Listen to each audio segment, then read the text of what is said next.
Howdy. Hello. We are back for another adventure. Um, you see what I mean? Sorry, with the camera, like there's still another foot. Like you can't even see You want more that way? more this way. See how you can't see the compost bin? I don't know. I didn't touch it. Someone must have bumped into it. Is it zoomed in? I don't know.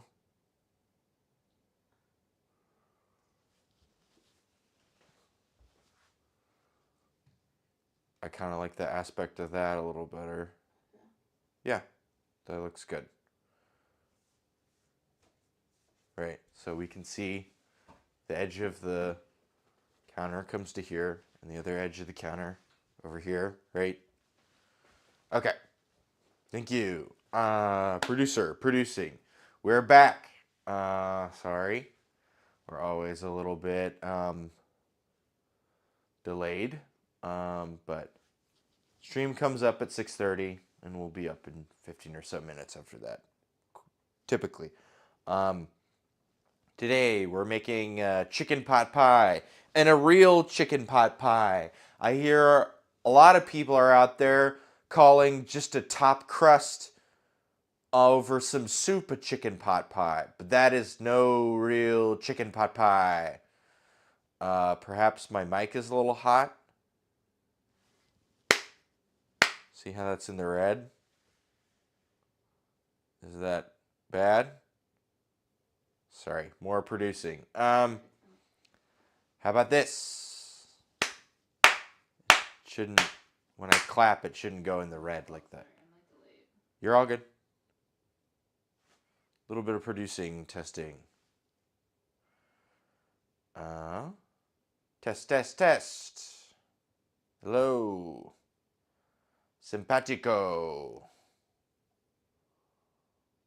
Yo soy un idiota. Un idioto. Yo soy. Okay, yeah. I don't know, it's still going in the red. I can't hear it, so, like, I don't know what's best, but I shouldn't be able to peek the mic.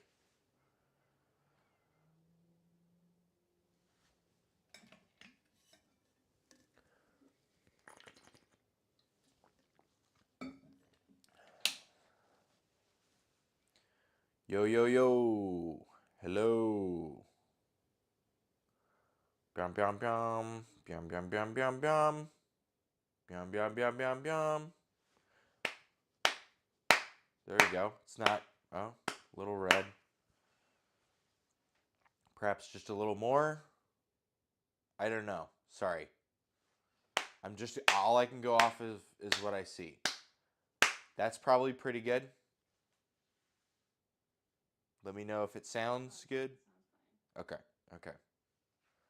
Good stuff. Anyways, chicken pot pie. I hear people are out there making chicken pot cobblers, passing them off as chicken pot pies.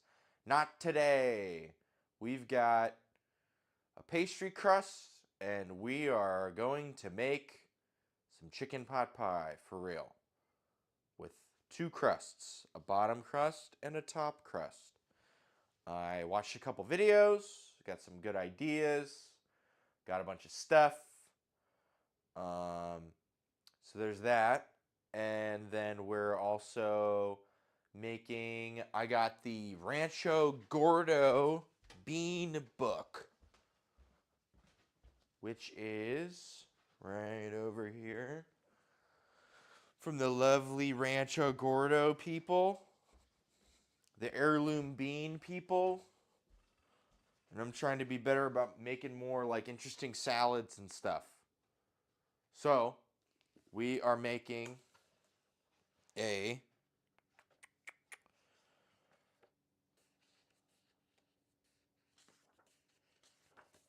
let's see.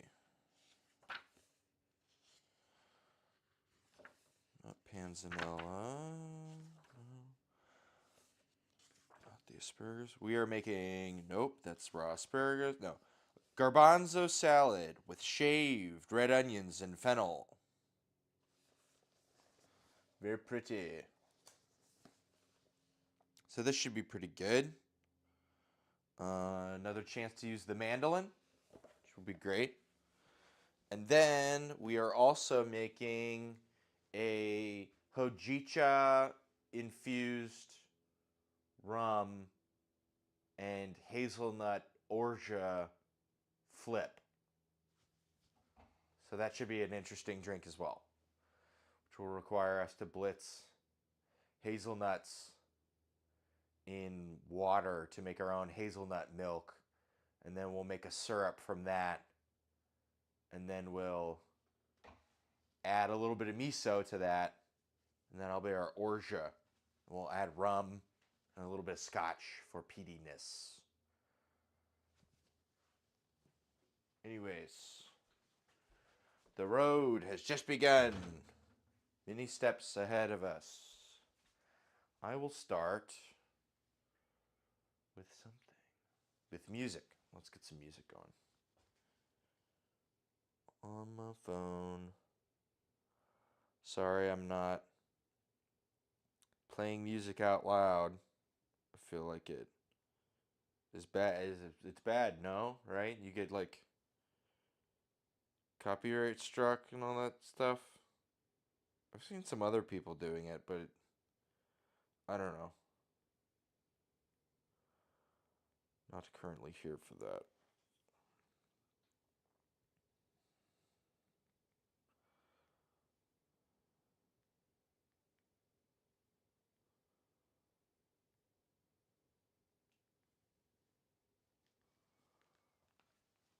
All right.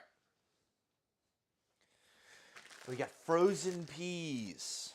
Let us start with chicken or roasting hazelnuts. Let's roast hazelnuts first.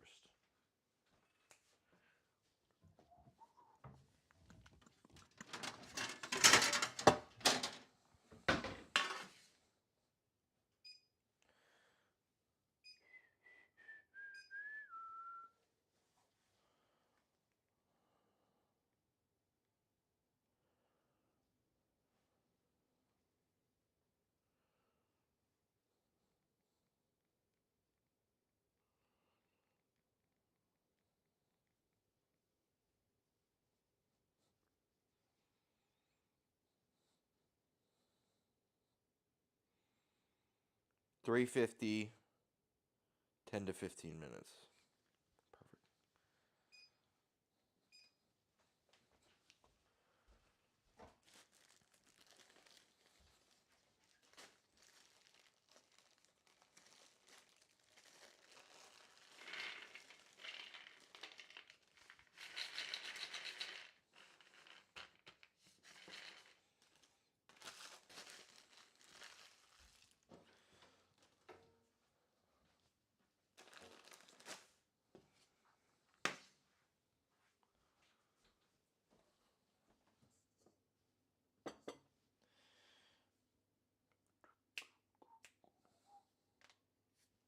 I want this actually.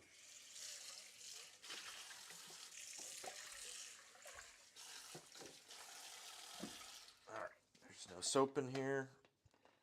I'm just gonna have to refill this.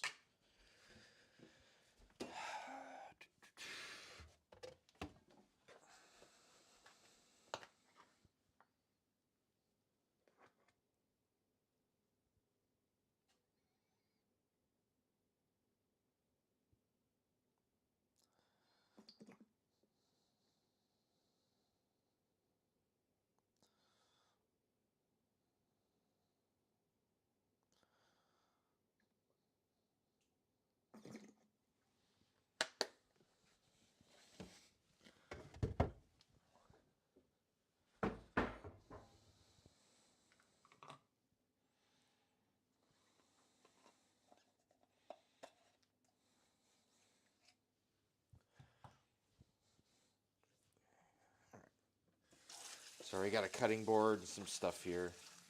I prepped some of the crust ahead of time because it needs to sit in the refrigerator for 4 hours. Make sure the butter is all cold.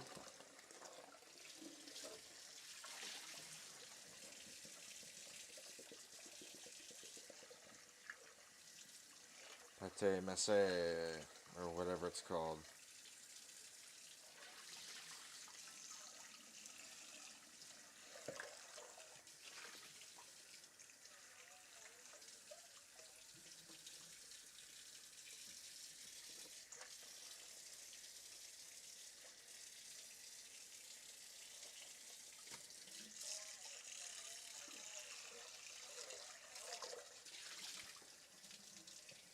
But we will make some crust today, or on stream as well. Don't worry. All of it will be done.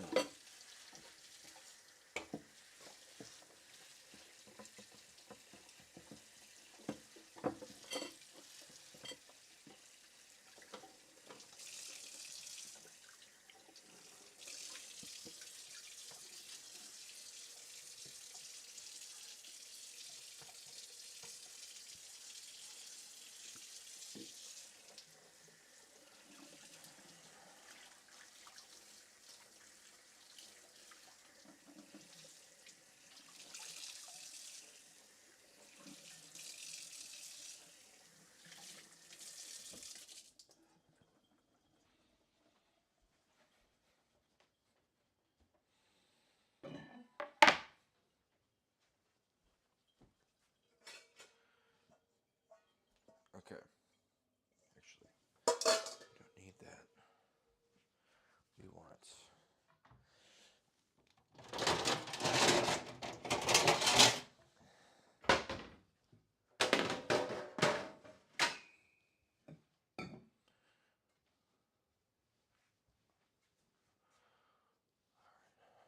And I've got some chicken thighs here and a whole chicken.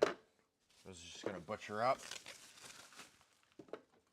and then roast so we can be, I don't know, forward thinking. Might make a little more roasted chicken and chicken stock than we need, but that's totally fine because I can always save the stock later for a pan sauce. And who doesn't love a little bit of extra roasted chicken? So, and I've got the hojicha here. Hojicha is like a roasted Japanese green tea. And I've also got some matcha.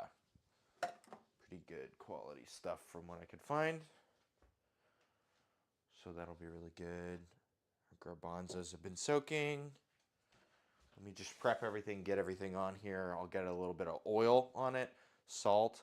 I want to kind of try to separate the bones as much as I can and like get everything to cook because I want the bones to actually get a little roasted before I put them in the crock pot to get, or not crock pot, pot to cook down stock, right? Canife, cuchillo.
knuckle.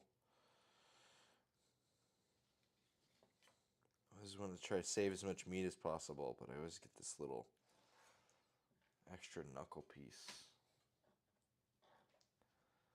I do the thighs. We'll kind of keep the bones and the meat separate.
We're at 350.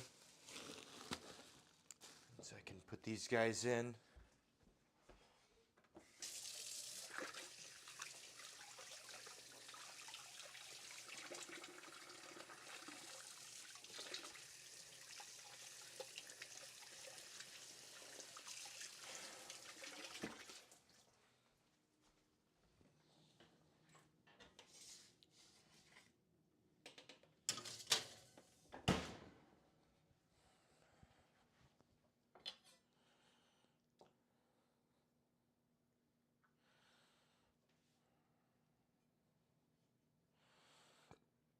Let's grab these wings.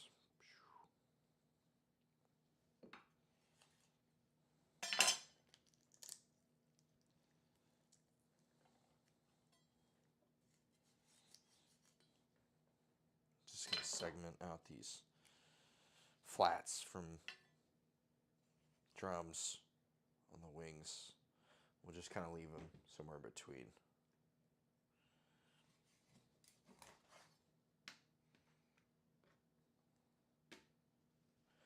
Because I'm not going to debone the wings. Or, yeah, the wings. That would be arduous. Miss me with that.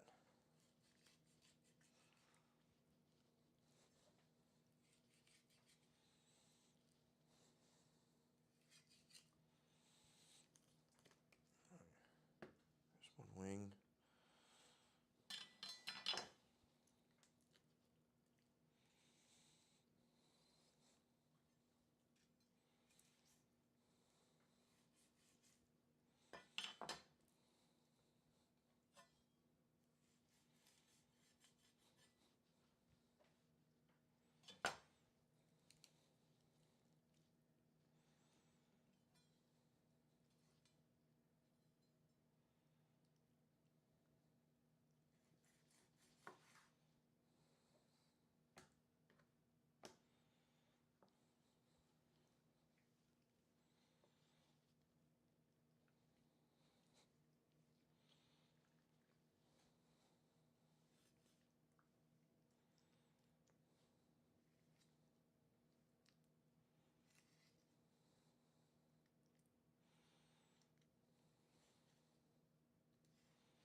Yeah, you basically just pull until you see like joints, and then you kind of cut where the ligaments are. And some of these I'm not gonna debone either. What's up? Oh. Yo, Bruce. Sup, mate? Okay, I'm in class now. I wouldn't be able to hear you, but I hope you are doing fine. Just wanted to pop in and say hi. I will be back. Wonderful. Thank you for coming in. You are always welcome to pop in.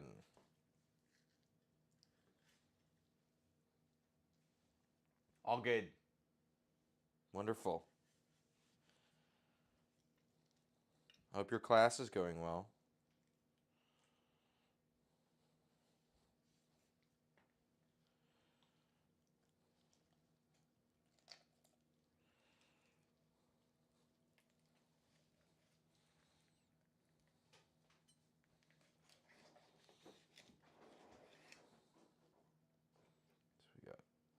thigh here. Here's the heart. We'll add the organs over there. Waste not, want not. Nice chicken you got there, by the way. Alright.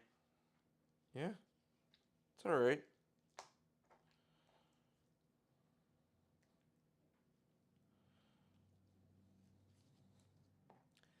That might be a good way to start the chicken pot pie with just a whole chicken.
We've got our army of chicken thighs.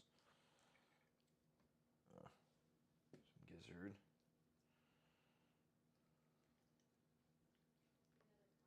Oh, another comment. Sorry. Yo, yo. Hope all is doing well. That's a good sized chicken. Mutant chicken? Perhaps. Perhaps a mutant chicken. I thought the mutant chicken thing from, if you're referencing Future Canoe, I thought it was more radioactive chicken because all his chicken came out yellow, if I recall. Man, how many hearts are they putting in here? This one's got like 3 in it. Maybe it is a mutant chicken. X-Man chicken. Not referencing anything. Oh, okay. So there's a YouTuber, Future Canoe. And he's in New York. So he always references his radioactive chicken because it always looks very yellow wherever he buys his shit.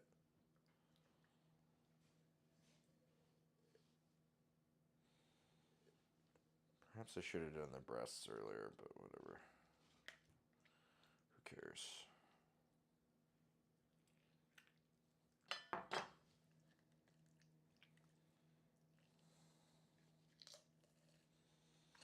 So we rip, right? The breast comes off and the tender is the part underneath.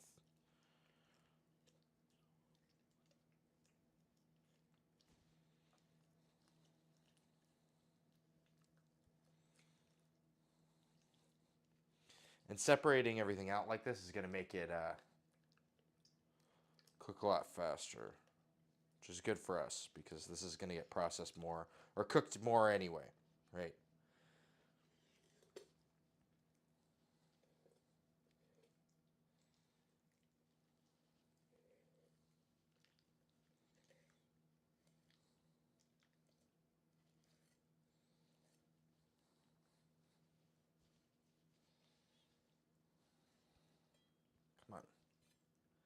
Yo, get.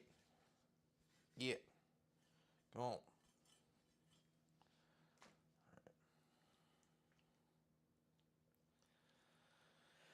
So there's one breast, and well, I was gonna say I hope he puts a rub on it and makes it yellow.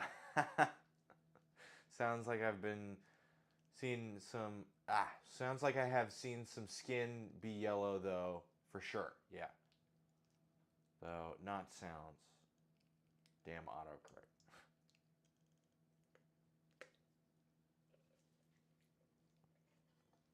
Sorry.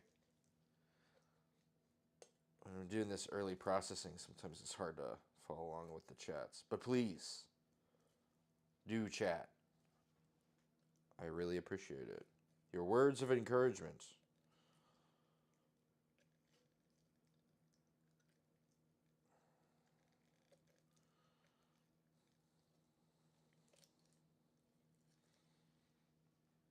There's a tender.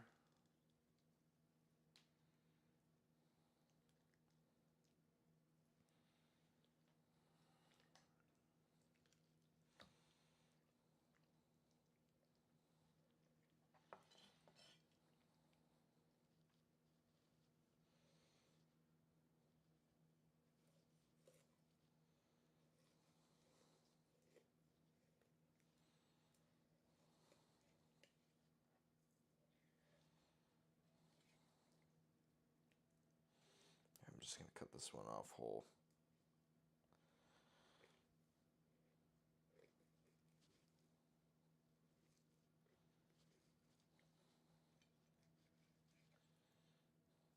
This chicken must have done so much bench press. It's like all pack.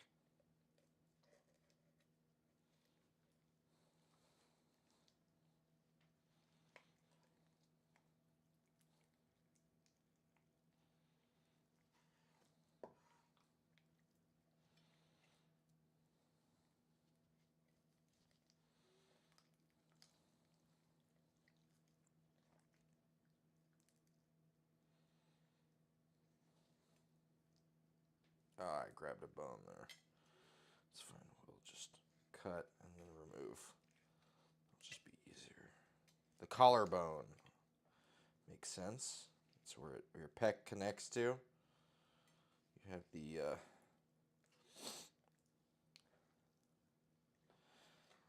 sternal head and the clavicle head, right? And then you have an abdominal head to your pec as well. Looks fresh as can be though. Good pick. Yeah, it's not a bad one.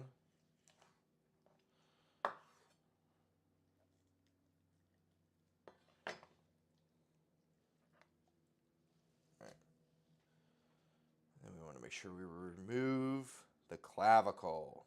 Kind of hanging out in here. There we go. Okay, so we've got meat and bones and meat with bones. I don't want to worry about until after. And organs. Okay, so all this stuff over here is just going to roast as is. And then we'll just kind of, yeah, spread all this shit out. Okay, I'm going to douse all this with some oil and salt. And we are, let me check in on the hazelnuts here.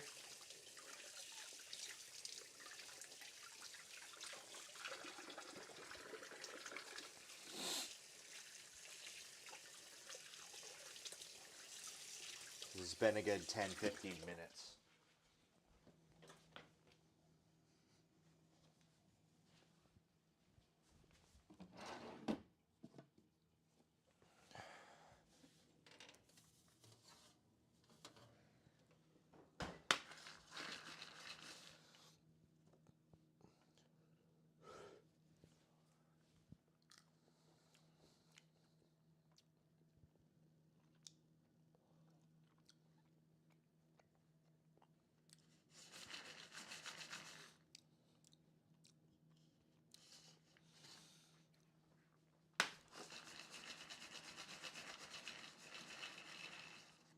We'll let them keep going. I'm actually going to turn the heat up. Just go to 375. Salt. And oil. Oil first, then salt.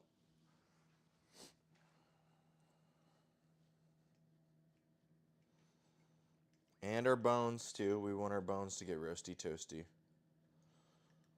All of them. I'm excited. The new Wolfpack album is going to be coming out soon.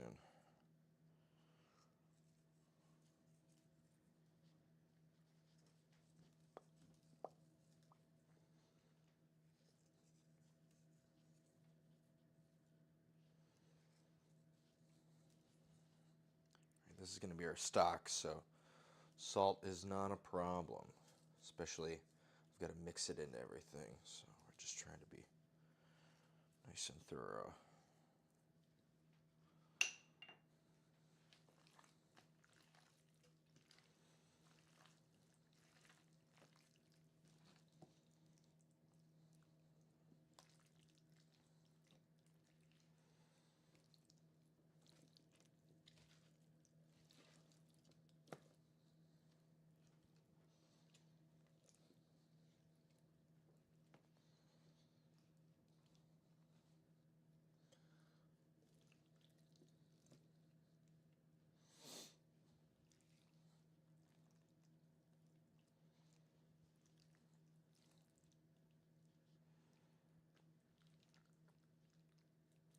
Looking like a pretty solid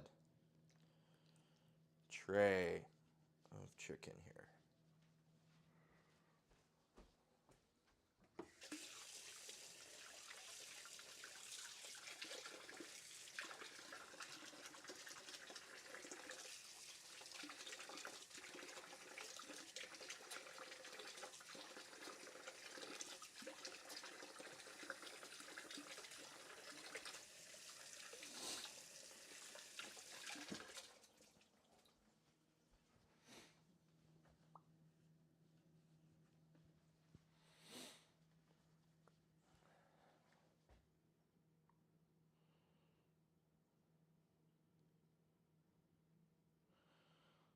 Spatchcock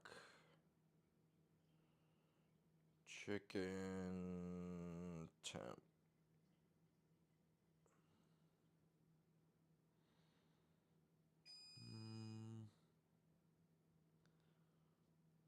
Okay, yeah, let's up this then. Go 400. Let's do that.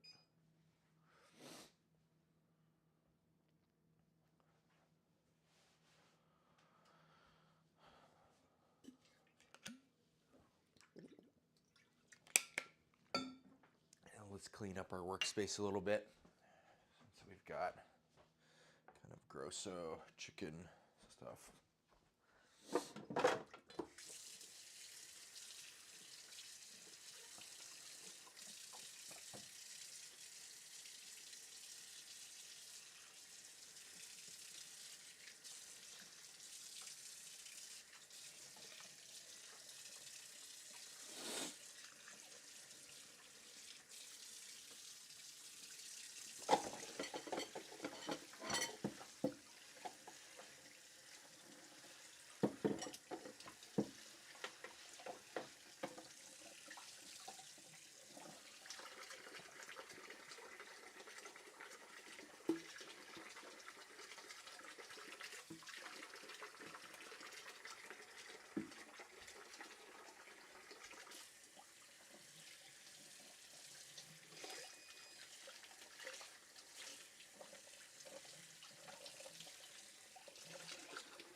All right.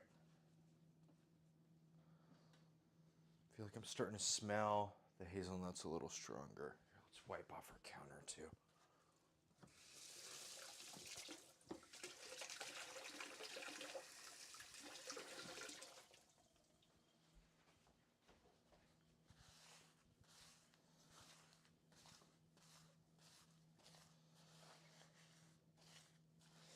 Might as well get a drink going. I know, personally, that I would like a drink, and I know that I need to make an egg wash, which is egg yolk.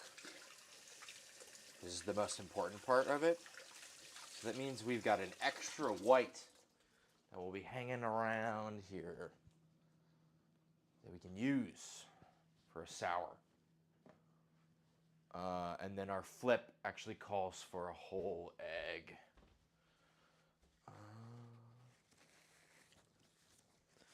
Sorry, I got some off-screen calories, just a little bit of yogurt.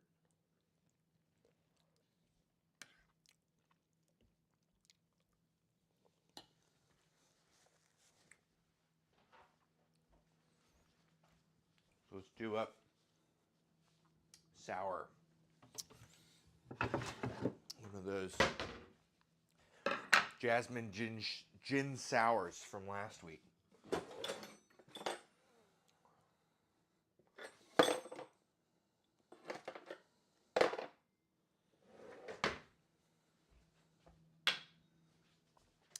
believe I still have my jasmine. Yeah, that's good. I'm starting to smell it a lot more. That's good, good, good. Okay. We got a couple ounces of that.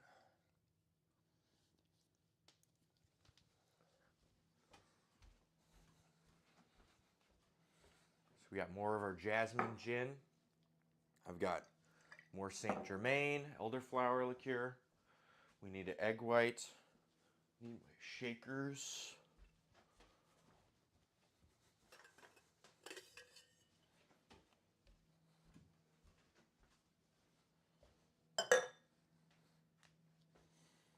All right, and then egg yolk or egg white.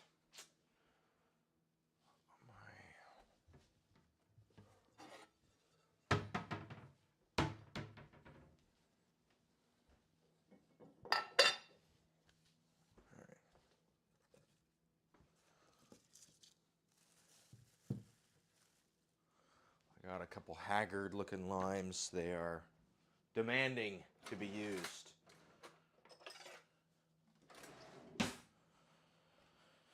Ooh, that's starting to smell good. Really good.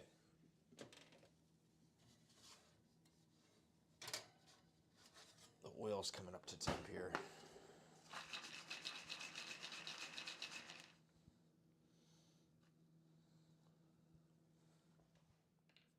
Ooh. Save one to taste.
Gotta preserve my book as best as I can.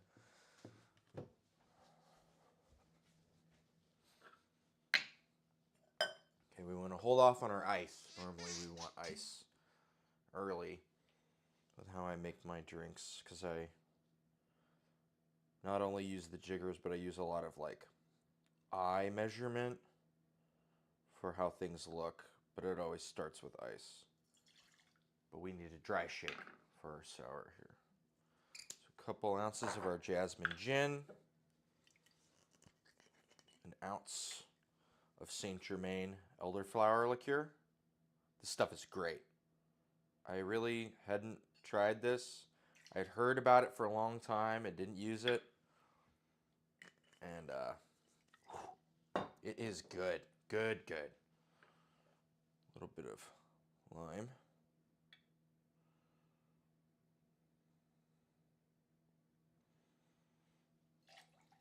ounce to be more specific. Let's grab some salt. Always need our salt. Just a little bit of salt. And then we've got a variety of chunks to choose from. We also have maple syrup now. Let's see, I've got more of this I've got pineapple and I've got mango. Last week we tried mango. Let's try pineapple. Maybe I should have done this earlier, but because I like to have the more viscous stuff get washed out by thinner stuff, but it's not too thick of a syrup, these chunks. All right. Pineapple chung. Pineapple jasmine gin. Whoop.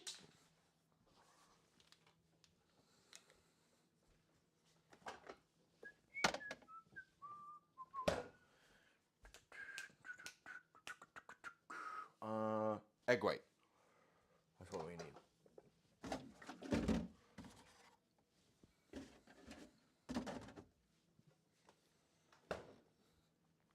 And we want a little container to hold on to the yolk, as we will need that later on in the stream.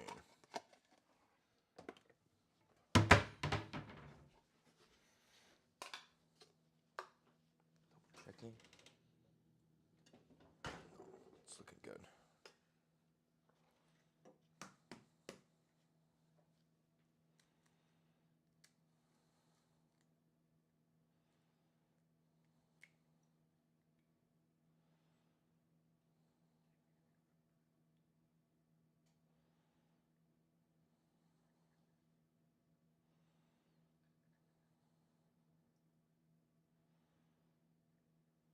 Okay. And there's an egg white.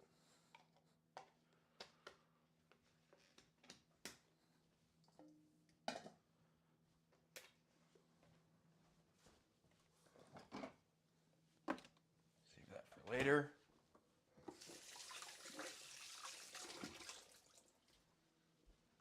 All right. And then the tip I've been picking up is to use immediately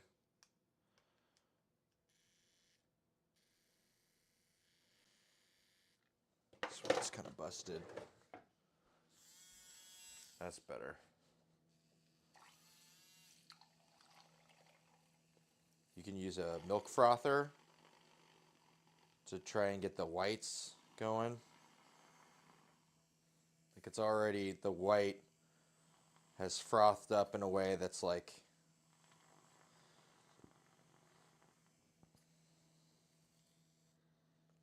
it's frothed up almost all of the tin. You can actually see it. It's up to here on it, whereas below it was like before it was down there. So milk frother for the win. Really easy gadget. I've seen some milk frothers for sale for like $10. You can get one from IKEA for $2.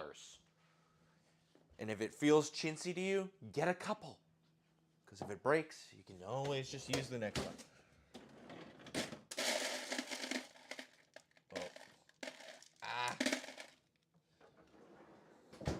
We've got new ice, and it is sticking.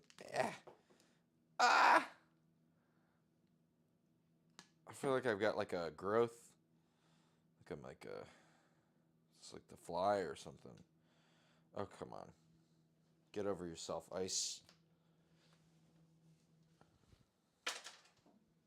Just go in the fucking tin.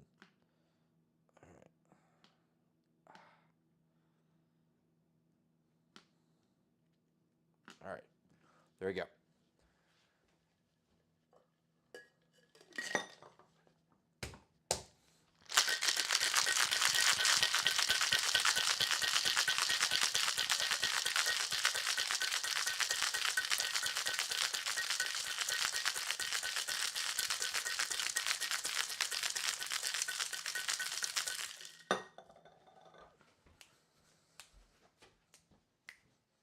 Oh, and you know what I can do?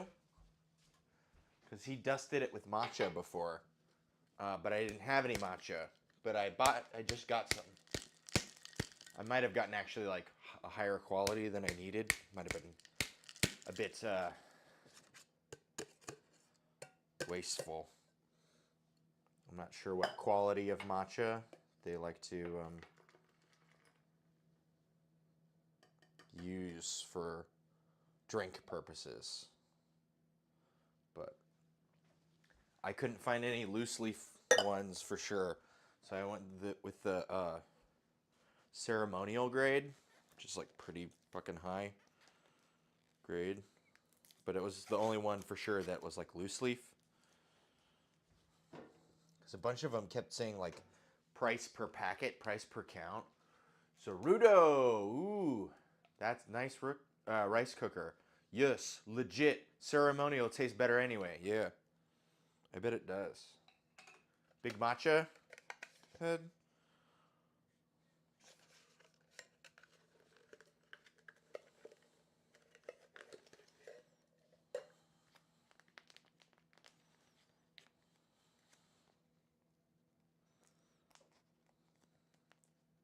Yo, I for real this time. Oh, like for real this time, yeah. Yep. Welcome. Hope your class was good. We're making the gin sour from last week, but this time I have matcha, so I can dust the top with matcha, which will complement the... Ooh. I can smell the antioxidants. Oxidants beware. There's a new sheriff in town. I like a finer...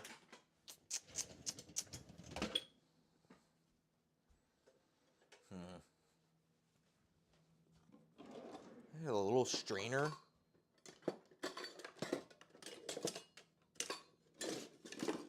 I have two little hand strainers. One of them is a lot finer than the other.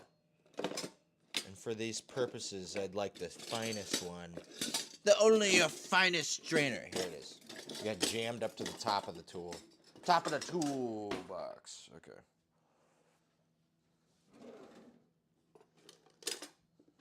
A little half teaspoon. Okay, man. I have a paper in like 20 minutes. I didn't think I'd be bothered, but watched a movie where this person made matcha and it was so watery looking. Yeah. How's the chicken coming along? That's quite a bit of chicken. Yeah, well, we're currently roasting some hazelnuts. So it'll get there.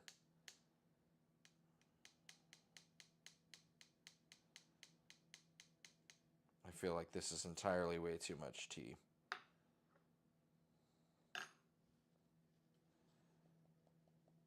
I just want to dust the top of this with it.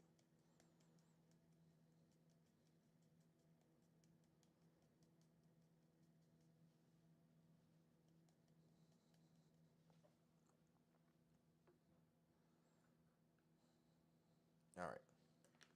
This will return to its home.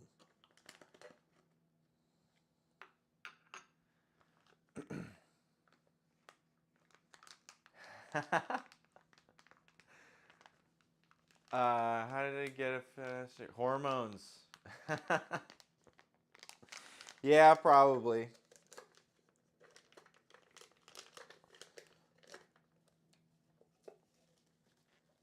All right. I think our hazelnuts. Yeah. These are just roasty and toasty, like we'd like them. Okay, perfect. Now we can put the chicken in.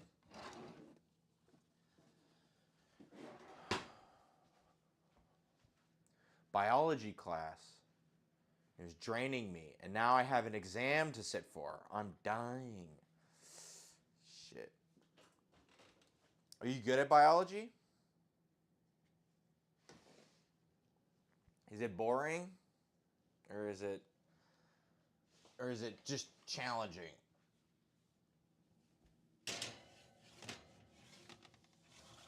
All right. Chicken in jasmine gin sour with matcha ceremonial.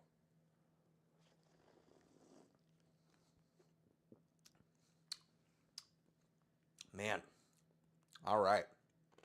That matcha really helps kick it up a notch.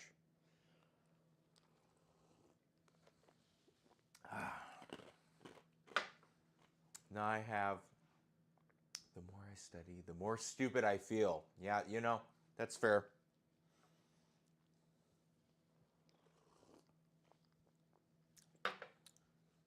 I hear, are you majoring in biology?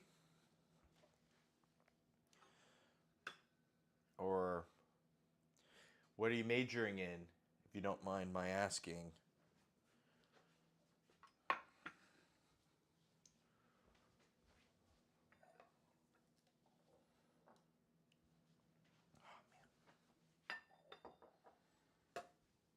It's a pretty good cocktail. I highly recommend this, actually. Taking my diploma in paramedic. You know, that's fair. Very respectable.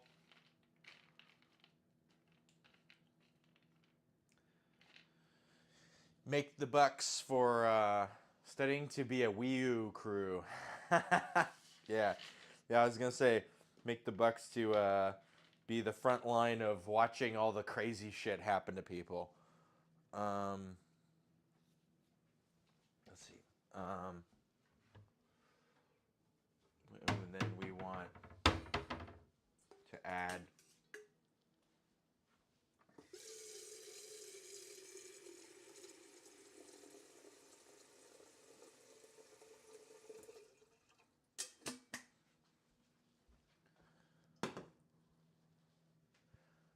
ethics paper. All right.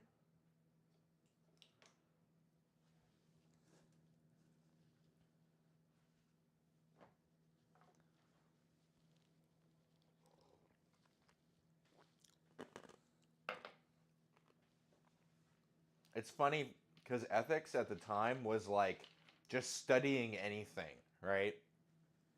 Early ethics. The stuff we actually hold on to is the ethics, but they're like, they do like,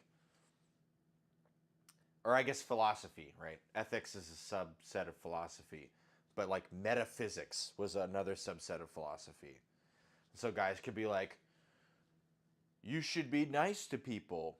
And also, there's little green men in your apples, and you can divide them down to one little man apiece. And it's funny that like they could be so wrong in one aspect, and in another aspect they were just like formative and helpful.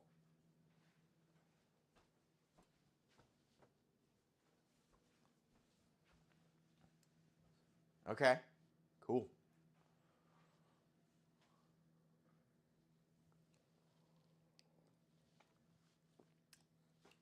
Good luck. God, that is way too easy to drink. I might have to make another one. Okay. Let's grab, because we are going to make orgeat with our hazelnuts. Here. I don't like pouring boiling water into plastic. He did it in the video. They do it all the time in these fucking cooking videos. They just like boil plastic constantly. They pour shit into boiling, like, it's just like, ugh. No. Gives me nightmares. See ya.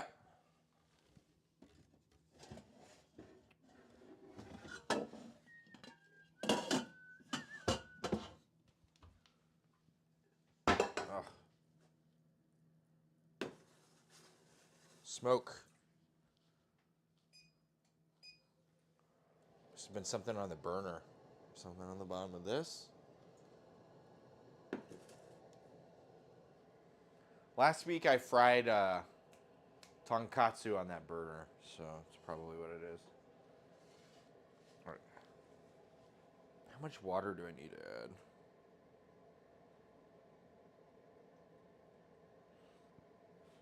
Homemade orgeat. Orgeat.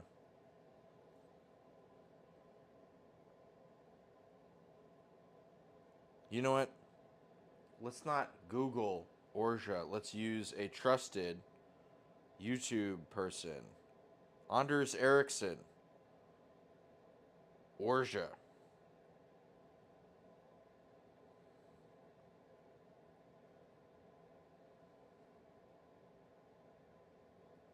You know what? I didn't grab any Demerara. Fuck. That's fine. It's whatevs. I need to be... I forgot that I'm out of Demerara, which would be nice. Especially since the recipe called for shochu to infuse with the hojicha, but I'm actually infusing rum instead. Because I don't know enough about shochu, and I'm probably just going to end up paying too much for a bottle that sucks.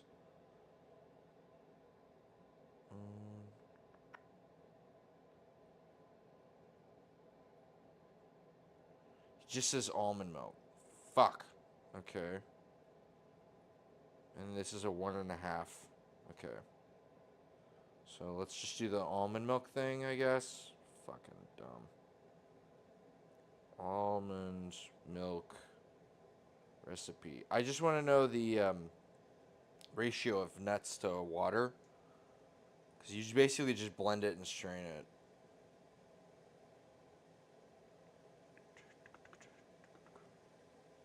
Okay, great. Sign up for the... Okay, cup. 5 cups of water.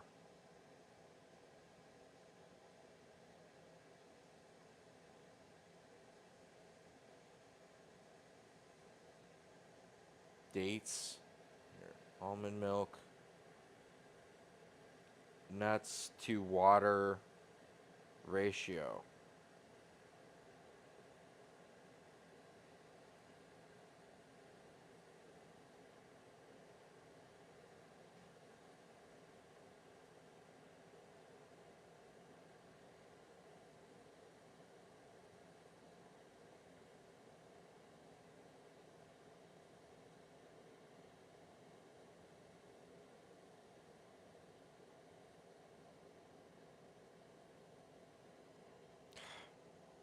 Fucking advert. God damn it.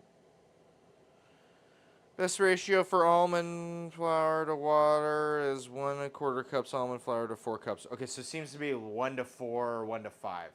If you're infusing a cheap, will be fine. Just know the cheaper, that the more it is like moonshine. That's fair. That's a fair assumption.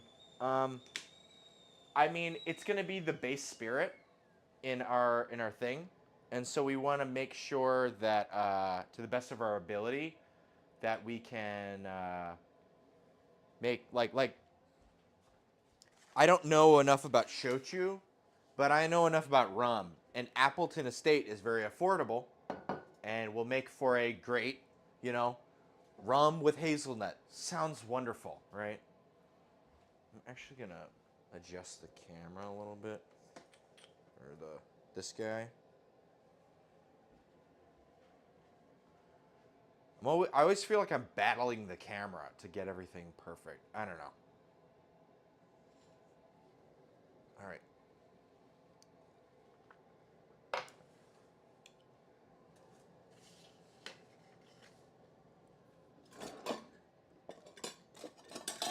My rule of thumb, too, is any constituent ingredient needs to be something that I would drink on my own.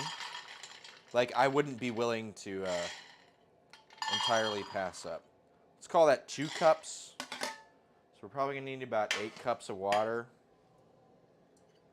We've got some boiling water here.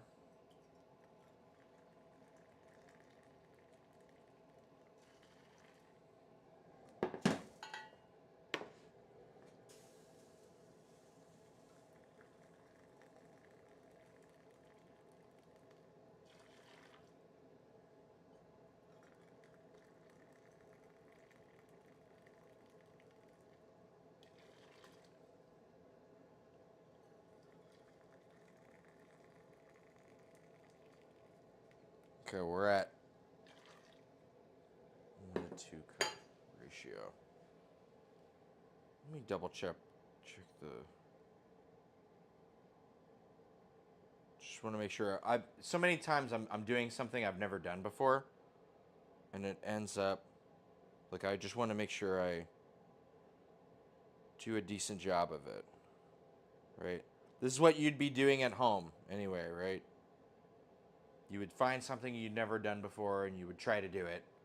I've got a good idea about what I should be doing, but just not exactly the ratio of water to.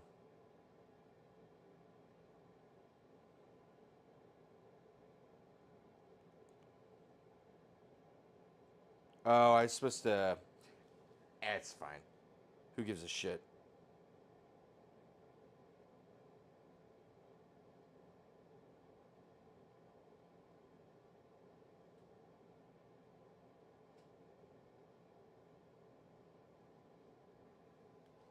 I'm gonna get a couple more cups of water in here, and we're just gonna boil that up too. Oh, careful. Steam is hot. Don't want to burn your hands.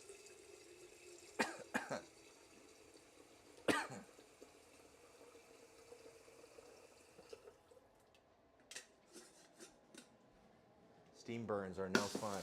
Howdy, Papa. Shake my meaty claw. Welcome. We are working on some roasted hazelnut orgeat. Hi. Plus size queen. Hello. New chatters. It's always good to have new people. We're making chicken pot pie. I just took a chicken and some extra chicken thighs, diced them up, like deboned and butchered everything. That's all in the oven right now. You mind buttoning up your top button? The top button? Shake my meaty claw wants me to button up the top button. Both buttons? There's another button. You want just the top button right here? And then I undo the other one. The both buttons. Both. This is this is rough. Oh no. Ugh. How about that? Is this better? Oh man, I did too much wrestling in high school to be able to button the top button. This is uncomfortable. That's how we know if the shirt is too small. But I just got a big neck, you know what I mean? Like the larger shirt doesn't have a bigger neck. They don't adjust the neck size. Not really. Or if they do, it's kind of all over the place. There's no like, I'm this size neck, this size shirt. I have a friend named Isaiah who would pin you so fast. I think I would double leg you in 3 seconds flat. Probably. I wasn't good. I was fat, so they made me fight older guys, and then they beat the shit out of me. Here, we're going to do that one. Sorry. So yeah, we're boiling up some extra water for our roasted hazelnuts here.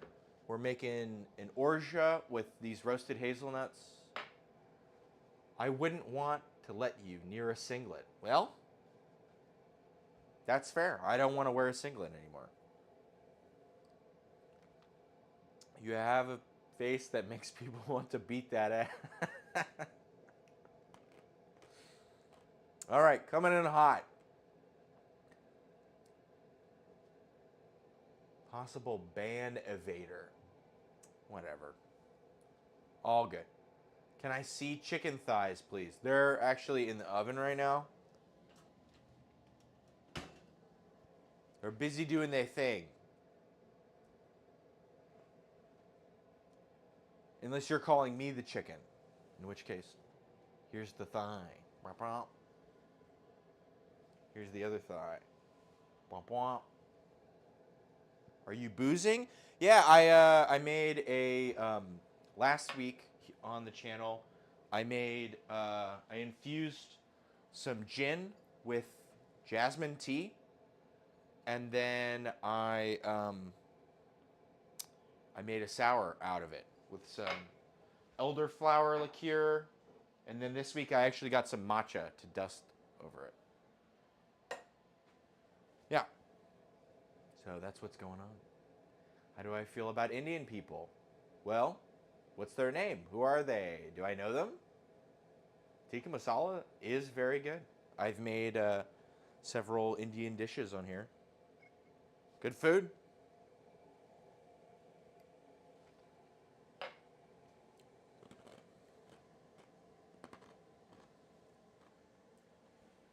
All right. Got this going on. Move the rum out of the way for now. I'm going to pull out the big ass cutting board.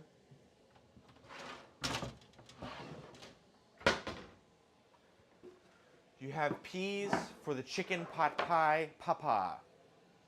I do. Fresh peas are not in season, or I'd be growing them, but we've got a bag of frozen peas here. It's exactly what I was about to start doing.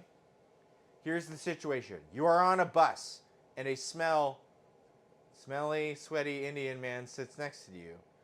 Do you get your white ass up and move, or do you sit there nicely? Well, is there a seating chart? How long is the bus ride? A couple stops? Then I might be fine with it.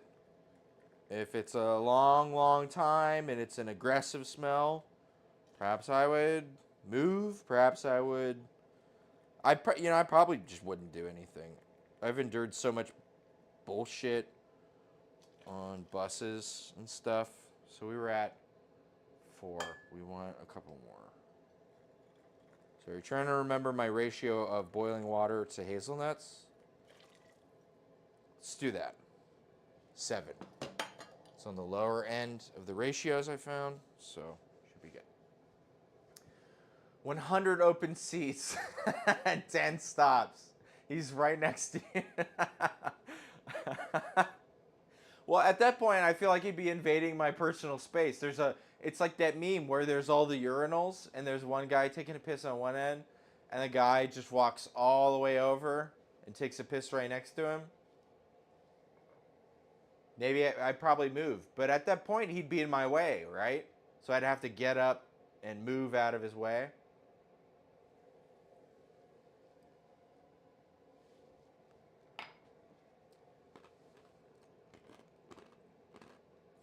Are you referring to yourself?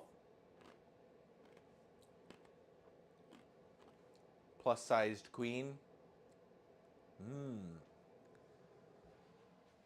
You guys are giving me the runaround. I gotta start focusing more on this food. But I am happy to chat. I love fat girls. They smell like cheese. All right. This is pretty rowdy. It's all right, though. I welcome engagement. That's what we're here for. And I can hang. It's all good. All right, we got leeks. We've got celery. We've got carrots. Carrots. Do we have carrots?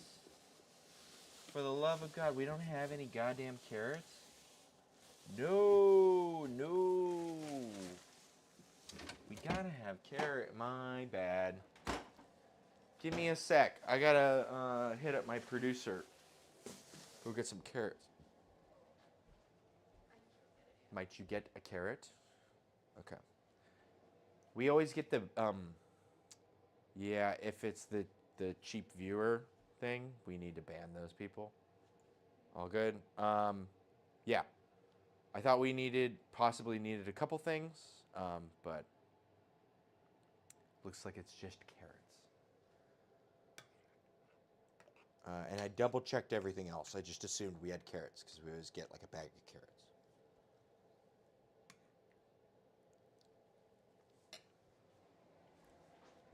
All right. That's what I'm doing. I'm getting my house in order. Producer has banned the person. Would you mind calling me by my...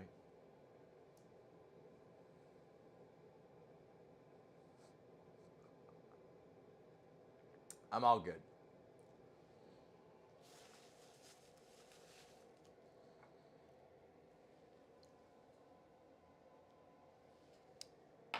That's what the government's for. The government can call you by your government name. We're all here for I want the fake names. Right? That's what we're here for right now. All right. So we're just missing carrot, but we've got everything else. Garlic, onions. Holy howdy, we got a lot of garlic. All right, that's fine.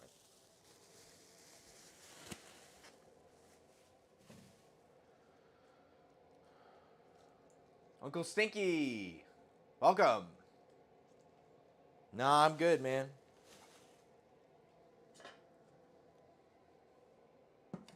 All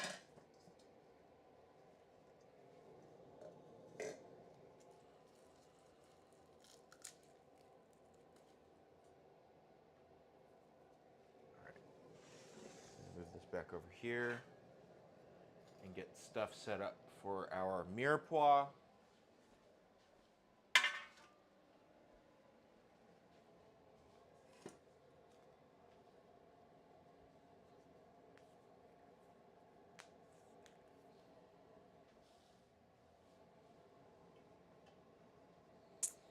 All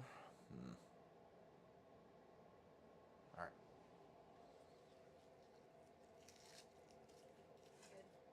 I think so. Yeah. Just carrots. Yes, please.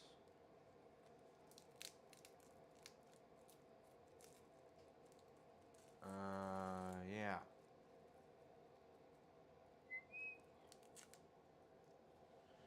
Here, wait. I gotta check. Let me check on some. Yeah.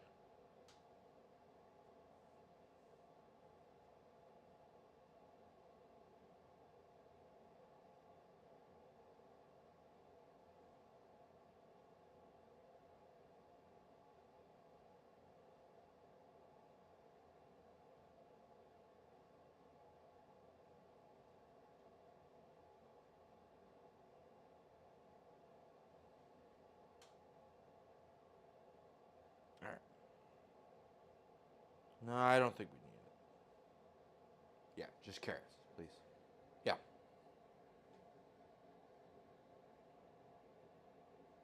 No, I'm looking up ingredients. I thought we were missing a couple things, but turns out we had them.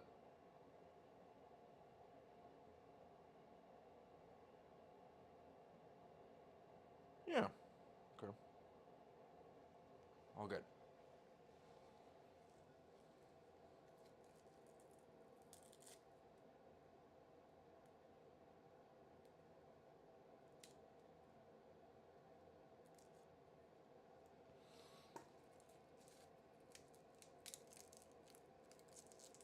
Nah, I'm busy, man. I'm cooking.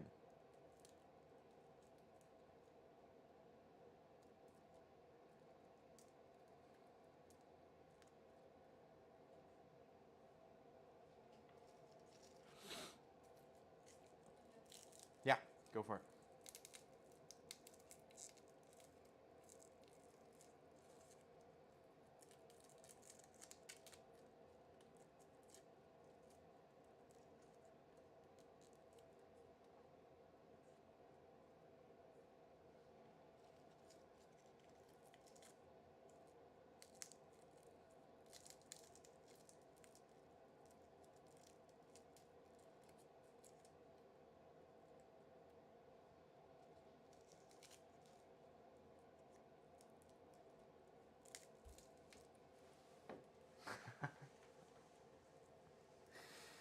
It happens.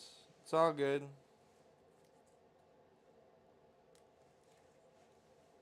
It's all right. I got some food to make.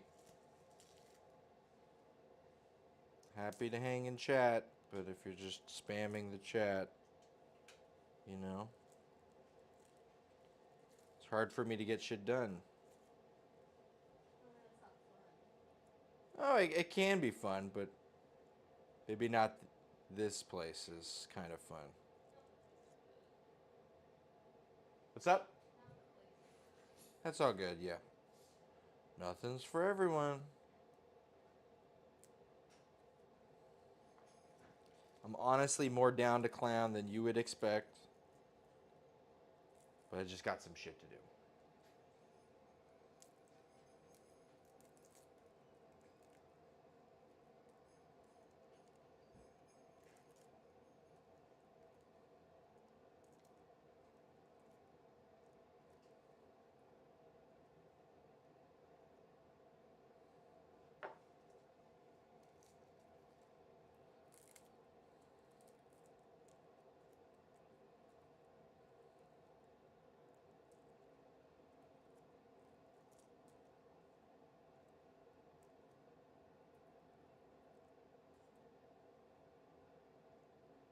Oh shit, I gotta be doing up some. Is this too hot? It's pretty hot. I gotta be doing up my garbanzo beans. Just put that there, and I'll grab my other pot. Or should we use the little one? All right, let's try that one. I've got we're busting out all the pots today. Okay, so this is gonna be for the chicken pot pie filling, and we'll use this one for the garbanzo beans. All right.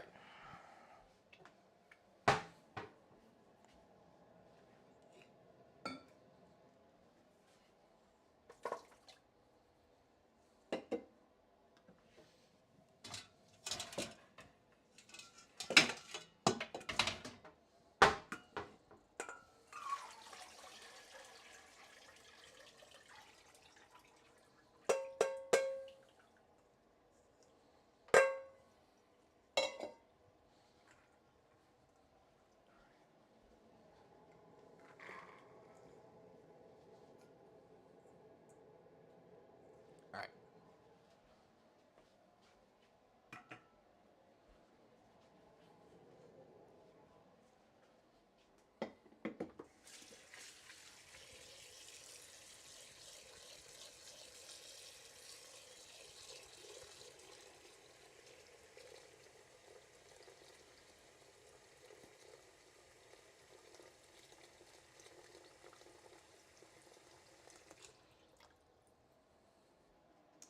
Yeah, man. Kind of all over the place right now. We want some sodium bicarbonate for our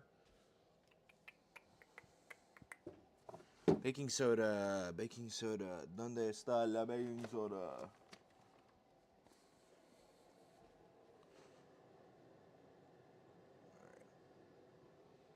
Baking soda helps the beans hold on to their shape.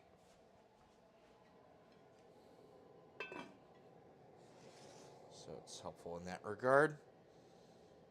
Okay, we'll do that. And I also forgot, I need to blend this up if I want this to become hazelnut milk. So I need to grab my immersion blender here and blitz it up.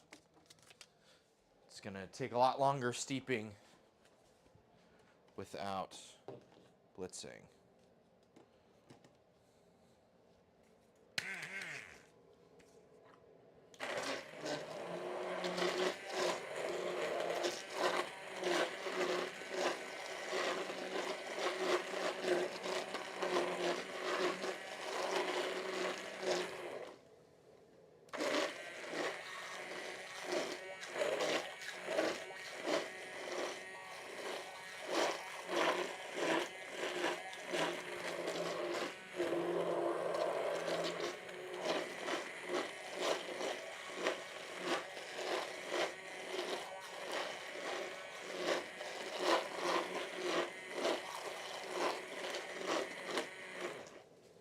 Probably not the best form factor of container to blend up hazelnut milk, but it smells really fucking good though. I will say that.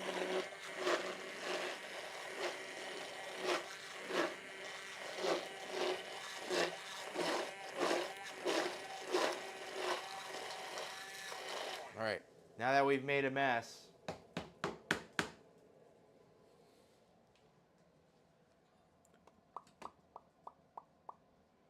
Okay. This can sit over yonder. We will turn this heat down perhaps a little bit. Okay. And we need to assemble stuff for our mirepoix. We can start with a little bit of olive oil.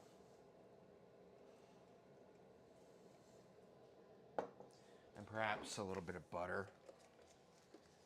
Add some butter from the previous dough that I was making, crust, rather. So, let me do up some more veggies. And this should be good to kick on the heat and get that going.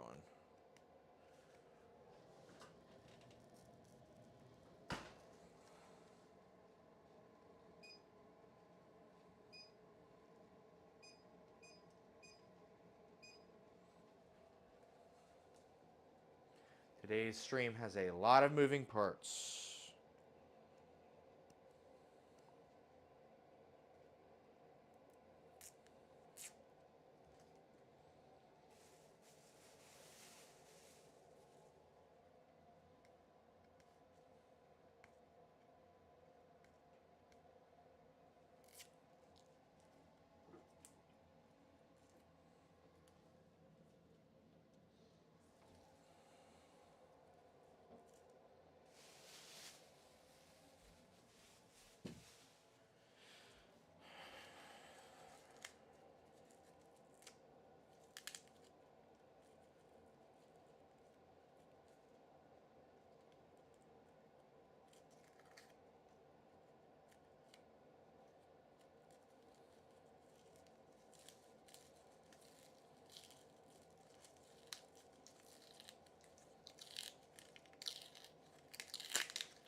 I want another one of these. Ron. Give me the ron.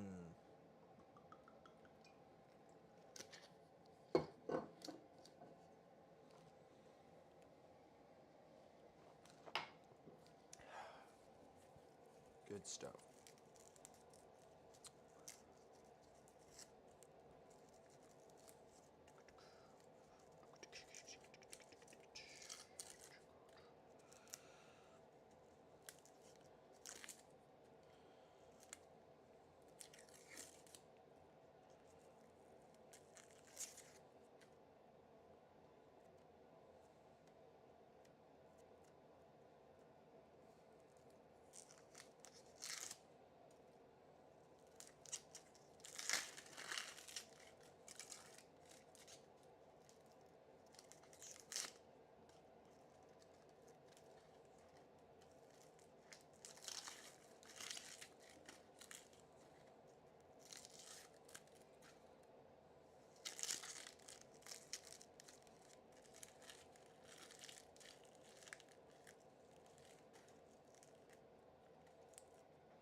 Let's get a little bit of heat going on this. Dice up these onions. So the phrase I was told for this is that we want these chunks to be distinct. We want, if if brunet or whatever, if you cut these real fine, in the end product, you're going to have no distinct, like, shapes, no distinct texture. It's all going to melt into nothingness.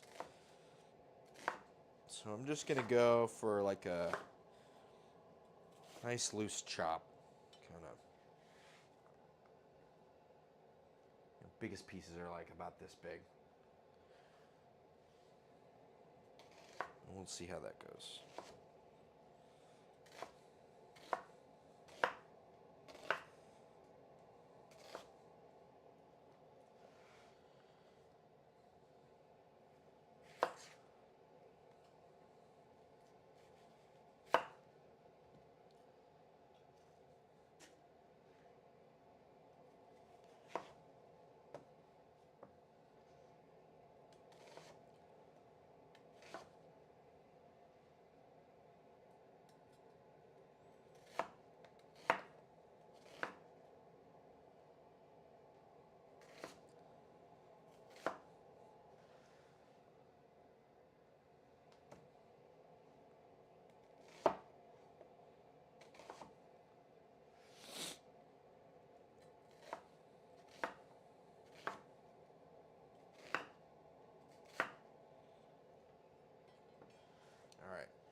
Bunch of onions.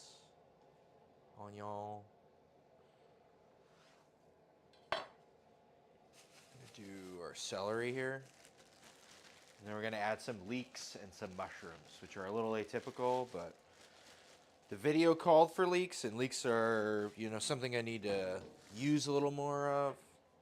And we had mushrooms, so we're using mushrooms.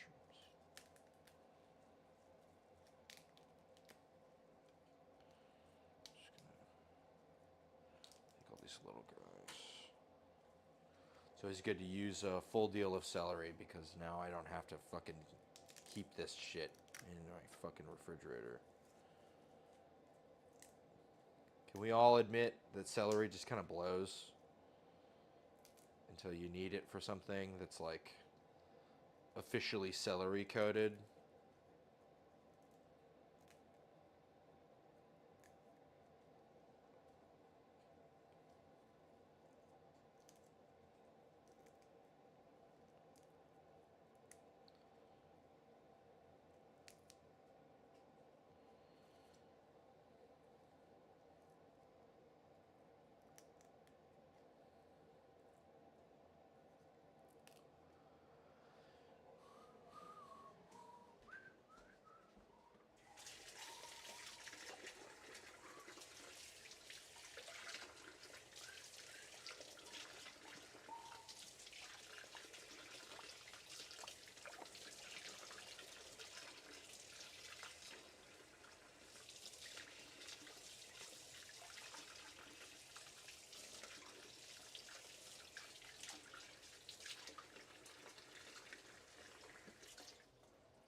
Since these are smaller stalks, we'll just straight up go down the line. No need to split them. Should be just fine.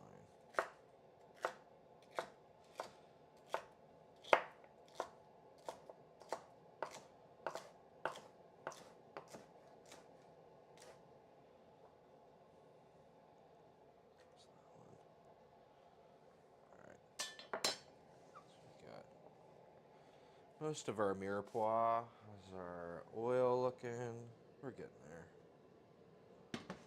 Taking our time tonight. That's all right.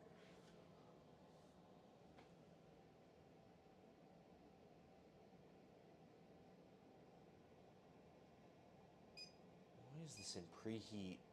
I want 400 degrees. Why did it do that? I feel like my oven just shit itself. Convection. Let's do the convection. Bake. We're gonna turn up the heat. Make up for lost time. I feel like it's rendering a lot of water, and we'd like more roasty flavors than boily flavors. Let's grab the bigger of the three.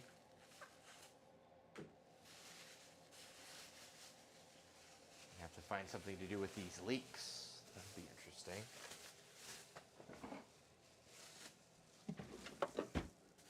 It's alright. I still got like a quarter of a cabbage. Some poblano. I feel like I can make some interesting food with that.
always like unsure of how to clean these.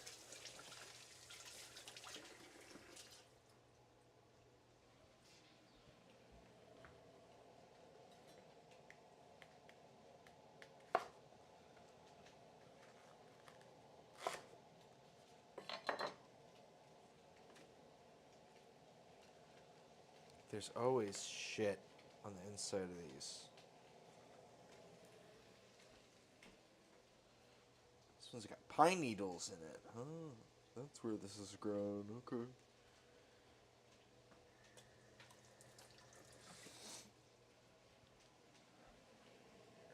Maybe we split it and see from there. Howdy. That's because someone shit in them. Good stuff.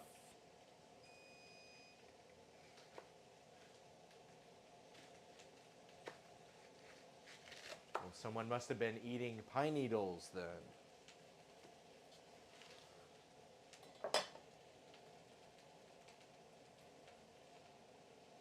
Yeah, maybe this is how you do it. Maybe you split them down the middle and then go wash them out from here.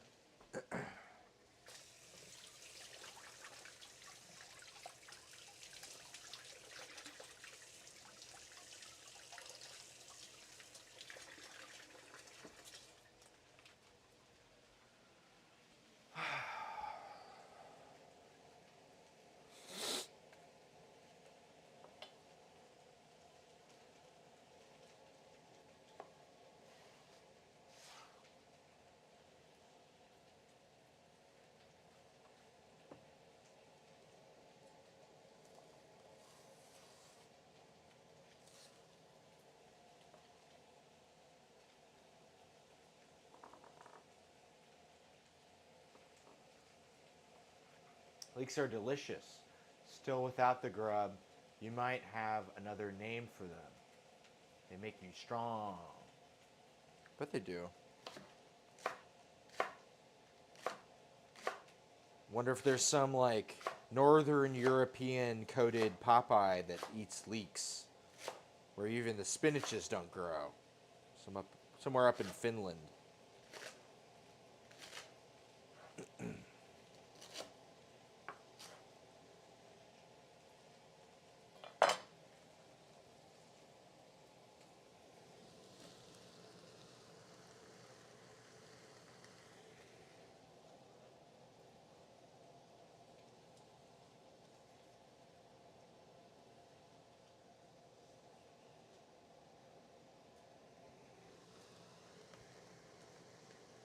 Oh, camera. Un segundo, por favor. Volvamos. Volveremos. We return. Nah, it's alright. The camera, I got this camera because it was reviewed as really good for streaming. And it doesn't have a clean... It basically Canon lied about the specs of this camera. Or everyone who made an article about the specs of this camera lied about it. So one thing is it doesn't give a good clean out without some software that requires me to not use a cam link and use a USB instead, which really fucks with the quality of the image. What's good is I'm usually like the same distance away, so it doesn't really matter too much for that. And the other thing is it's got an automatic like 45 minutes, it'll just shut off, which can also be alleviated with the software. So I can fix both of my problems, but I have to take a hit to my stream quality because we're not coming in through a cam link via HDMI. We'd have to come in through some fucking USB. We won't see the pot in the pie. In summary, it's a technicality. Yeah, no, it's just I did a decent amount of research. I looked up a bunch of stuff. I tried to find stuff that was in my price range. I actually got this camera used off of Facebook Marketplace, and like the camera is in good quality. Everything is good about it. I did all my homework. It's just like the articles I read lied. Like there was technology, yes. Yeah, it's just yeah. And Canon refuses to update the software for the camera. Like if I just got an update, you could literally do it. Yeah, it's dumb, but they refuse to do it for whatever reason. So if I'm gonna get more cameras in the future, I was only inclined to get Canon because I know they have like good quality cameras, and the hardware is very good, but I think the software is just lacking, and they're not very responsive. Because I found forum on top of forum on top of forum of people buying these cameras and being very disappointed with them, asking for, some sort of resolution or could anything move forward. And across multiple forums, there's like a guy from the same username going like, it's impossible. And it's like, I mean, I can take all the shit off the screen. Just not with the autofocus on. I don't know how that's impossible. Sorry, I'm just bitching. Onions, garlic, and leeks. An alum cornucopia. We want delivery. We want our products to deliver. Bitch all you want, I'm here for you. Free of fee. Well, thank you.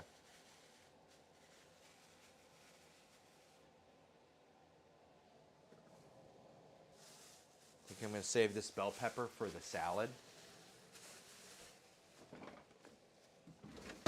Actually, I should be salting this as well. Let me grab the rest of this salt. Just gonna pitch that.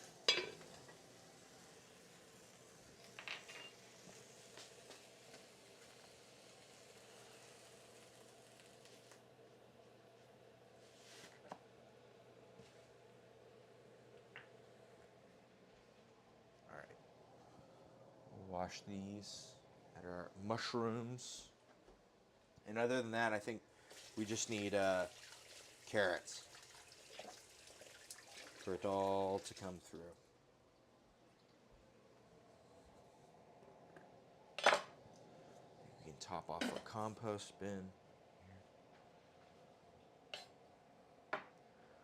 What on good earth is a hojicha hazel flip? I'ma get me some Google search. So there's I follow a lot of a lot of cocktail stuff. So just earlier, I made a something that I made last week. So last week I took gin and I steeped it in jasmine tea, green tea, and then I made a sour with it.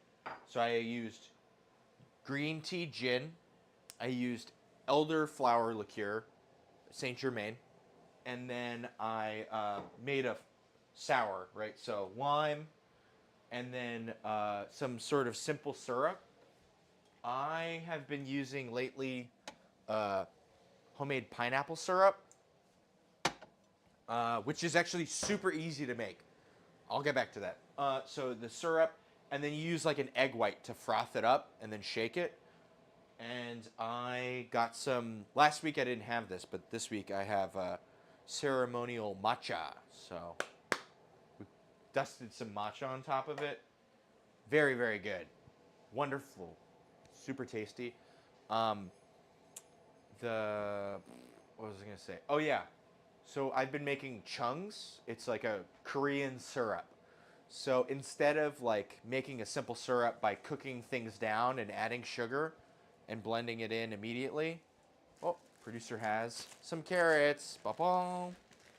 Instead of, blending things down immediately, like cooking them down, what you can do to retain a lot of the like more volatile flavors of a fruit is you can just cut up the fruit and mix it with sugar and keep it at room temperature, and the sugar will pull all of the syrup or like the liquid out of the fruit, and then it will make a syrup that is of good, like fresh, right? It's very fresh feeling, right? It doesn't. Sometimes when you make syrups, simple syrups and stuff, they taste very cooked, which is totally fine. But if I want the fresh flavor, you know, I'd rather do it this way. It's not as strong of a simple syrup in terms of sugar. Sometimes you want a rich simple syrup, and for that I almost always use Demerara. But these chungs, it's called a chung, by the way. Very fun, really easy to do. So what I do is I actually use my, where the fuck is the vegetable peeler? Give me a second. Un segundo, por favor. Necesito. Wind up in the fucking.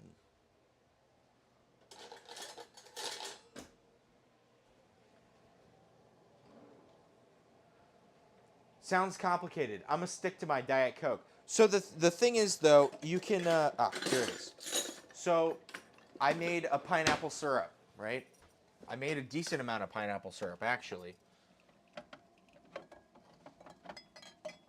So all of this syrup, both of these, were made using the rind of a pineapple. If you ever buy and cut up your own pineapple, what you can do is you can just take all the rind pieces and you can mix them with sugar and just keep them at room temperature in a container, and it will pull all the syrup out. And that way, like, the rind doesn't go to waste. You can actually like make delicious syrup with something you were just gonna throw away. It's a little complicated, but you know, it's don't want to throw that part away. It's free, right? It's something extra that you weren't even gonna do, and now you get it for free. I don't know, something. So this week we're doing this hojicha hazel flip. And so that is right here. I've got hazelnuts that I roasted up and then immersion blended with water, because I'm gonna pass it through like a bag, and then it's basically gonna become hazelnut milk, roasted hazelnut milk. And then with that, I'm going to make an orgeat, so orgeat, which is like it's normally almond flavored. But we're doing hazelnut, and I'm going to add a little bit of miso to it. And that's going to be our hazelnut portion of it. And then I'm going to take this rum, which I should actually do sometimes here soon, and steep this tea, hojicha, in it, which is a Japanese green tea that is roasted. So it adds all these like roasty, toasty flavors, right? This is actually smelling really good. Add a little more butter and olive oil.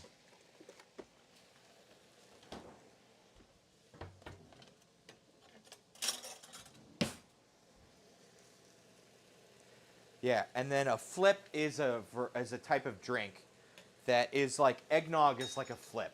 Basically, the thing that makes the flip a flip is it has an egg in it. And so, yeah, high spender, big ballers here. We use eggs in our drinks.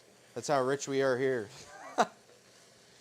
No, it was just one of those things where I wanted something that would go with a chicken pot pie, and I kind of felt like a flip still fits the season and would go well with it. So we're gonna have this, and then the flip is probably gonna be kind of the dessert portion.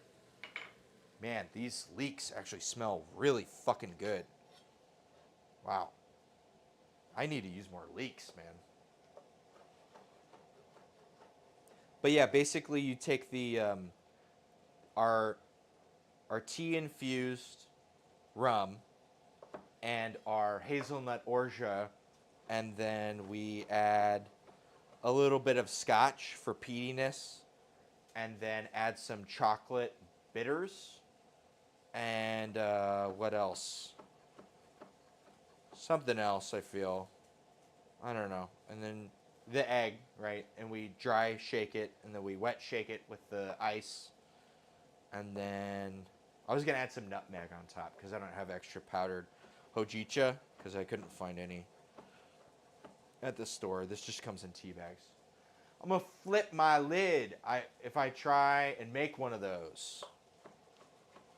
Well, you got to start somewhere, and everyone's got their own thing. I just kind of I keep on trying to use this channel as a means of exploring more food stuff, and really trying to get out of my comfort zone and try different things.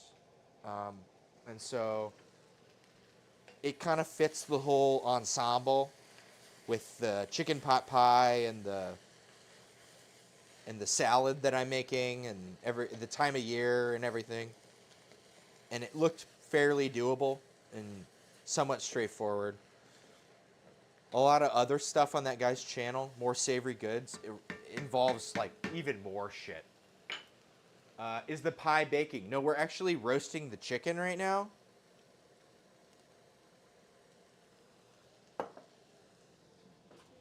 Which is getting pretty roasty. We're getting there. And then I'm going to pull all the bones out, and we're going to do a quick stock with them.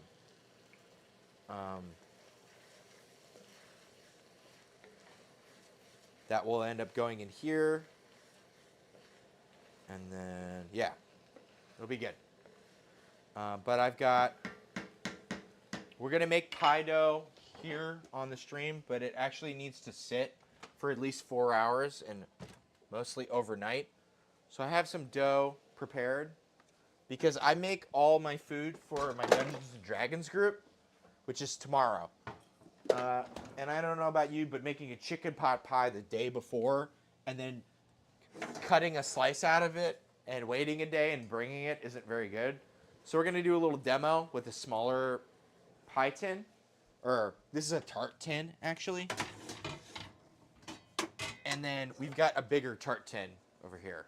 There is the bottom of it. It's down there. So we'll do the bigger one for tomorrow. But I can get everything ready today. And I can do a fun demo. And it'll look good. And it'll taste good, too. I mean, there's nothing wrong with it.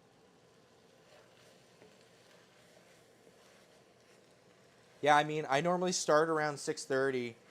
And I'll go until like midnight or so.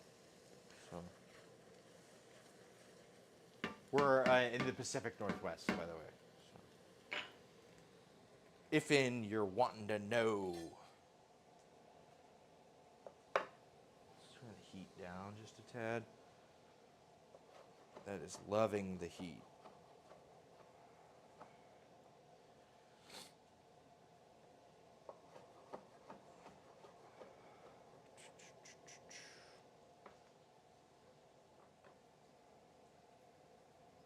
Hey, I might be back. Best of luck. Thank you for stopping by.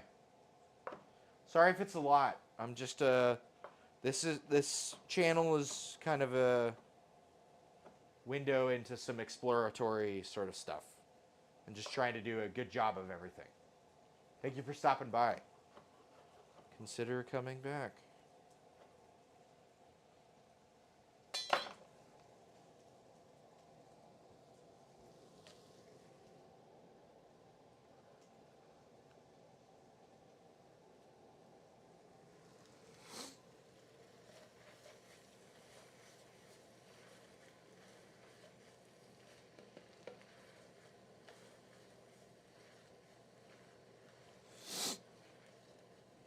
So our chicken is almost completely browned in the oven, probably another 15 minutes or so.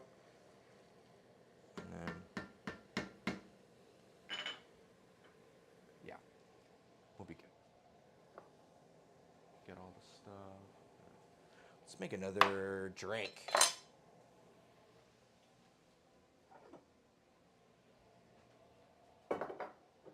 Actually, let's do the carrots first.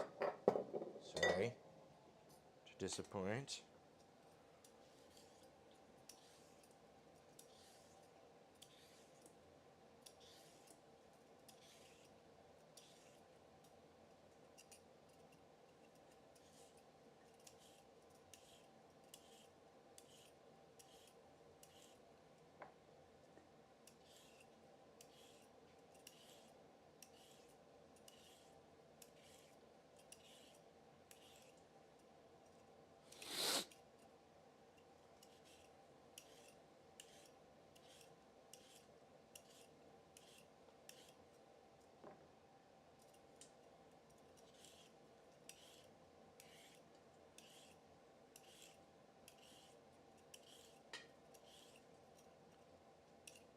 you know what? I actually have some fucking wine. And I wanted to open up. This wine had like a kind of a. It needs to be drank. Yeah.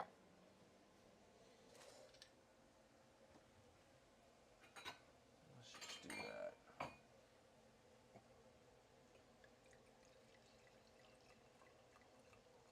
That'll be a lot simpler for the time being. Just lock it in here.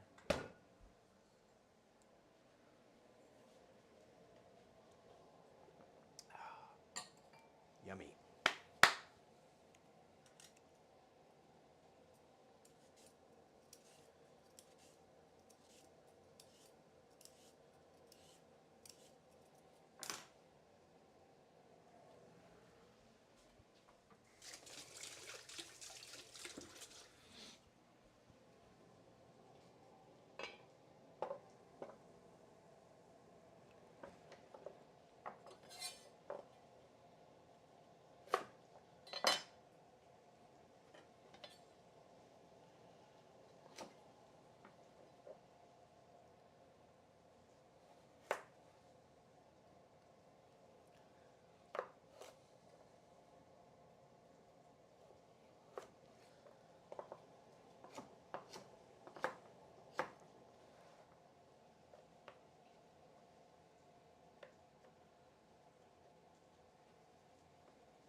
We want semi-substantial pieces.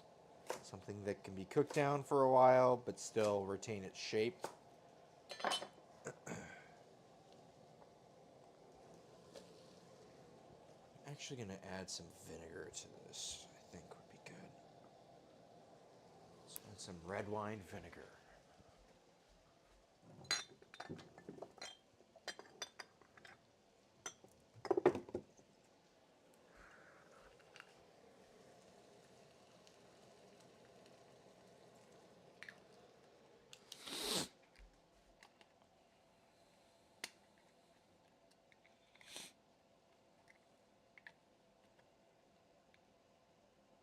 Oh shit. It's like the lid's all fucked up. It's like all bent. That explains that. I've been fighting this lid.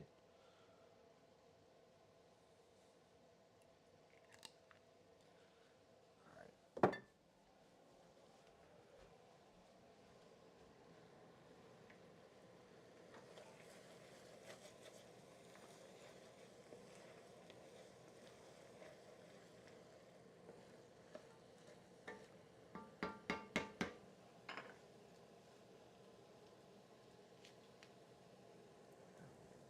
Butter.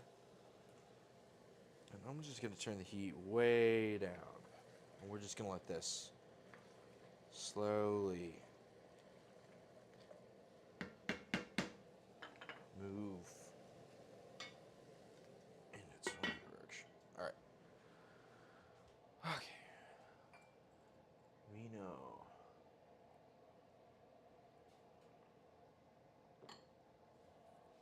Alright. And the rum. That's right. I need to be doing that. Infusing the rum. Let's see. What is this ratio of booze to tea? We'll bust out our scale and do something here. It's not too hot.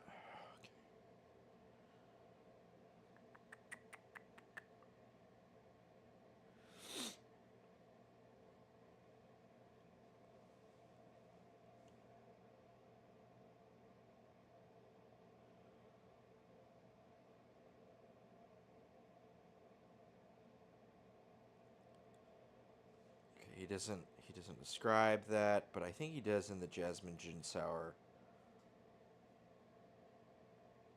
What is it?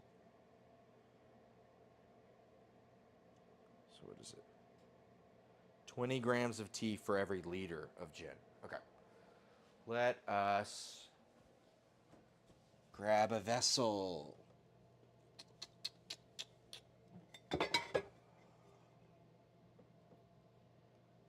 about a quart jar? Everybody loves a quart jar.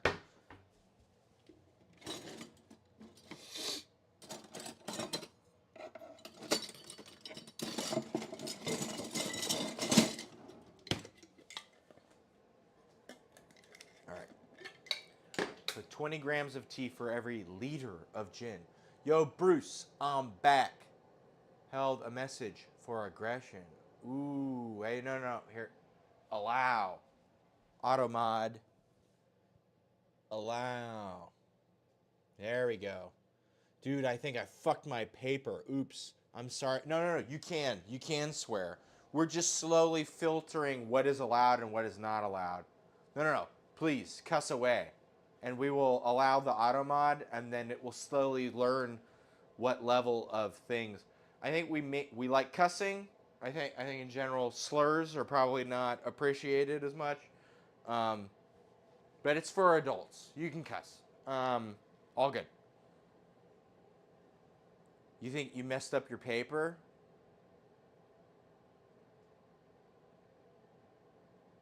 The ethics paper? What was the ethics about? There's a trolley, and on one side there's a freshly made chicken pot pie, and on the other side there's an alien of unknown description. Which one do you put the trolley to? Is it something like that?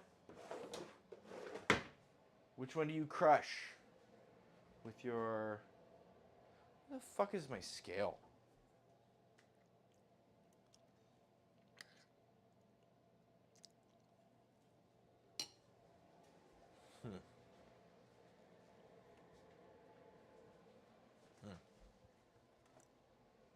Scale. I'm sorry. Is there any sort of consolation I can give?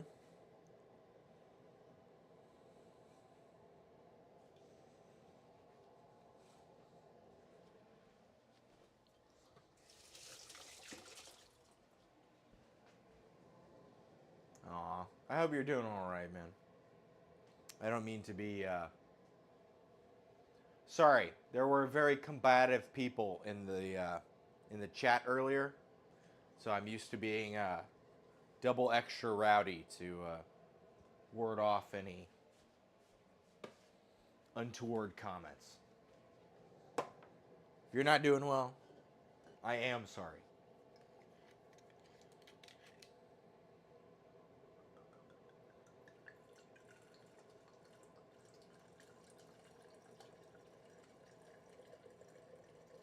We're going to do half a liter.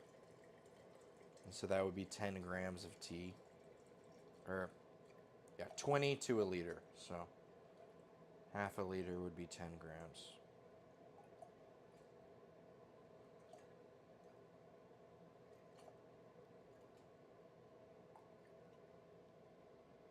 Ooh, 499.8. Yeah. No, over. Meow. Oof, my internet is bad. I missed your last comms. Again, apologize for... No apologies. We're just trying to train the auto mod to... this is for adults. I said it earlier. It's one of those things where swearing is great. We're all for it. Fuck, shit, cunt, bitch. But the thing is, like, swears and stuff... Or not swears. Slurs. I think we're less keen on slurs here. More because it's just not it's not as friendly.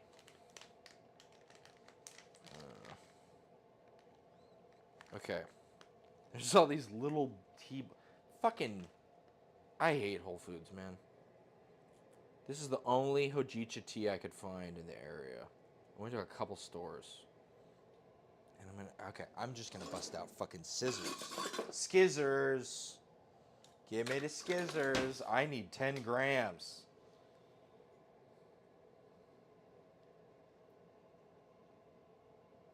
No, we're training the auto mod. And I hope you are doing all right with your. Okay, 2.5 grams. So we need 3 more bags. Yeah. No, it sucks to not do well. I've been there, man.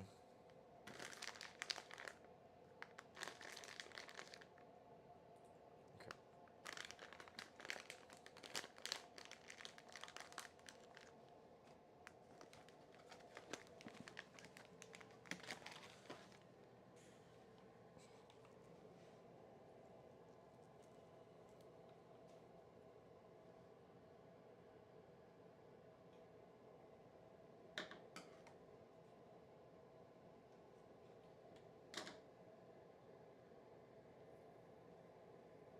No, I think we had someone in from Ecuador, and we actually made a food that they requested.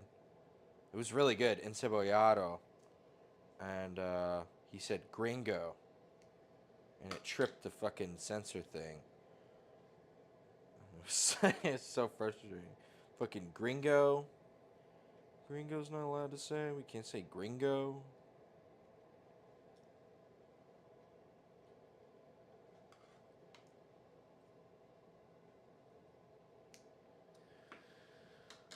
Huh. Dude, my teacher led us to one direction, but like the paper to go another direction. Ah. That's always frustrating. Hmm. You know, I was really bad at English in school. And then I did my own reading outside of school once I was done with it. And I realized that like all of the English shit, all the shit they made us read was just like was not accurate. We would always read parts of books instead of the books themselves. And they would just tell us, oh, this book is about this thing. And then you read the whole book instead of just the passage in the fucking text. And then it's just like, oh, this is about something completely different. And so I get you. I think it's one of those things where you end up like battling yourself because you are less trying to learn what the thing actually has to offer, and you're more trying to learn what your teacher expects out of you. I think that's why I was like really bad at English in high school and even college. I was not a stellar English student. I'm gonna add a little more rum to this because we're at 11.7, which would shoot us up another 150, 11 and a half. So that would shoot us up another 150. No, like 75. So let's add 75 mils. Just trying to keep the ratios the same. Somewhat the same. Okay, perfect. Now that's frustrating, man. No, and all you're trying to do is make your teacher happy, because with a lot of these like written things, it's just like up to them to feel good about your paper. Like it's less about how much you know or whatever, and it's more how good they feel about you in general or how good they feel about your paper. Yeah, same, mate. I can't do my languages too. It's just, but that's the thing is like once I didn't have to do 2 things. I have 3 languages. Whoa, that's a lot of languages. What languages? For paramedic, you're doing 3 languages?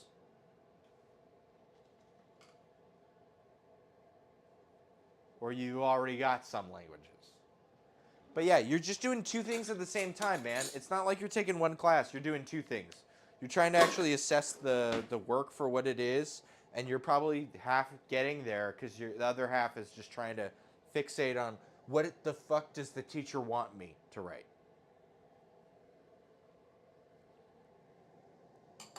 It's very frustrating.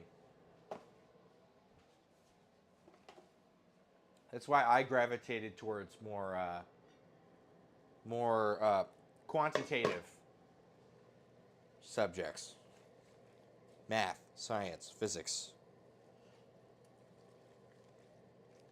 Because I mean, like, whatever the teacher expects of me is well on its way to whatever the answer is. And wherever the teacher comes up short of the answer is only by virtue of the subject matter being very hard. And so everything's graded on a curve. Because if everyone is expected to find every answer, nobody would graduate. Because it's just kind of difficult.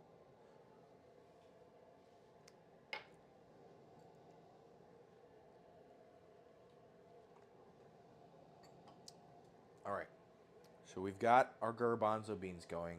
We've got our mirepoix going. Our chicken, ooh, is roasty toasty. Look at these motherfuckers. This is looking great. Okay, this is like perfect. This is what we want. This is so much of what we want.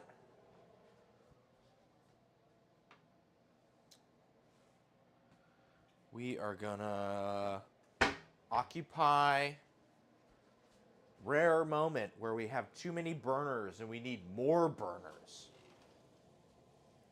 So we are going to set our big ass tray of crispy chicken on our cutting board. Whew.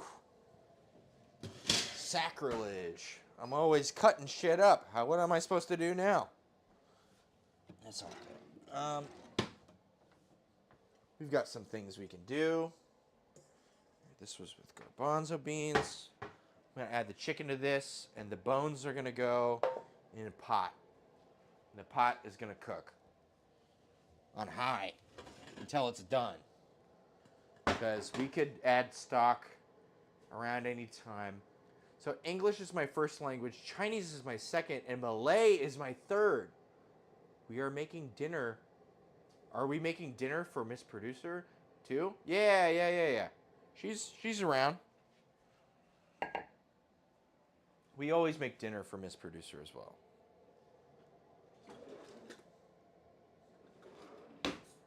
She's never left out. I promise that.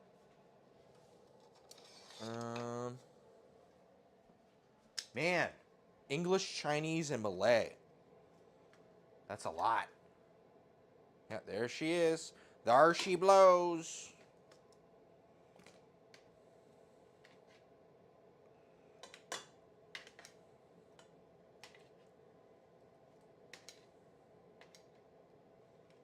So we'll take the bones, these nice roasty, toasty bones. Oh, man.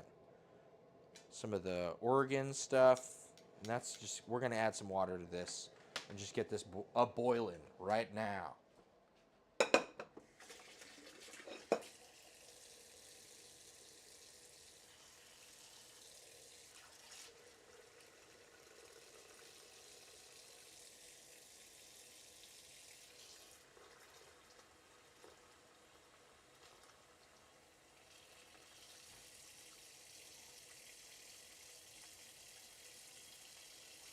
Honestly, I'm really happy with how this carcass looks. It looks like I want to eat the bones.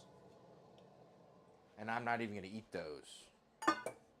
So, buenissimo. Alrighty, I need to bounce. I realize I got shit to do. I hope your chicken comes out good and you have a good dinner. Thank you so much. Thank you for stopping by. I hope you're all good with all your stuff. Please feel free to update us whenever you come back next, and I wish you the best. I am in the process of learning German since I was visiting there a couple years ago. So far, I can order a beer. Great. Alkoholu kudasai. Beer, bitte. Ich bin ein Berliner. Je suis un American stupide.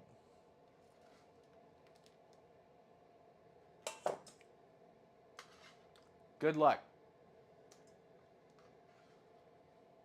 Producer is a German person, or as a person of German interest, let's say. this chicken is perfect. Oh man, this is like the perfect chicken. I love this shit. This is so good.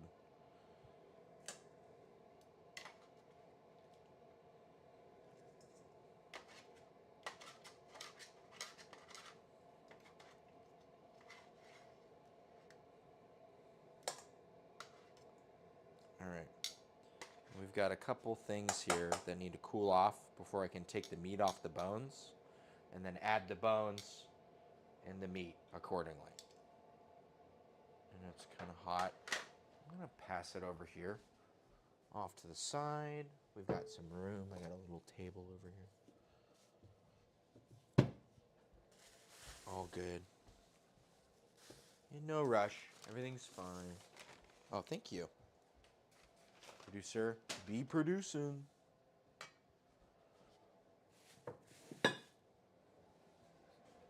Indeed.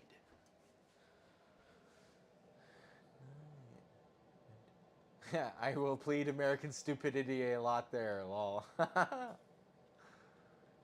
crime problem. Fun. Now we're working on it. It's one of those things, right? It's like a practice. You're never done, right? So it's about being happy with how you're headed. I think that's a lot more of it. And it's just one of those things where you're like, it's kind of like the gym, right? You set goals in the gym and you try to meet those goals. And then when you're done with the goals, you're like, kind of cool. You know, let me switch up my goals and try some other stuff. Like, I remember the first time I really got into the gym, I was just like good at deadlift. I was like way better at deadlift than any of my other main lifts. And it felt great to just lift shit off the ground. So my max working sets of deadlift are from, I don't know, 2018, 2019. And then I kind of like, okay, well, I kind of maxed out on deadlift for like this kind of mesocycle. That's kind of more the typical or technical term. And then like I kind of switched up my routine, and then I noticed like my bench started to blow up, and so I really like tried to peg a really high bench and see if I could meet that goal. I didn't quite make it there. My max for working sets was 265, so I did like 4 sets of 6 for 265. But it's just one of those things where like, you know, you set goals and you kind of get good at it and then you meet the goal and you like, it's kind of like this up and down, but every time you go up, you kind of go a little more up, and every time you go down, you kind of go a little less down. My neighbor and Rammstein's music is helping me learn the language. I understand it pretty well, but can't speak it decently. See, and that's the thing too, right? There's kind of the different levels that I think about it, because I did a decent amount of Spanish, and I'm horrible at Spanish, and I will admit I'm not a very good listener. So I did a couple years in high school. I did a shitload of Duolingo. Like, I'm like 2/3 of the way through the whole Duolingo track. I'm in like section 4 of 6, unit like 150 whatever. And I'm like really good at reading stuff and picking things apart from reading it, but my listening quality is like lower. So I need to like watch more TV in Spanish, right? And so there's the reading is the easiest, listening is second easiest or like middle, and then speaking is the hardest, of course. So like, if you can understand it pretty well but can't speak decently, I'd say you're probably ahead in German than I am in Spanish for sure. And it's just, you know, that's kind of how I personally kind of break things down. But at least I don't have to learn Malay. That sounds difficult. Muy difícil.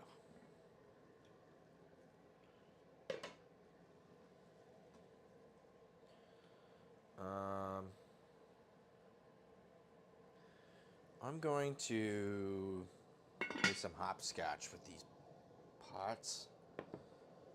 This one's already at a boil. It's hot. So I'm going to move it to the lighter one because we want our stock to get up to heat. And these bigger burners are a lot better at doing that.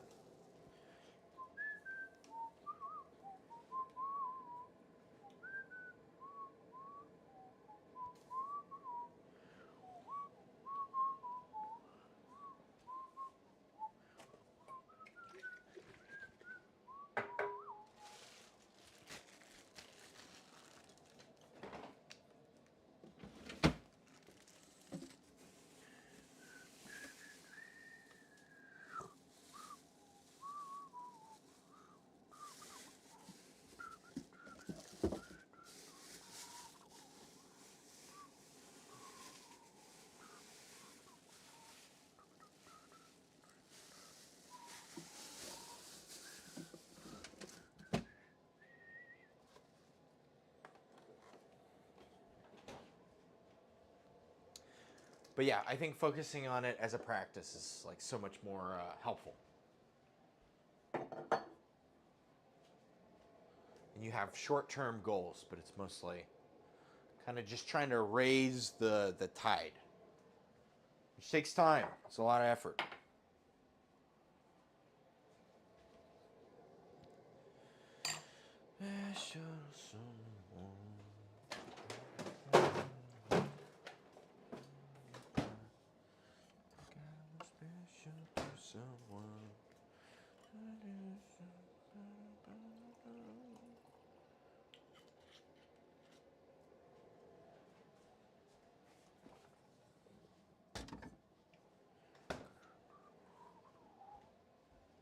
How are you feeling? Still a little hot. I think if I give it 5 more minutes, I should be able to shred the meat off of those. And I want to pull the fat and the fond off of it and go straight in there.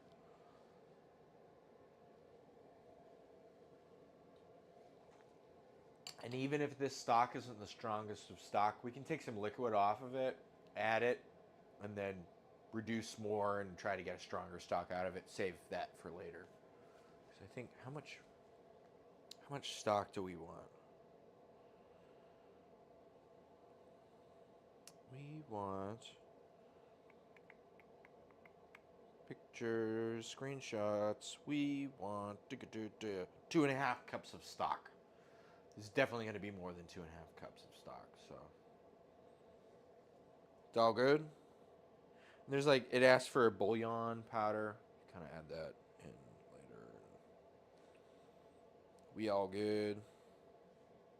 We're getting there. Can't rush it. Or you can only rush it so much. That's probably the more apt.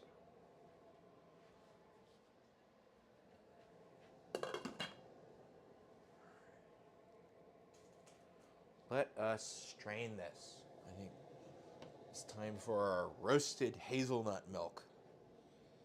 It smells great. It smells like a toasted barrel or something. It smells really good. Yeah.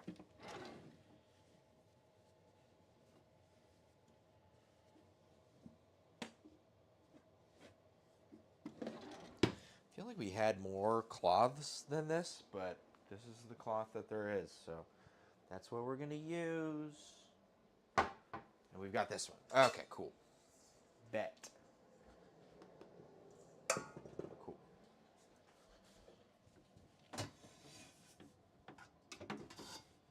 Okay. It's just a physical test of might. Sorry if I'm like kind of explaining something you already know. If you're better at German than I am at Spanish, then you probably understand a lot better than me. I was gonna just use this one, but those like clear tea towels are like my favorite for this sort of activity. the gallows right in time. Use the best tool for the job. Yeah, yeah. Here we go. You can tell which one I like to use. This one is... I made creme de moire with that. I made a bunch of shit with it. That's my favorite one. We should get a couple more of those. Those would be really helpful. Right?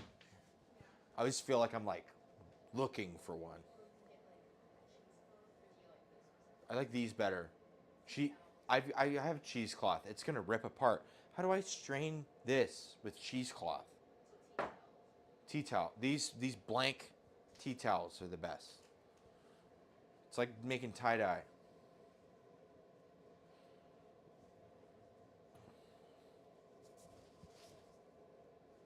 All right.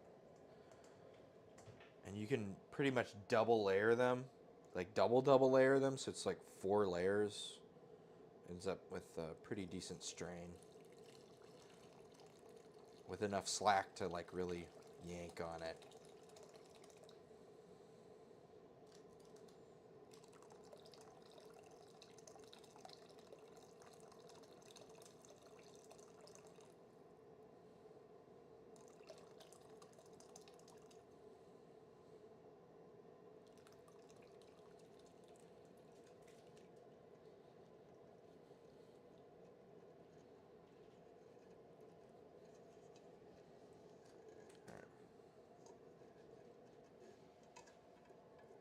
Add some solids.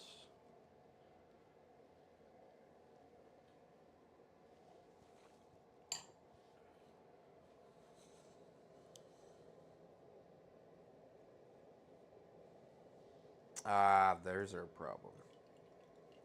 Need to lift it.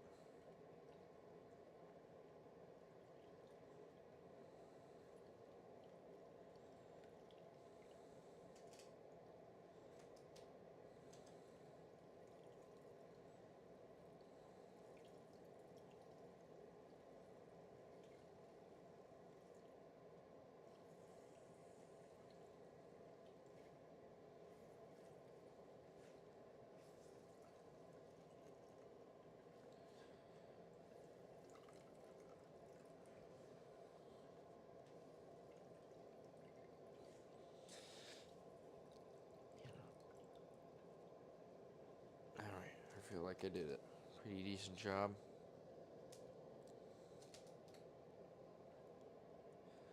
It's kind of...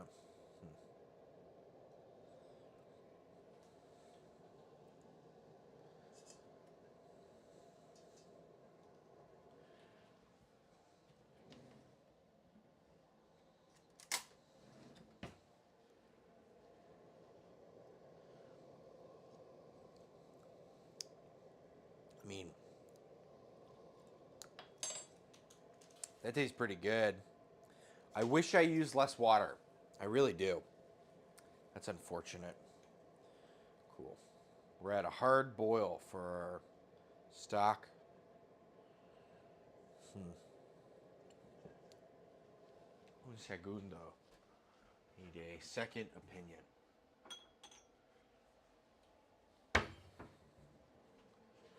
Nothing's better than almost pouring all the thing out that you spent forever working hard on, right?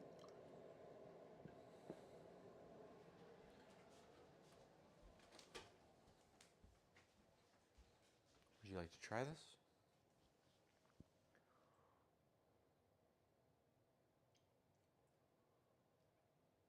Do you think that would come through?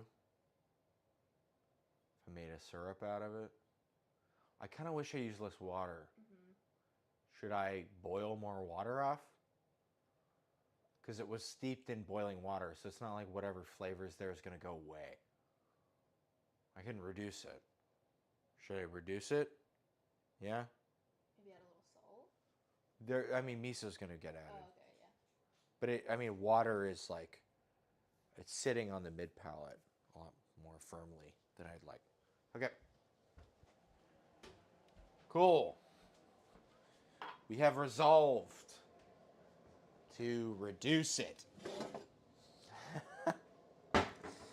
Well, perhaps it will be even stronger because I was able to extract more with more liquid, and then I reduced the liquid. You know, we don't have enough burners going on, so actually, I don't want the lid because I want to reduce the liquid. So everything, all burners going.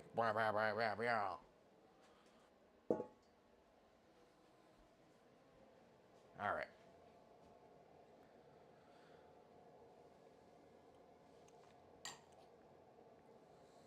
It's crispy skin.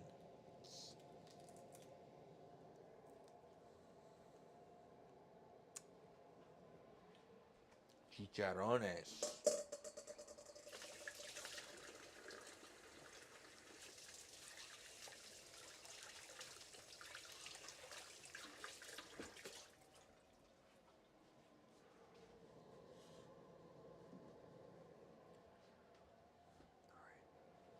I think we can debone our chicken over there. Yeah. We can enjoy another glass of wine.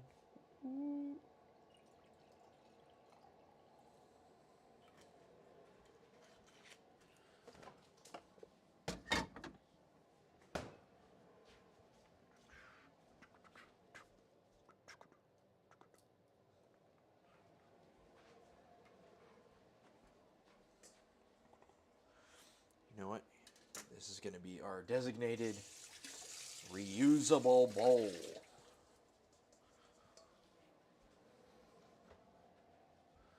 Let's grab.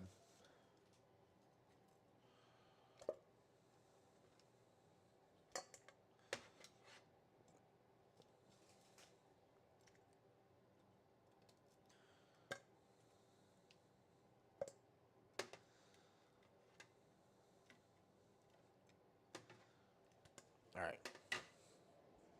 So we've got our wings and legs here. And we're going to add the meat to here and the bones to here.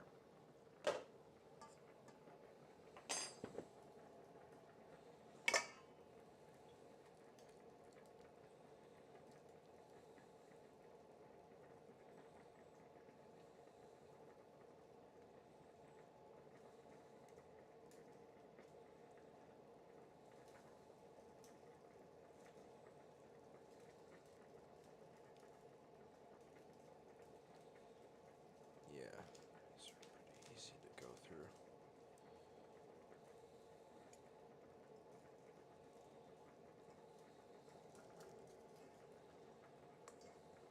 The flats.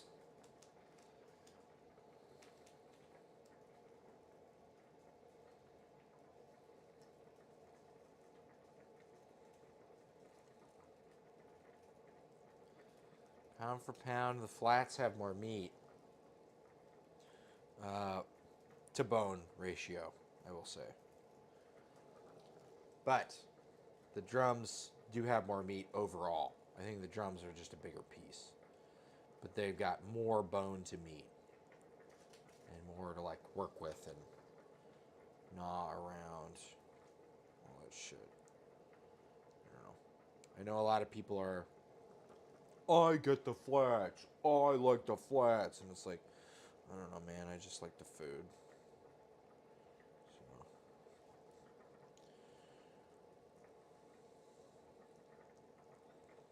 Yeah, this is real solid chicken. Really happy with this.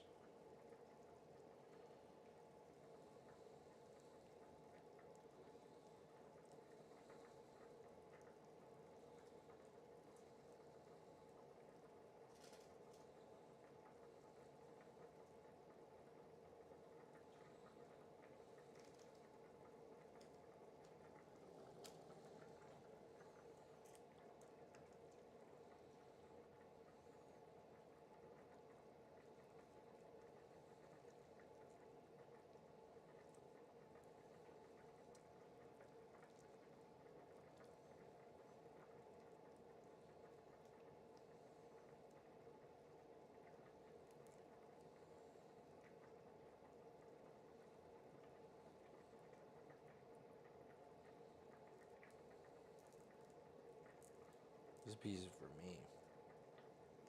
Here, this is mine.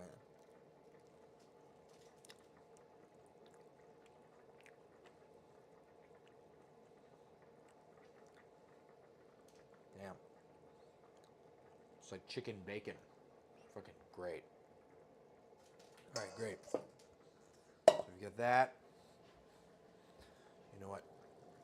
Executive call. I'm gonna just put this on and use my schmaltzy hands to just do this up right now. You can, can you hear it? You can hear the crackly chicken pieces on it. All of you guys who hate chicken skin, you can go to hell.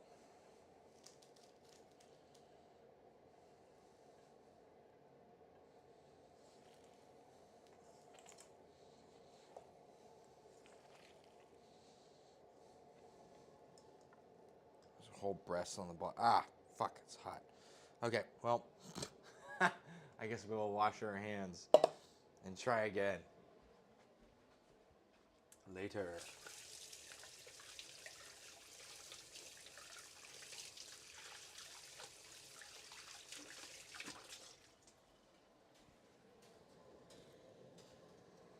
God damn, that was hot.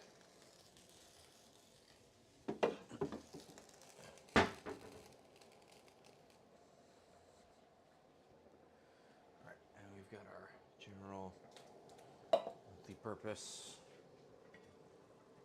Oh, that's also hot. Ow. Smells so fucking good though.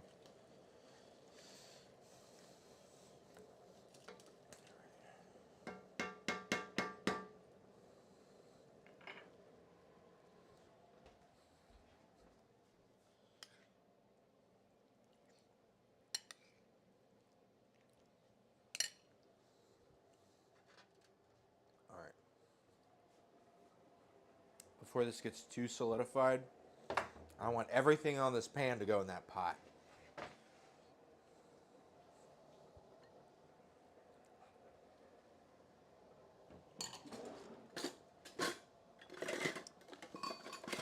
Scraper. Our friend, the scraper.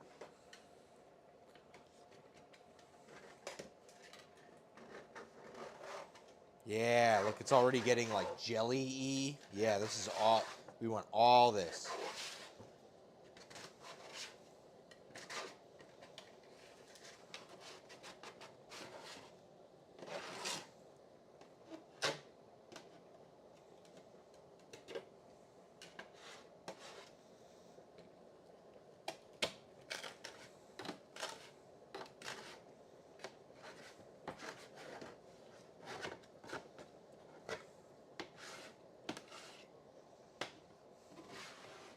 We'll go for a second pass here. But this, we want all this in here.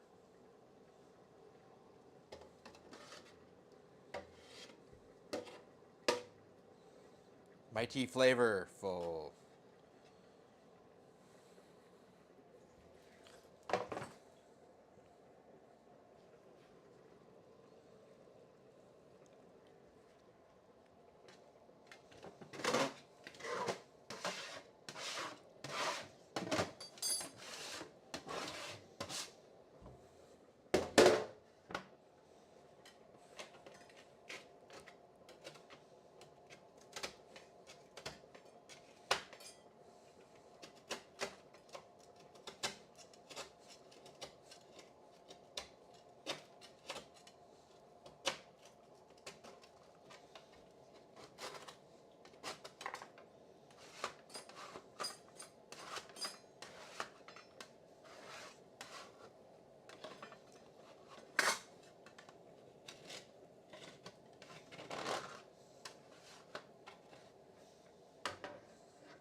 to get this little last bit. This is like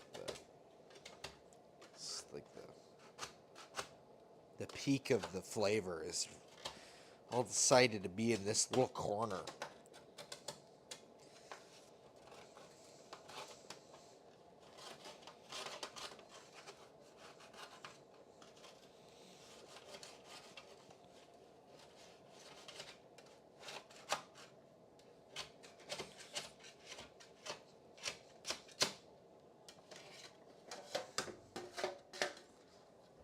All right.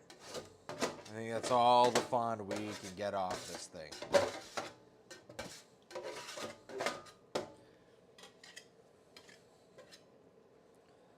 This is going to make an amazing roux.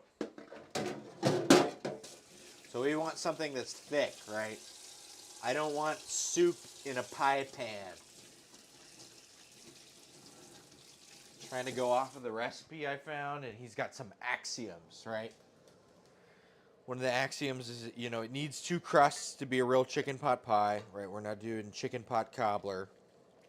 The second axiom is it needs to taste like chicken. That's why I'm going through all this like roasting and stock, and I'm still probably going to add some better than bouillon to this and stuff. And it's really just going to get gushy, mushy chicken, right? And then the third thing is it needs to be a standalone pie. I think there's the emphasis on pie is kind of lost a lot of times with some of these things, and like you know, you cut it and it just goes everywhere. And so we'd like to have something that you know, you can cut it and pull it out and it like retains its shape at the very least. So that's where we're at on that.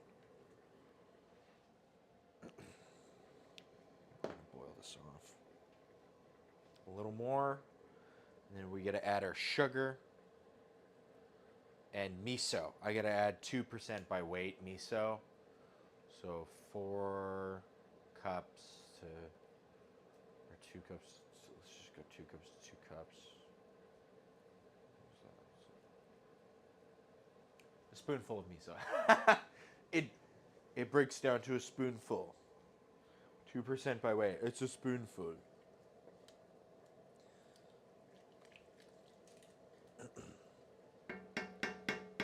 All right.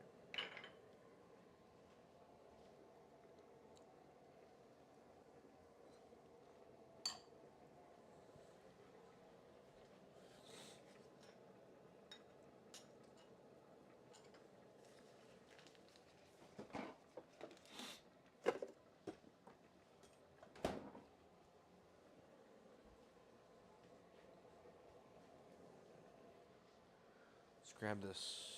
Yeah, this is the same spoon. See how we're doing.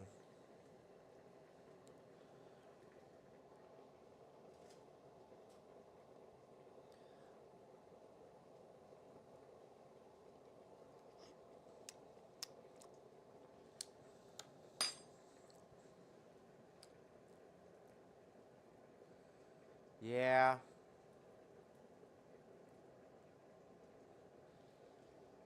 Who knows? I feel like I've lost a little bit of flavor. It's boiled off. But also, if it boils down, then it'll get stronger. So, who knows? We'll see. I do have peanut butter powder. I also have a miso peanut butter simple syrup, which is basically this, but with hazelnut instead of peanut butter. Trying things out. I'll know next time to use less. I looked it up, and it was an amount, and that amount is not accurate. So, next time.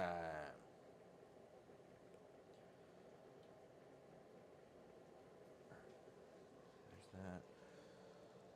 And this has been cooking for a long time. This is definitely done. Sorry guys. Holy, just forgot about these. But they're definitely done.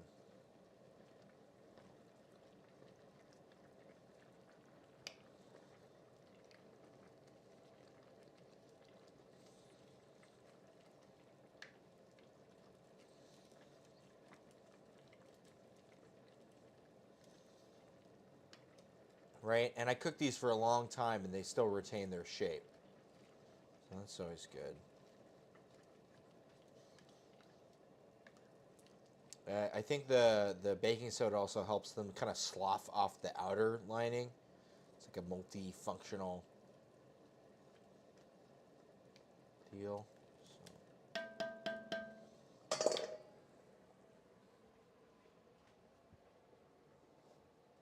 Let me see if I can go to shred these. Yeah.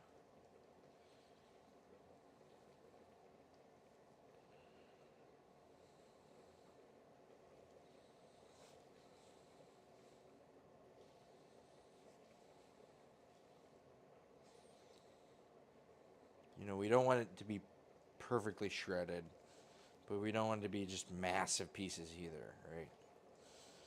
You got to play that line between like completely homogeneous and like intensely rustic, right?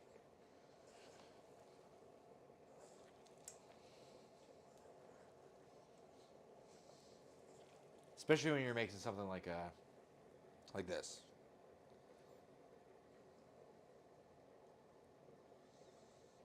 Uh-oh. Like a wing or something. Go in there. Get your job done.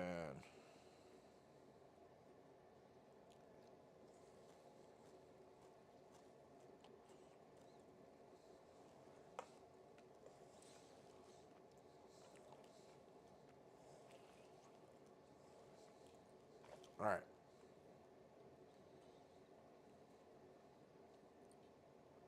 That's pretty good. And it tastes great too.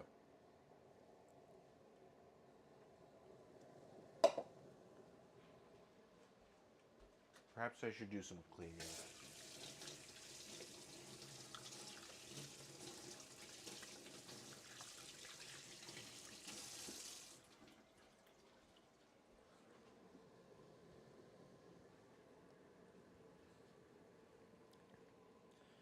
Let me take a look at the video. Just real quickly. Kind of remind myself where I'm at.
Damn.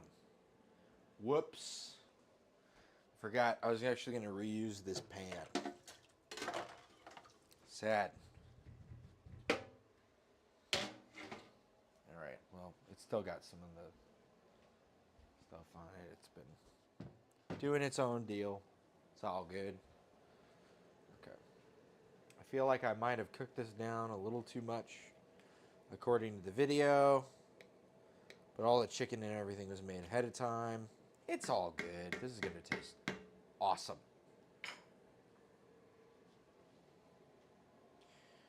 Muy good. Just kind of chilling on this. We're chilling on that. Yeah, I think it's about time I clean up some stuff.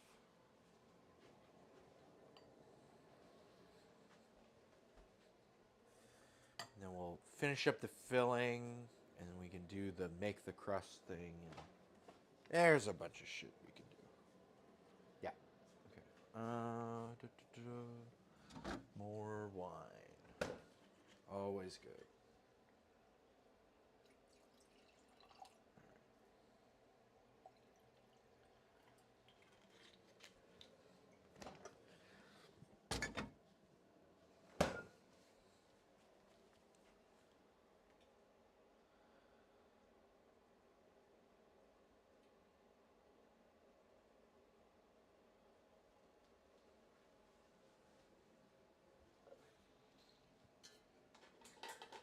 Ruh-roh.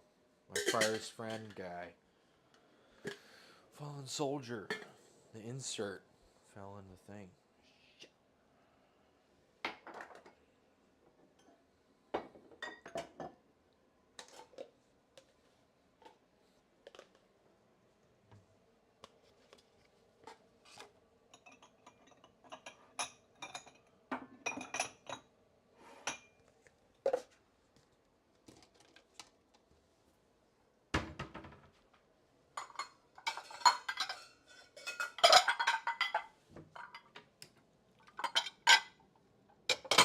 Perhaps this blender doesn't need to be plugged in.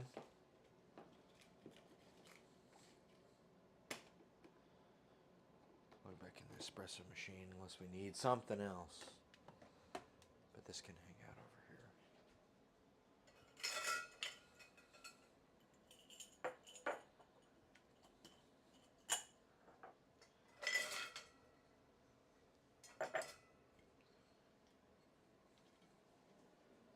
I like to hold on to some of these maple syrup containers.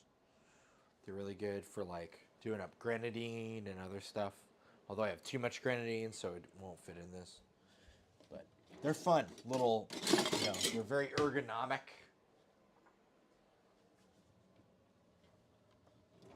It's definitely one of those where like even if you're like camping or on the go or whatever, you can like huck a bunch of them into like a bag or a box. They're pretty sturdy and to-go-able.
You know what I can do? I can make a gumbo out of this chicken pot pie. I can add my flour right now. And it should make, I can cook it down slowly over a long period of time. And it'll make a very gruesome.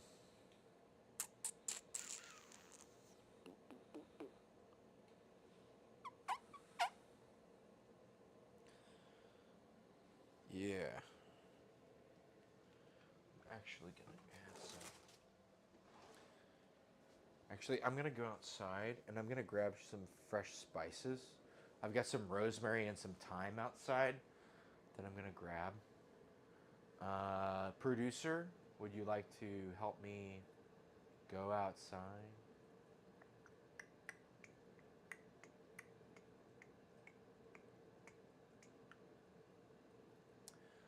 Well, seems producer is indisposed currently.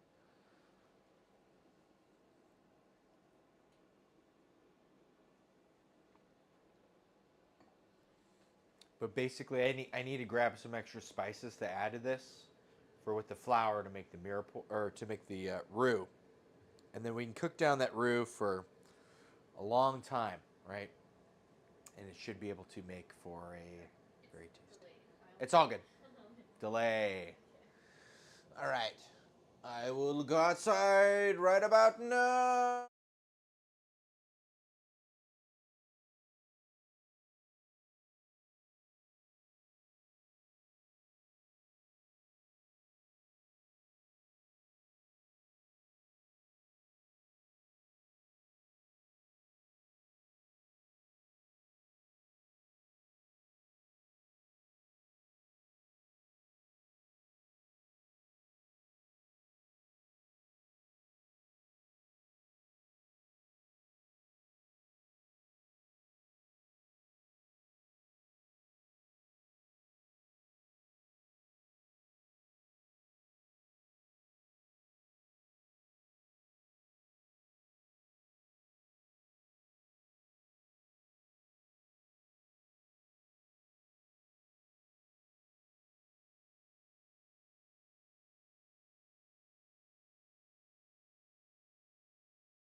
spice garden is elusive during the wee mornings of the year.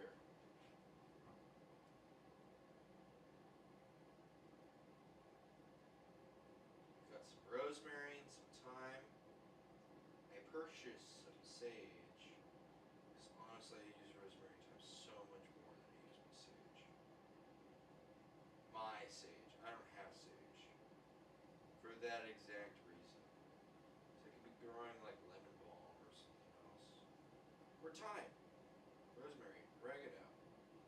These are all things we use quite a bit of. I'll give them a little rinse down. And pick through.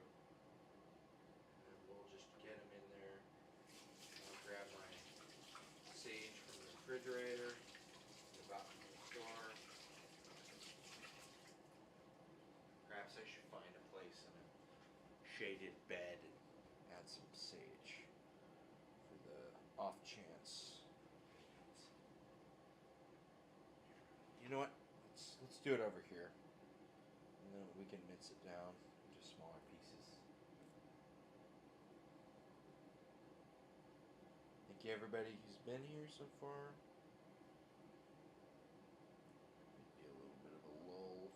I get it. It's been a lively evening. A lot of comers and goers.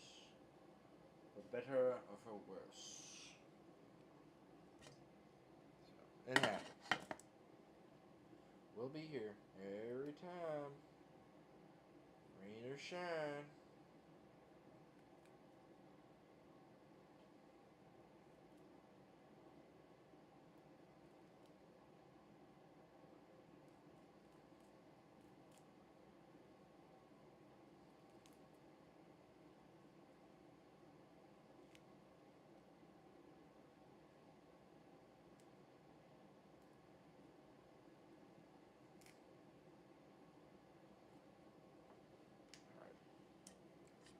Enough of that. Add some sage.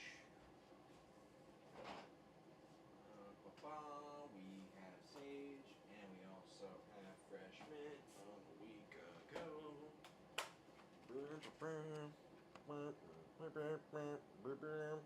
That's more than enough sage. Let's just pick off the parts. Keep the rest for our never eat. Maybe this would be the perfect thing to grow, actually, in a really shaded bed. I just don't give a shit about it. This is like enough. This is more than enough sage. And that was like barely any of it. If we're gonna go to about proportions, right?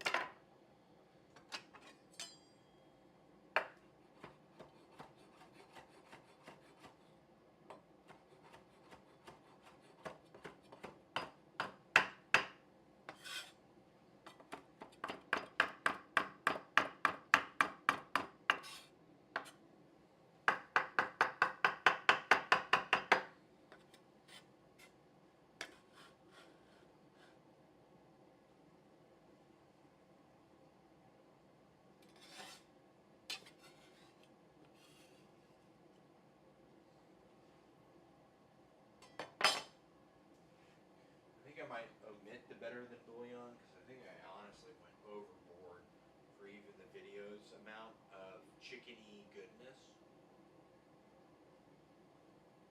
I think the chicken will come through very strongly. It will be called chicken pot pie chicken from here on out. Chicken on either side, like a username in the early 2000s. Chicken pot pie chicken. Chicken underscore pot pie underscore chicken.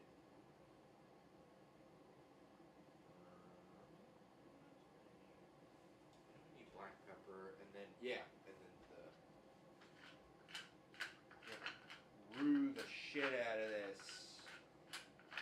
We got a ton of fat from that chicken. We can do the brew for about half an hour marvelously. Wow, that's actually really tasty. Interesting. Well, sometimes you have your constraints, and sometimes those constraints breed interesting results. I'm even gonna measure this. This one here next to our bread flour. In case we need any more. I'm not sure we do though.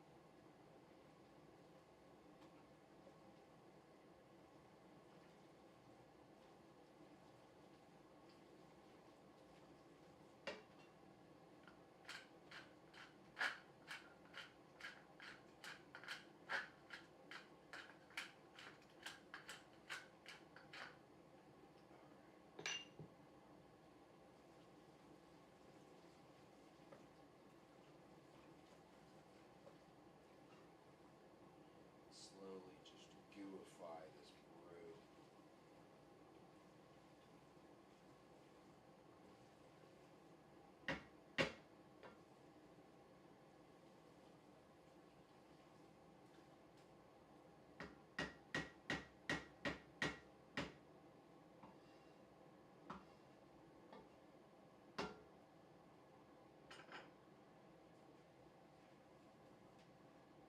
You know, the beans come away, but I still have a hard time like separating them out.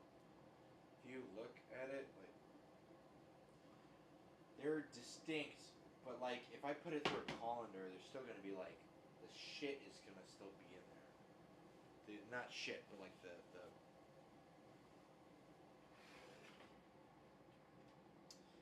skin, the stuff. Let's taste if this is a little more concentrated.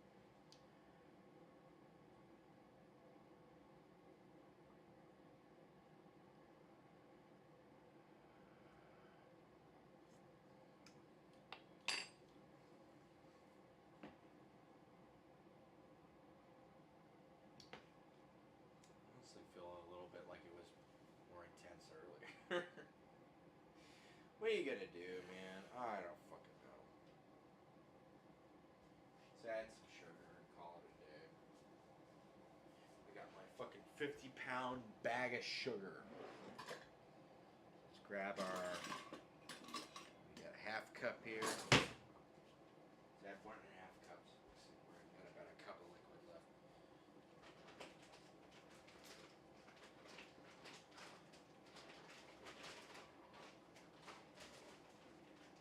Semi-rich simple syrup.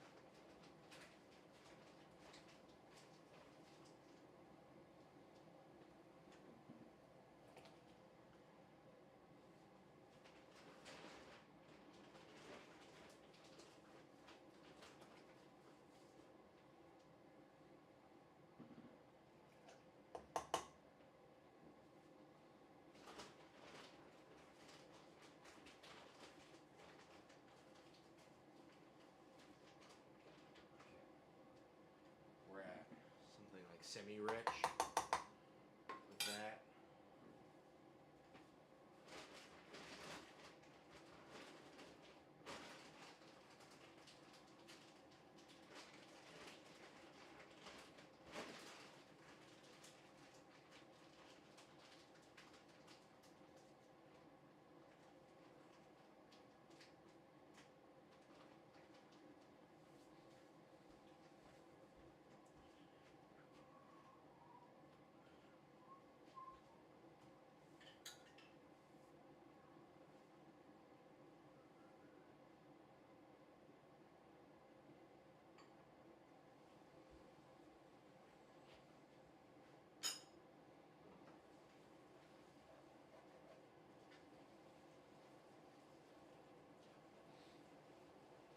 I want to add another onion and a carrot to this, almost. Just to have something like a little more like, bah, comes out. Let's do it. I'm going to add more vegetables back to this. Actually, fuck it. Who cares?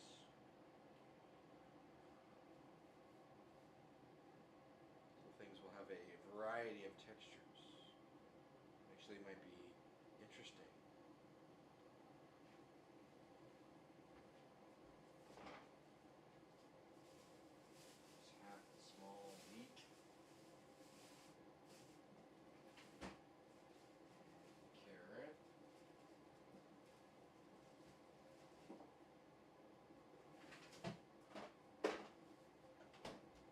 shit. Sorry, I've been... Producer. I haven't been using the mic. You're supposed to be like paying attention to any of this stuff. Yeah. Sorry. I took the mic off. Have you been listening at all? It's been like 15. Everyone left. I was wondering why everyone left. Okay. Well, I wasn't holding on to the mic wasn't connected to me.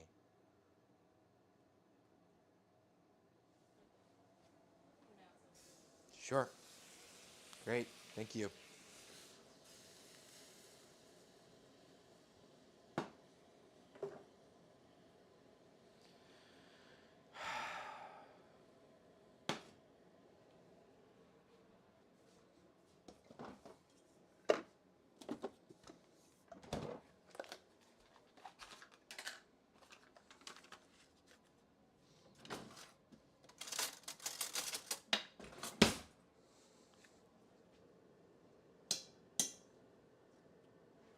All right.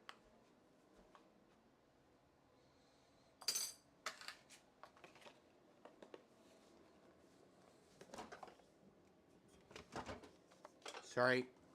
I was off mic. I forgot. My apologies. Sorry.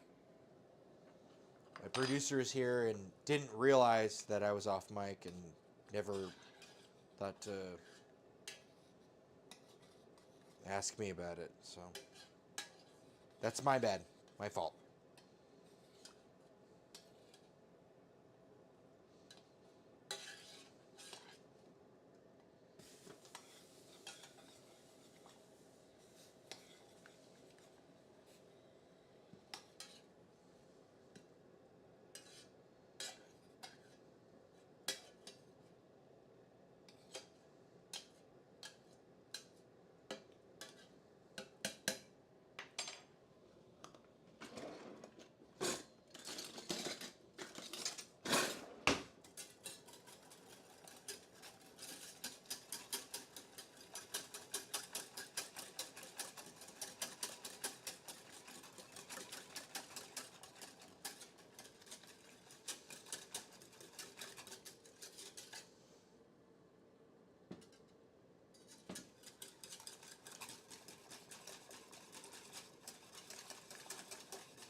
Let's call that Orgia.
Sorry, everybody.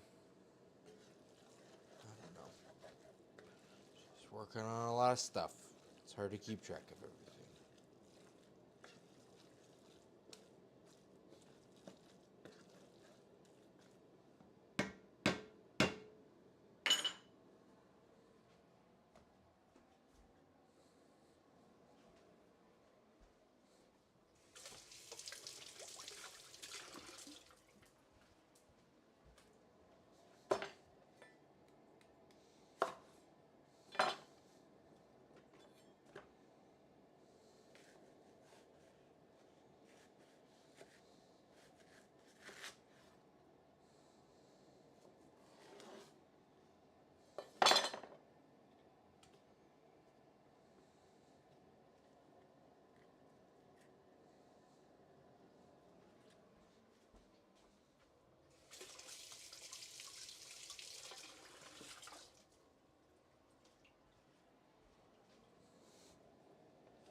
good, honestly.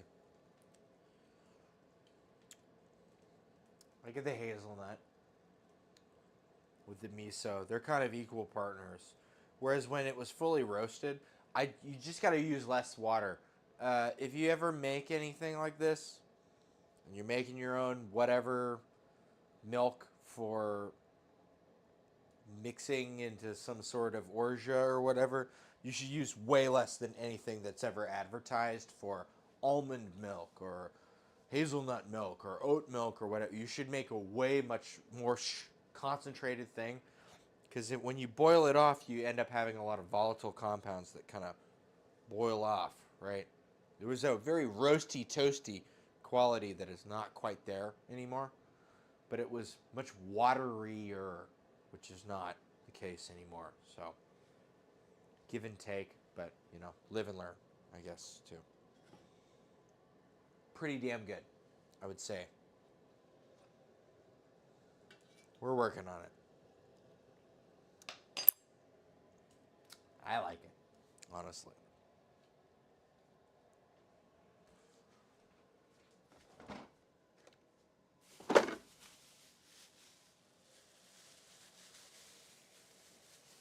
We'll put this half a leek away. I got 1.5 leeks.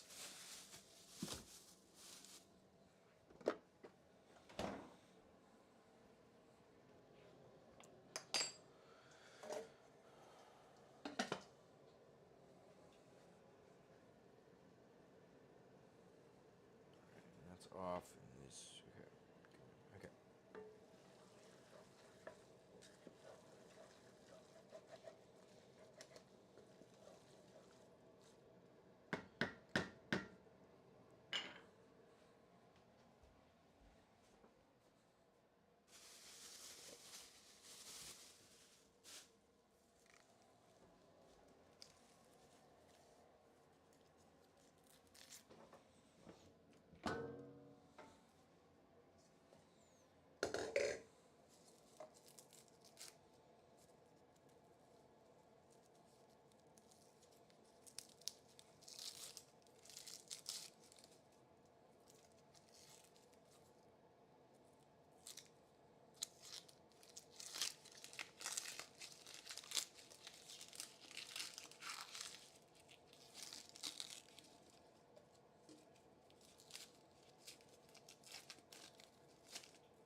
In about 15 minutes, it'll be an hour since this was in here, and I should be good to pull off a couple cups, and we should be able to finish this filling off.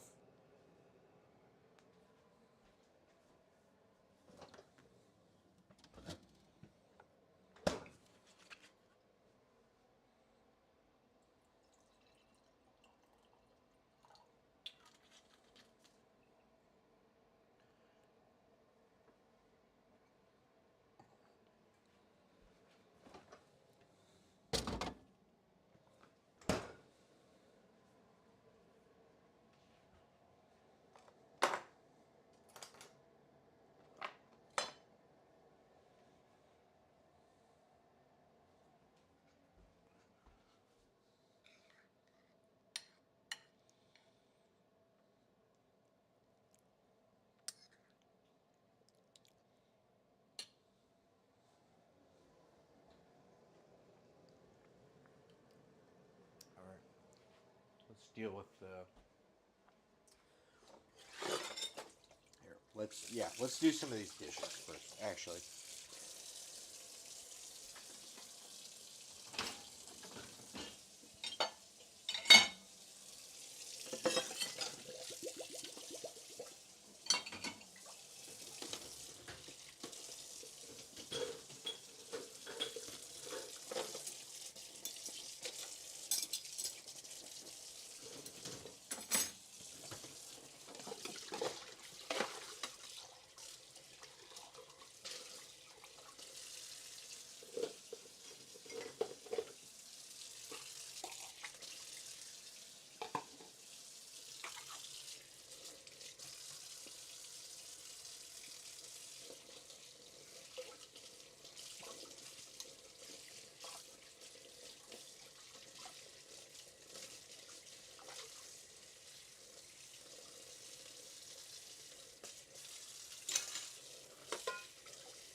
wonder how long the camera's been off.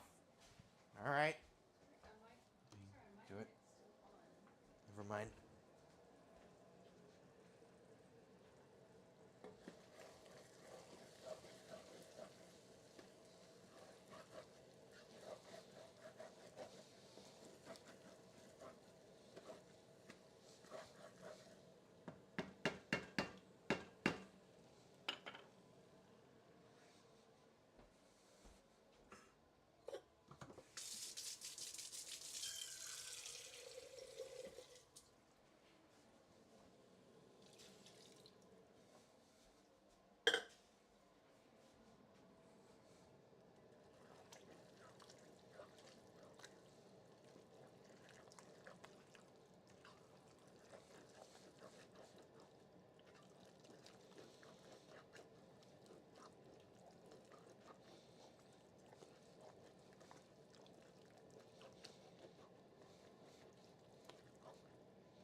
chicken.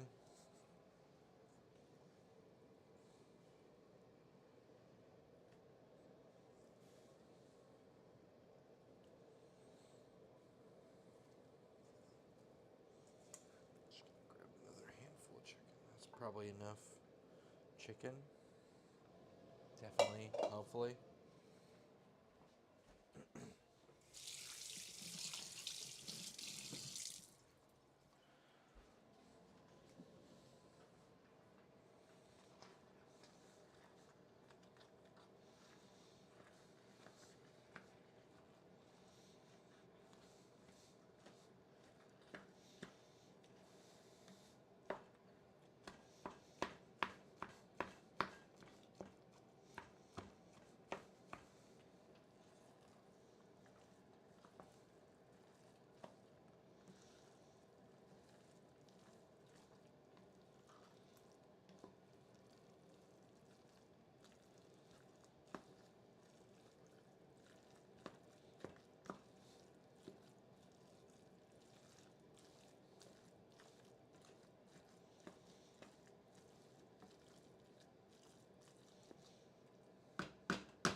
2.5 cups of chicken stock, half a cup of heavy cream, 2/3 a cup Parmesan cheese, frozen peas, some parsley.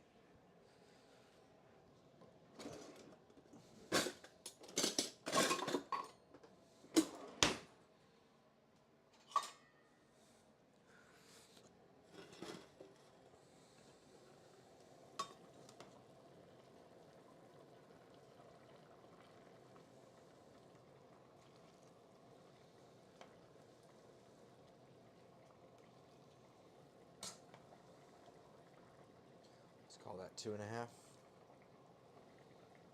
Just a little more.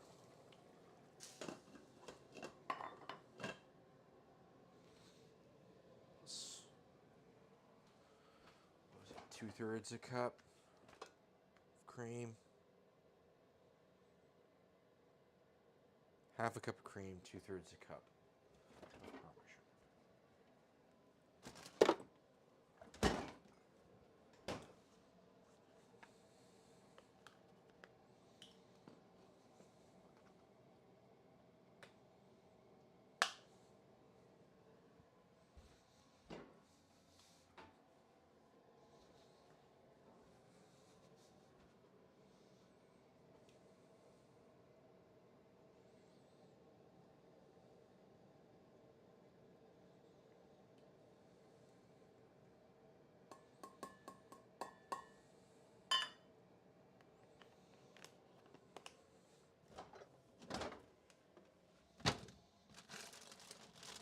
Our peas and Parmesan.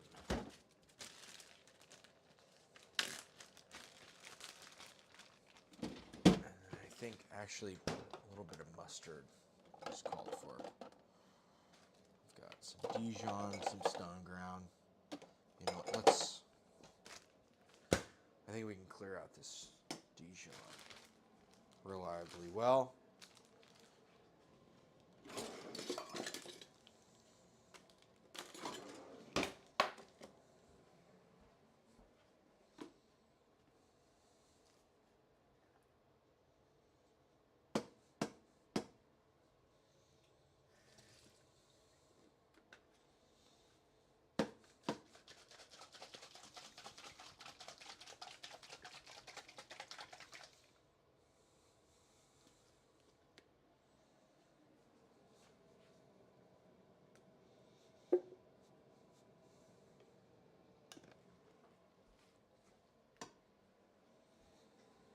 And now Parmesan.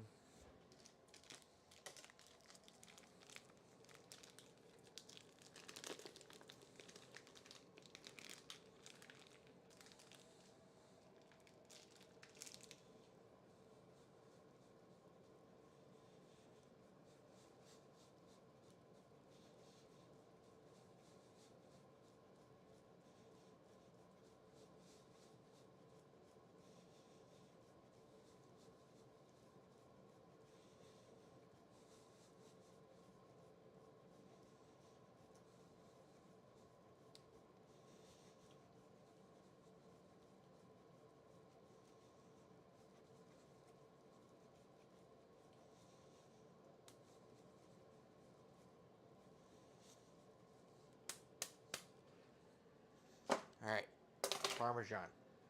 It's probably 2/3 of a cup or something like that.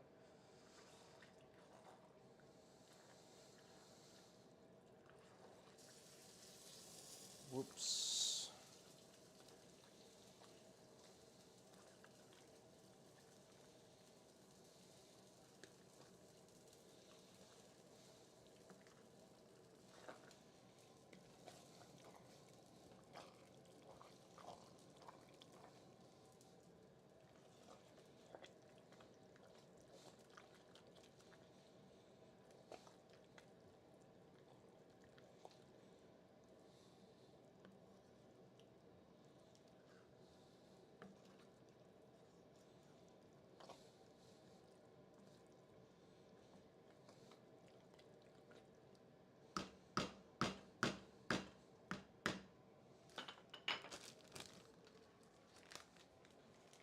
We've got our bag of peas here. I'm gonna add that.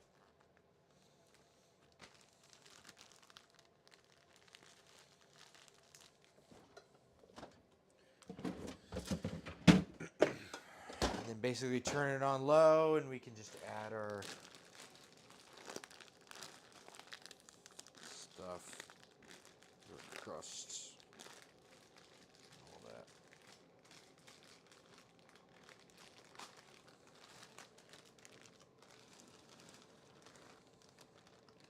Peas. All right.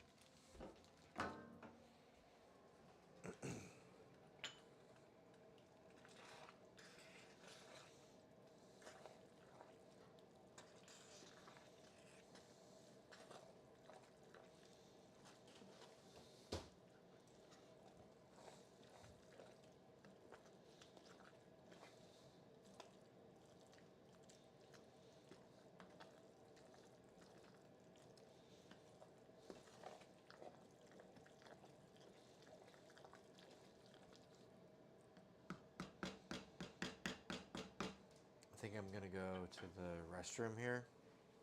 So I'm gonna take a break. Wow.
good to bring out the crust. And while it's in the oven, we can work on our salad and our other crust for tomorrow. Got some fennel here for our salad.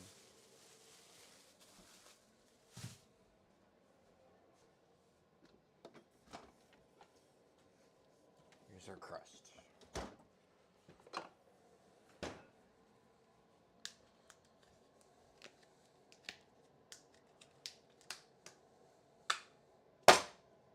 Oh, well, we don't want that piece of plastic off this deli jar. Don't want that. My bad.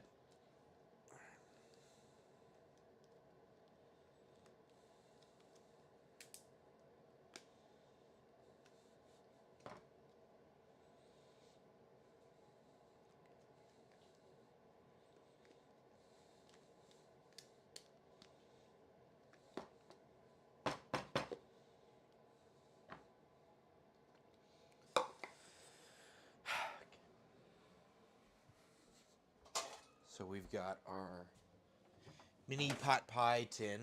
Gonna actually butter it before we get our crust in there. We're gonna wanna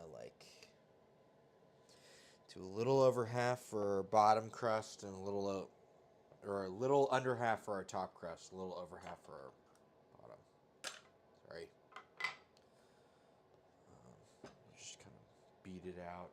Hey, rolling pin. Good to have.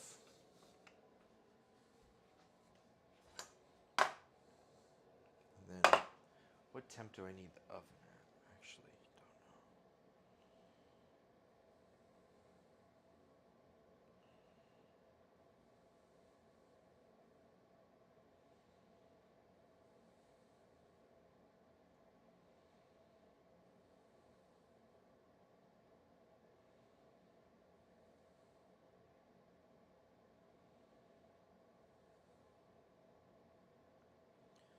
don't know. Oven, baking,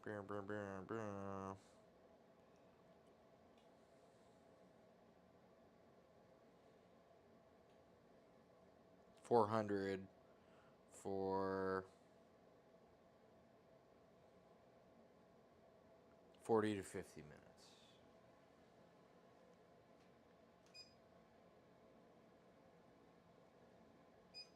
All right. Going.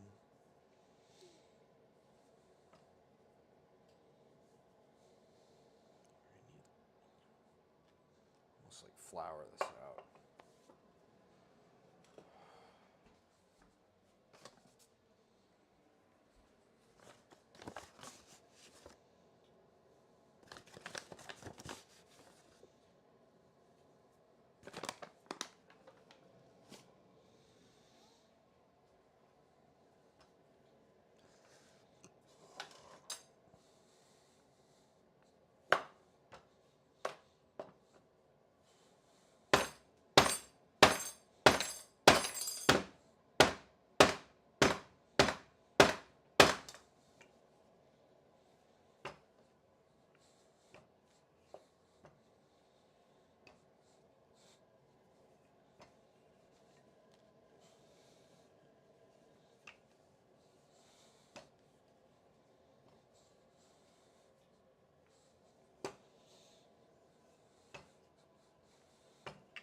There's a bottom crust.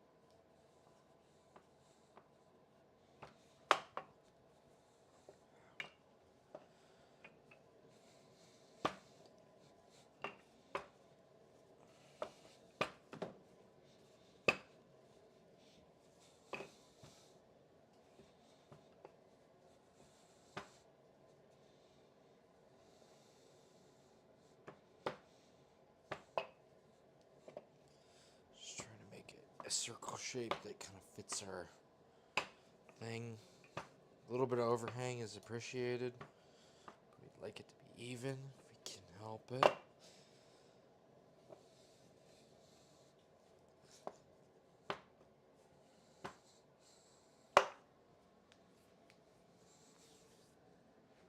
Alright, got a crust here. Poke a little hole in the center of it. It's a part of it so that way the air can come out.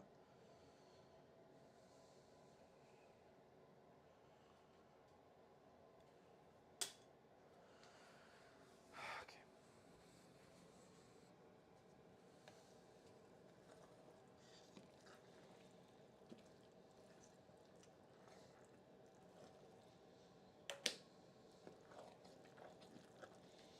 So in the video, he like freezes it up, but I did an extra long roux. So I don't think refrigerating it's going to be necessary to thicken it up. Like this is pretty fucking thick, right?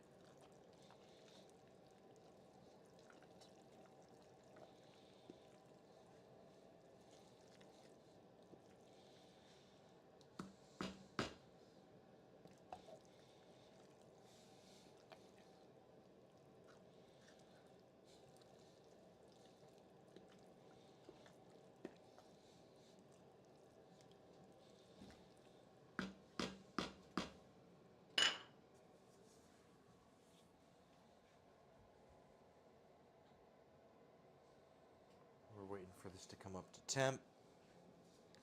Let's strain off our rum. So I've got a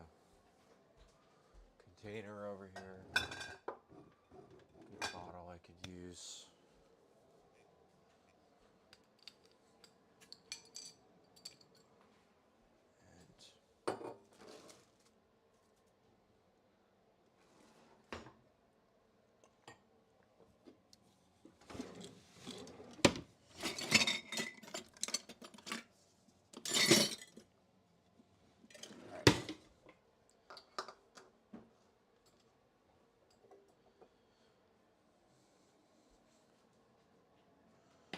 So our hojicha rum.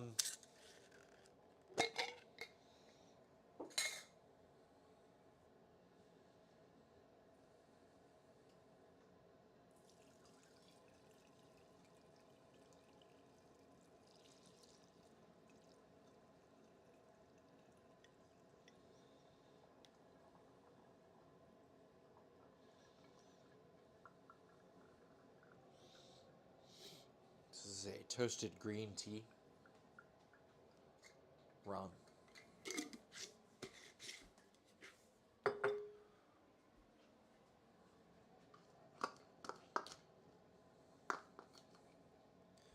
we're done with it, I can actually compost tea.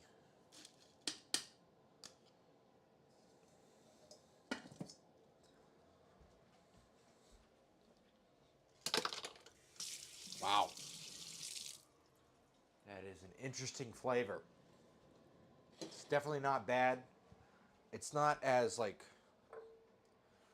pungently astringent. The toastiness kind of curbs the astringency. You know, because green teas tends to be astringent. That's all that antioxidants and stuff.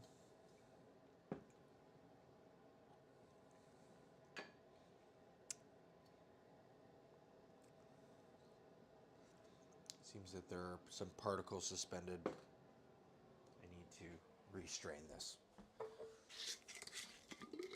It's not good enough. Nobody wants to chew on their rum.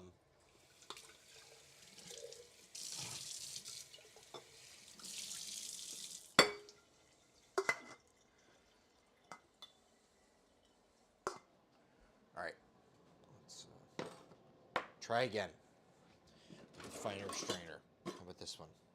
Let's go back to the, what was the other one? Where did that one go? I had like a really fine one. Here. It's got matcha in it. That's fine. We'll wash it up.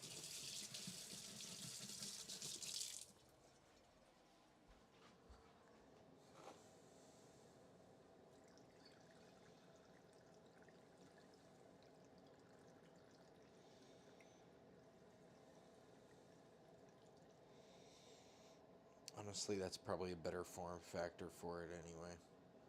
We saved about this much blue skies hanging out in it.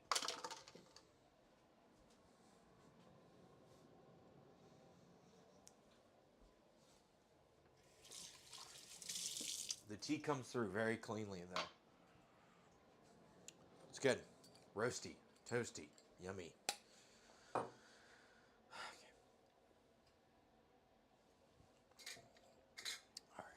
Where's our oven at? It's at 327. Let's put this back together and then prepare our pie. Then we'll work on our salad and our flip.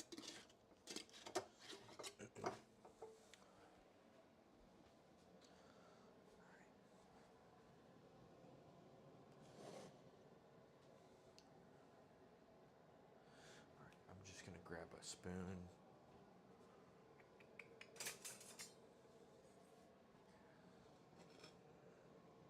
Move this over closer so that we can be a bit better with our filling.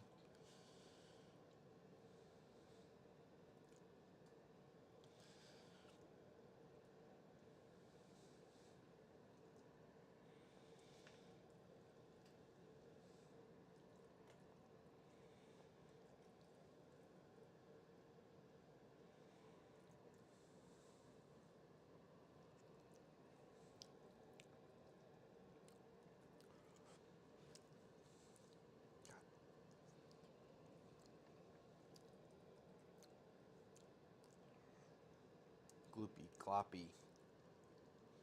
It's kind of what we want though, right?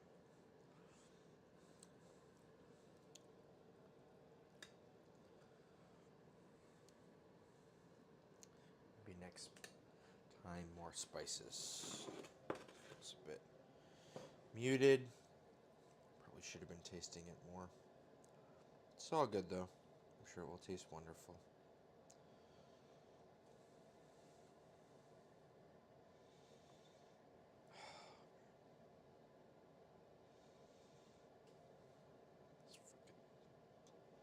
Tart crust just glues itself to the cutting board.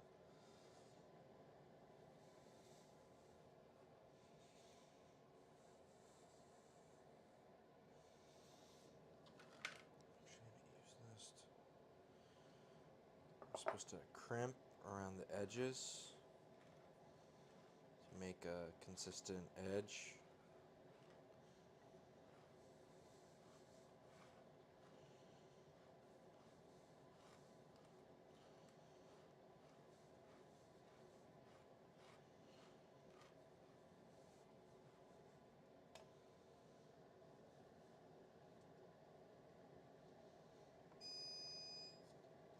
There goes our oven. It's about time we put something in it.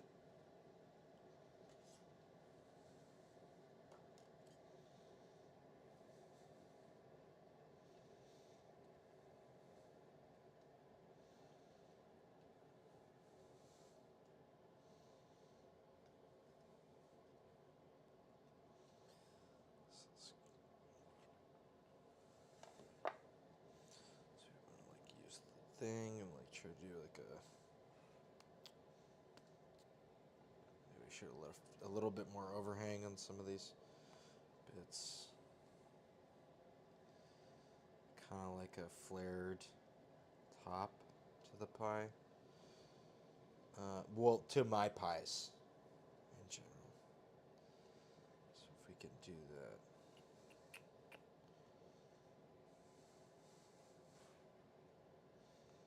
It doesn't have to be too fancy, but.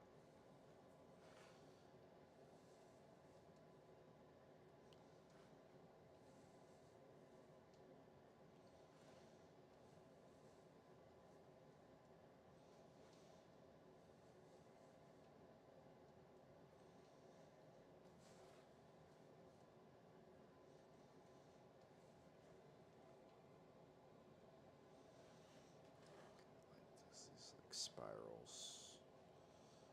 Not very artistic in this regard.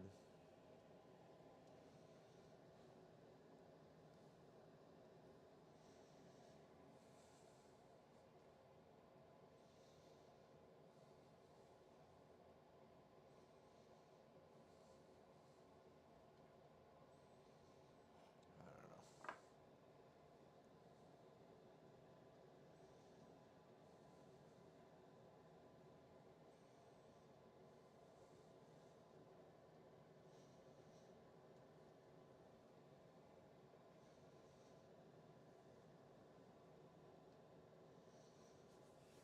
I don't know. Something. Trying to make it look not too ugly. I don't know.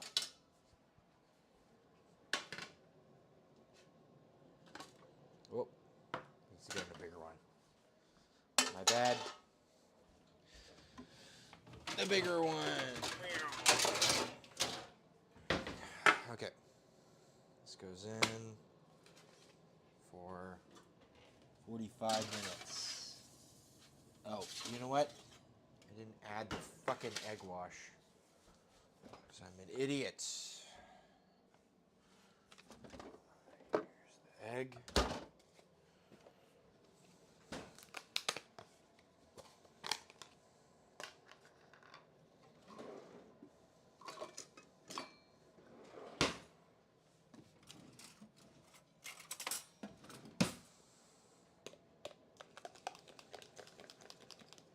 A little bit of water. Here you go.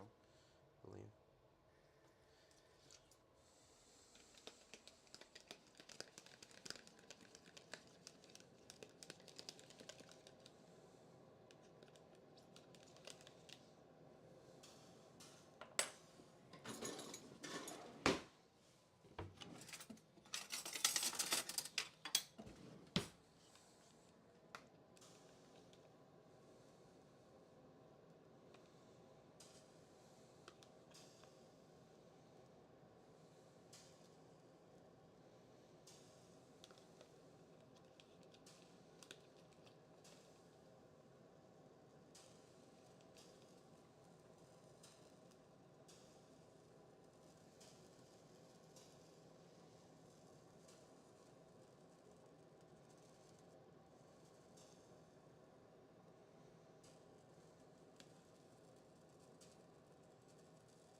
I don't know if I fucked this up. Wish we had a smaller brush. The only brush we have is this brush.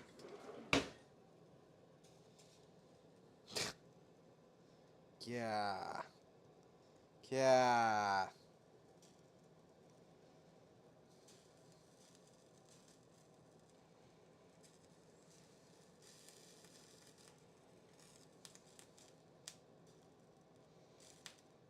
I feel like this is gonna fuck up really bad.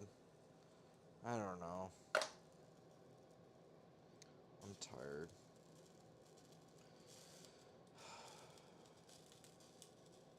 Alright. We'll put this in and see what happens. How about that?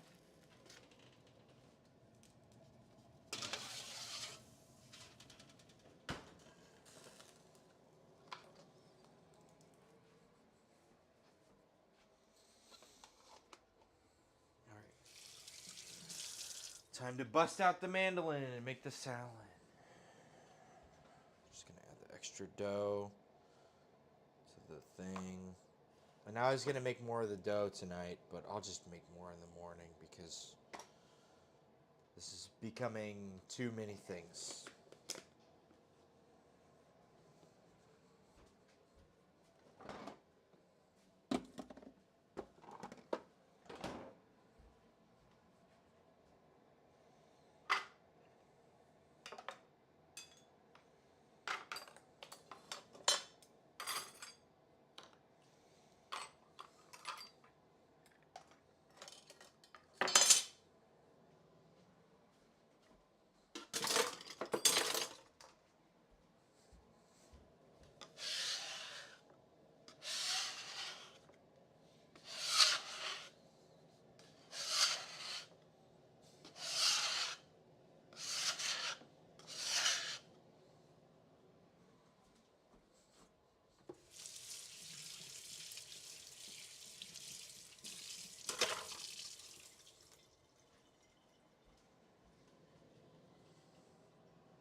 Sorry.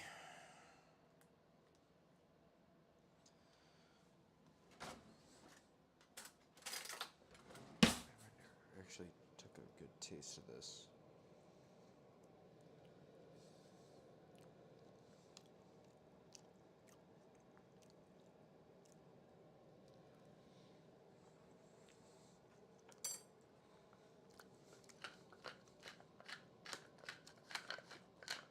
I'm going to use this as an opportunity to improve for tomorrow, because I'm going to put this in another pot pie for tomorrow for Dungeons and Dragons.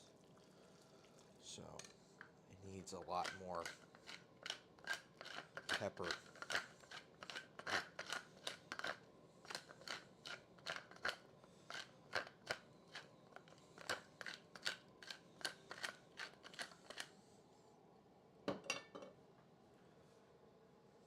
Maybe a little more salt. You know what, actually? Worcestershire. This is what I want to add to this.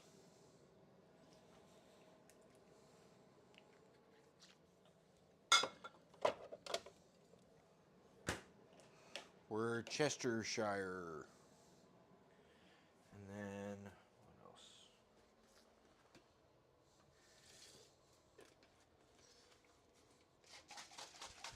I might have added too much of this Dijon, but it needs more oomph. It just does.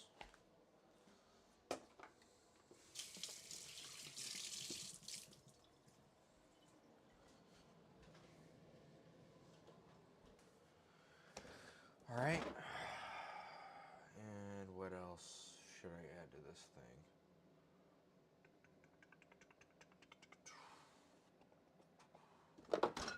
Let's add more spices. Thyme. Thyme.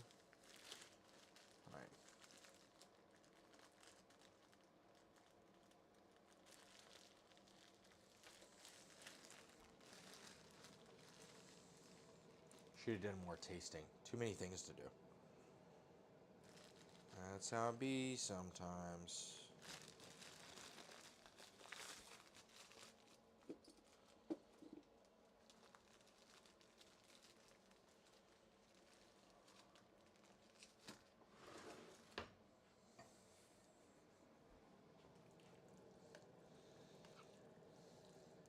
We shouldn't be using this. We should be using this.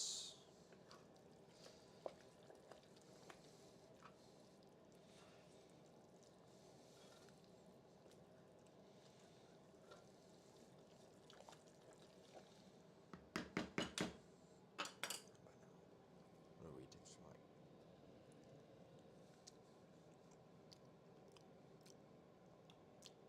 like? Okay, it's more interesting.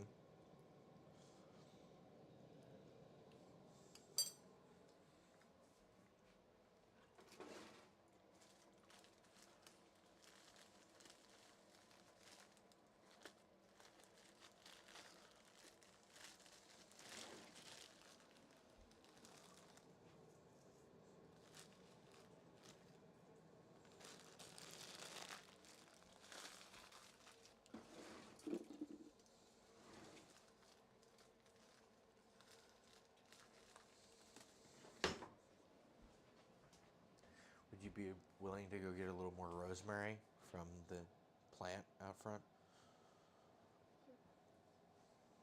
Okay.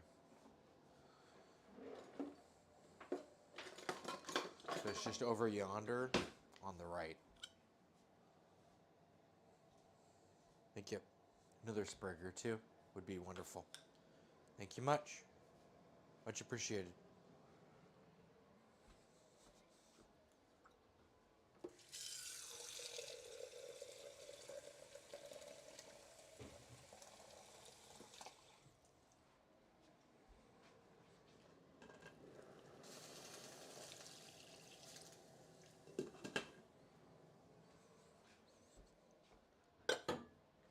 All right. Just gonna hone in on this filling here. Gonna make another one of these for tomorrow for Dungeons and Dragons. I want to get it right. Perhaps needs even more of this Parmesan. The thing's at a great 2/3 of a cup. I grated like a decent little pile on it, but it still feels like it needs more salt. Ultimately. And I already hacked that one in there. You grab the other microplane.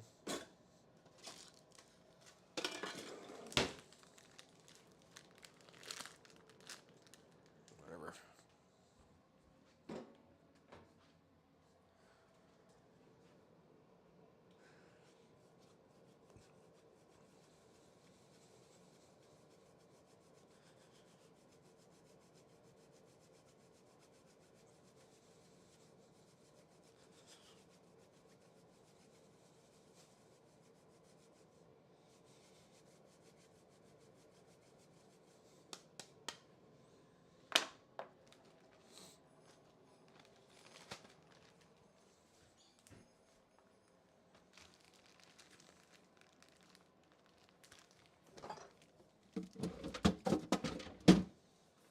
I don't know if that's none of your business, but still. That's time.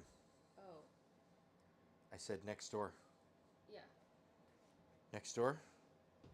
You grab time from next door? They have time next door? Huh.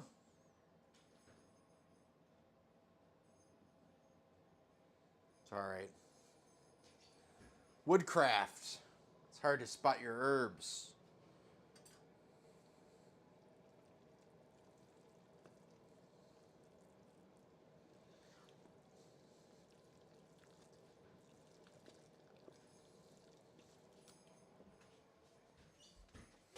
Blind. Huh? I think I don't.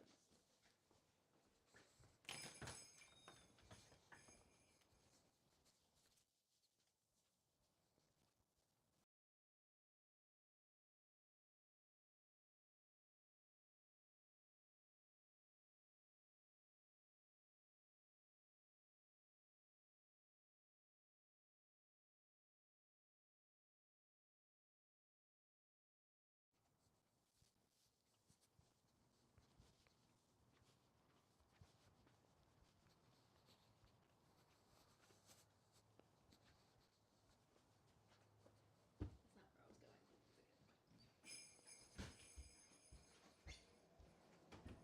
not where I was going. More rosemary from the neighbors.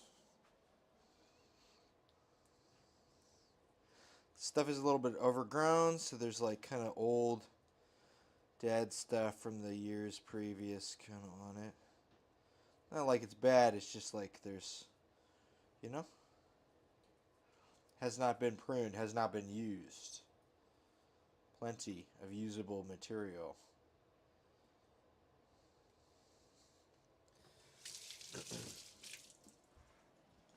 Trying to get adequate seasoning on this. It's taking a surprising amount of stuff. We're actually going to just add it to here.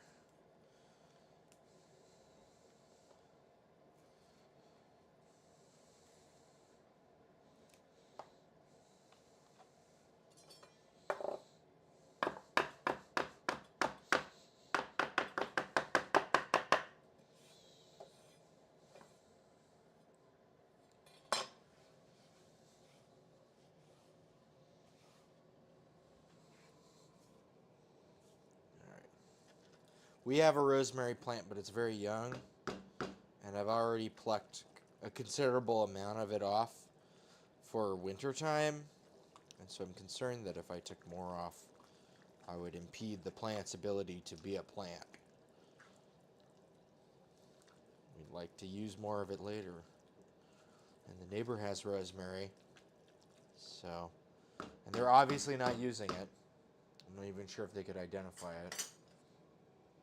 You might as well use it. It's right out there.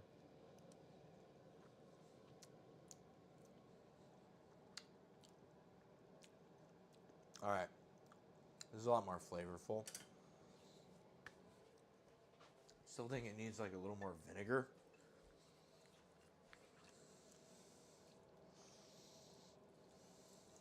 You gotta be careful with acid and ruse because acid can destroy an emulsion. But I think this is such a strong roux. We're gonna have a hard time doing that. I should have been doing this earlier before I filled the pie. I feel really bad, but the pie will taste good. It will taste good. The salad will be very wonderful. I know it. And this is all practice for tomorrow. I've never made a chicken pot pie before. So.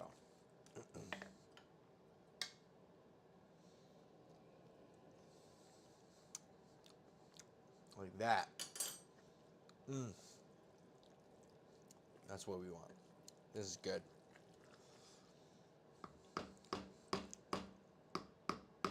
So instead of actually, add some parsley to it. We might do that here. I'm going to actually wash this out.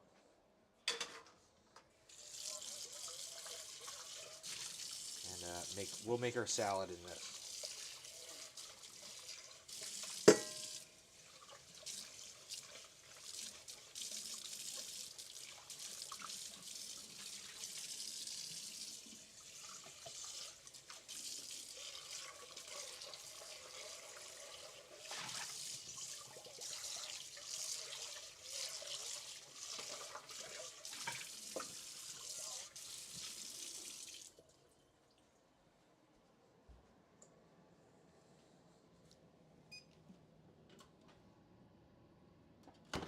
It's looking pretty interesting.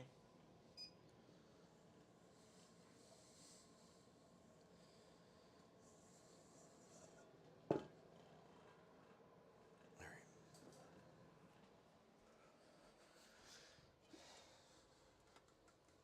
Start in on our fennel salad. Some garbanzo beans. We've got our fennel here. I've never actually worked with fresh fennel before, so we'll see. Did you get this from next door?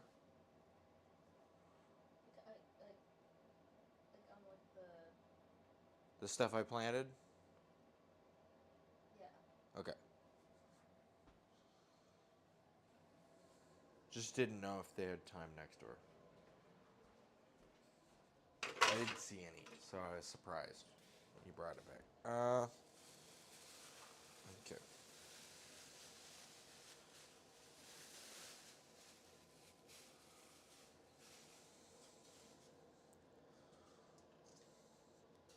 We get to use the mandolin again this week. Woo!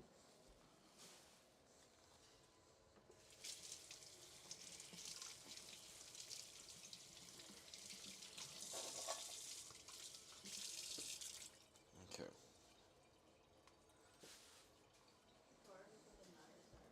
What's up? The guard is where the knives are. Thank you.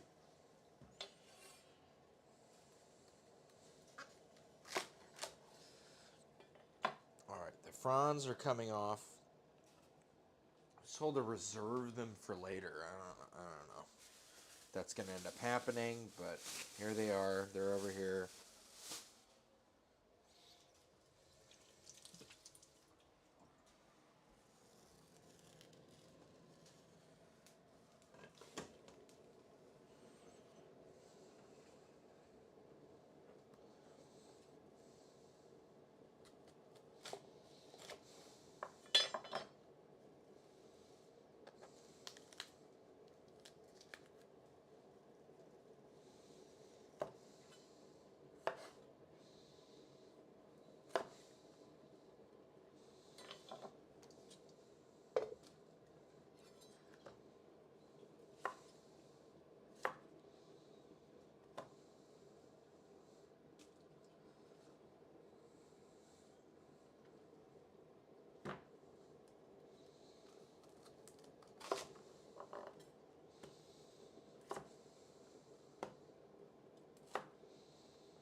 stuff.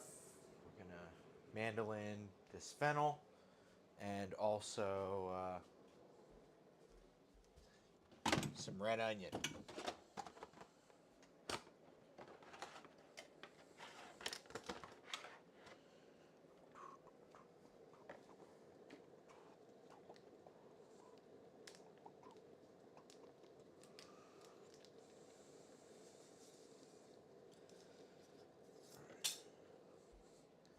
We're going to add the widest blade to our mandolin. I bought this a couple months ago, and I just used it for the first time last week. It's actually surprisingly helpful.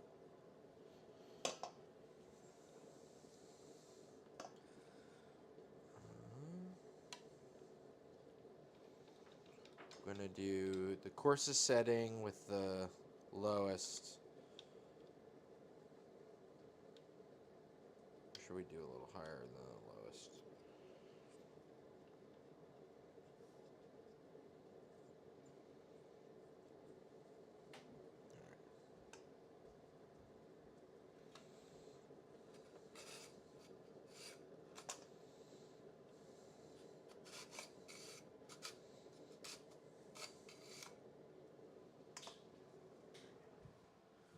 Just by the knives.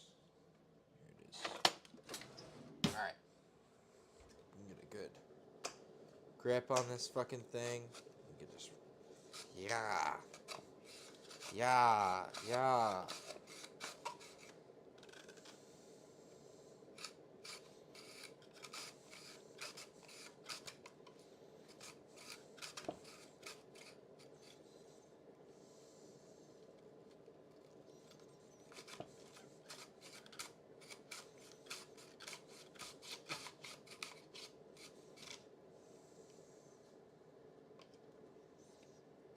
Let's put the other one on.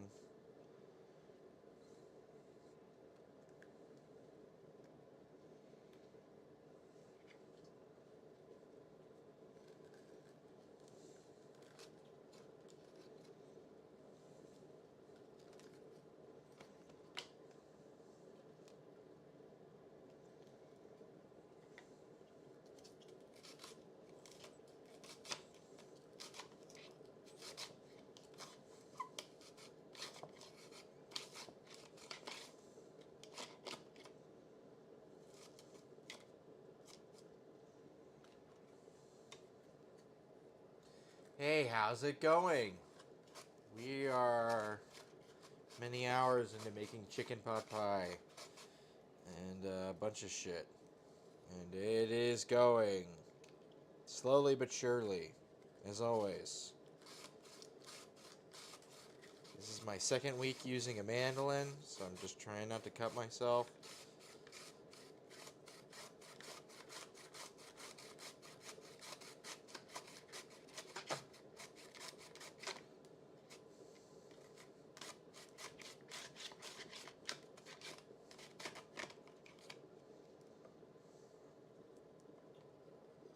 Patience is key, of course. We've been here for hours. Muy patience.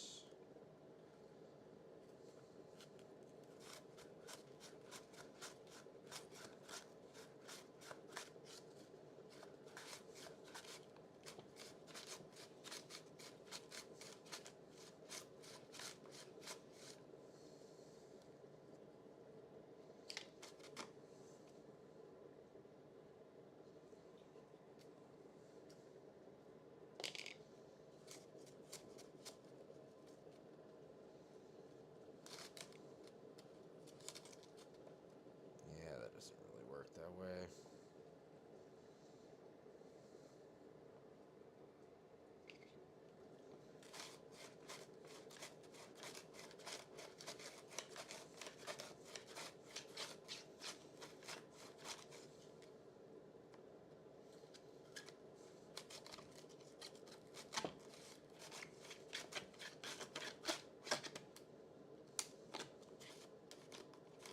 But yeah, there's a lot of stuff on deck that's almost done.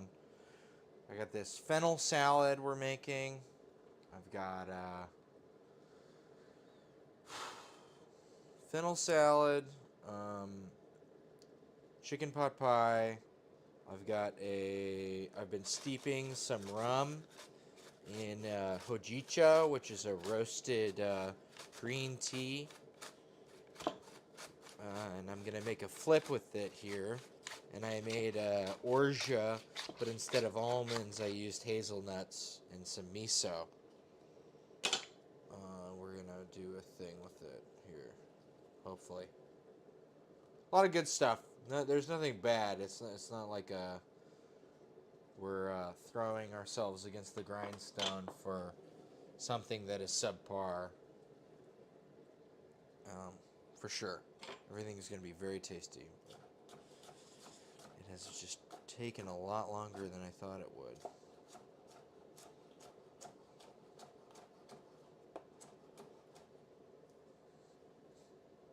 What are you going to do?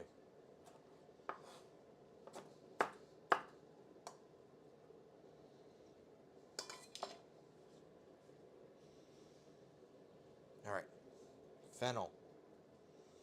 The only other thing to mandolin, according to the Rancho Gordo food book thing, is let's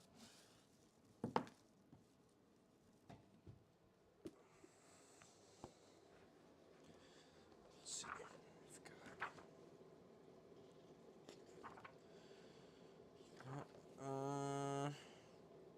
Half a red onion with the mandolin, some parsley, and then it's just olive oil and lemon and salt. And then we can try our hands out on this flip. So, something.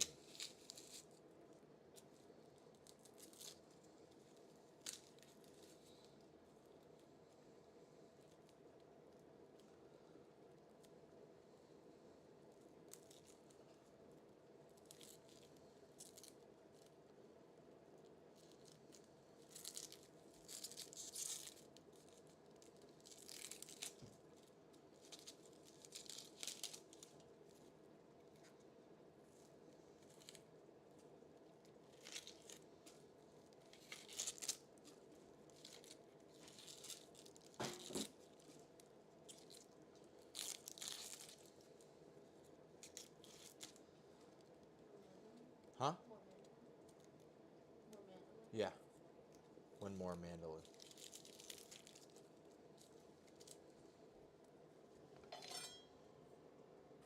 And then I was going to add some extra feta to this. That wasn't called for, but I want to put feta in it. So this is kind of almost a bright summer salad, but it works because we can get the ingredients. And that's basically it. That's the only reason why it works.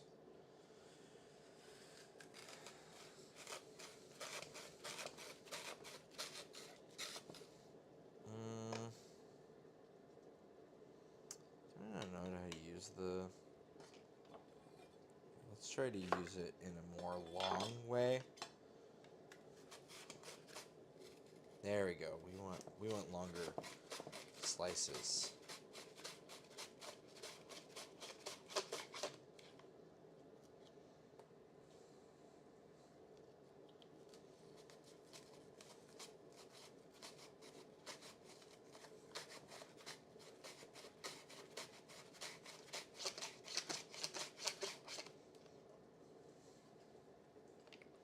Let's do another quarter of this red onion.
parsley.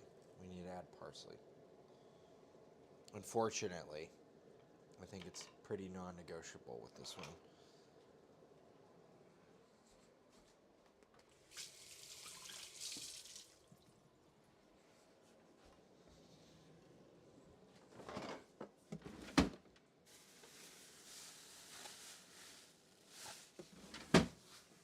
Here's our deal of parsley.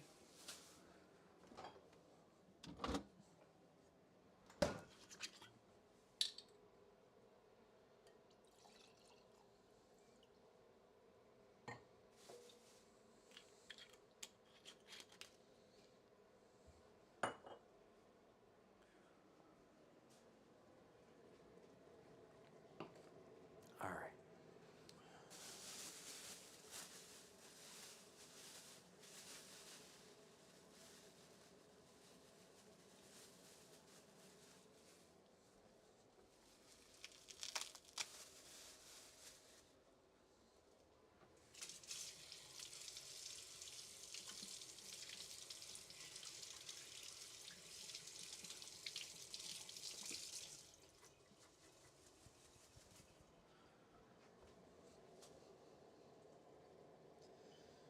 And I was actually going to take whatever parsley I don't put in here and put it in the pot pie as well.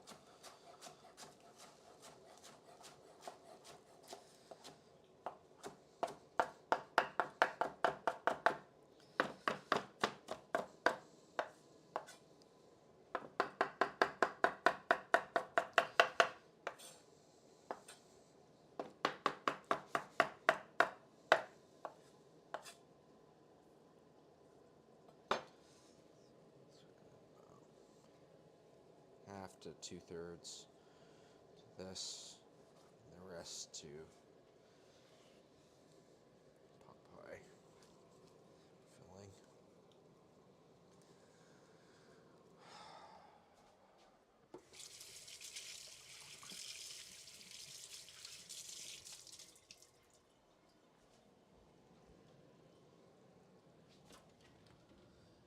It's getting there.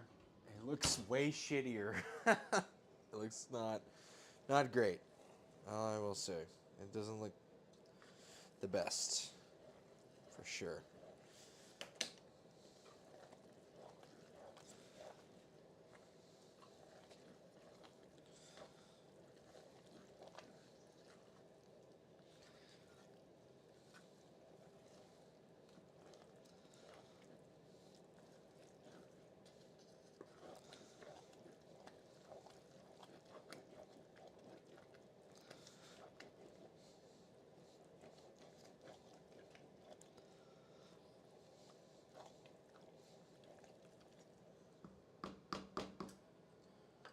Let's give this another taste.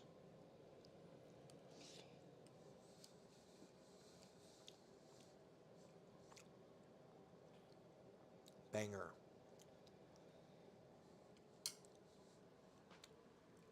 What can you do? It's an iterative process.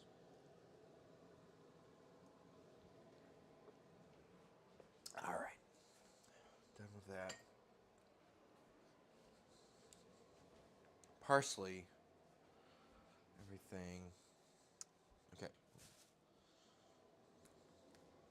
We've got a lemon here. Note to everyone, when you have a lemon or anything you want to zest, you should wash it first. Always.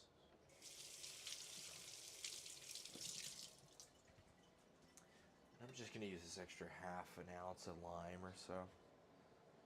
It's all good. Whatevs.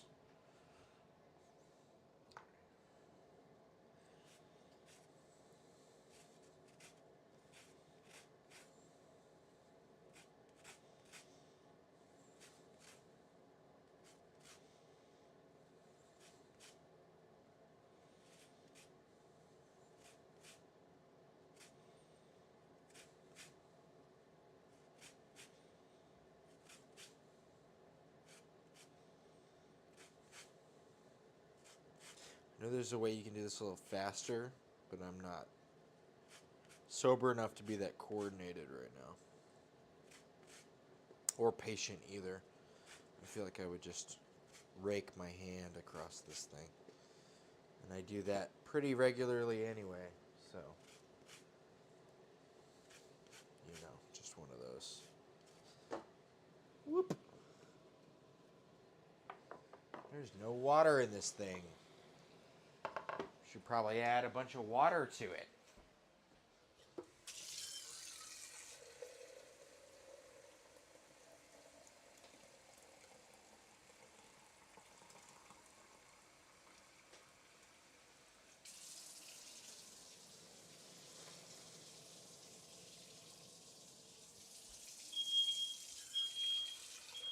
Sorry, would you like to get that, producer?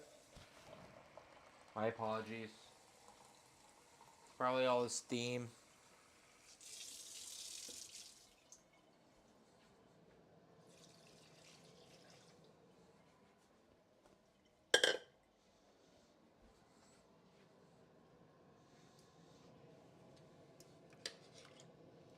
And there's nothing sticking to the bottom. Still was liquid enough. Well, let's flip the chicken carcass over. Oh, great. It has totally given way. That's what we like to see. And we'll cook this back down one more time into like a demi-glaze. Put that in a little deli container in the refrigerator.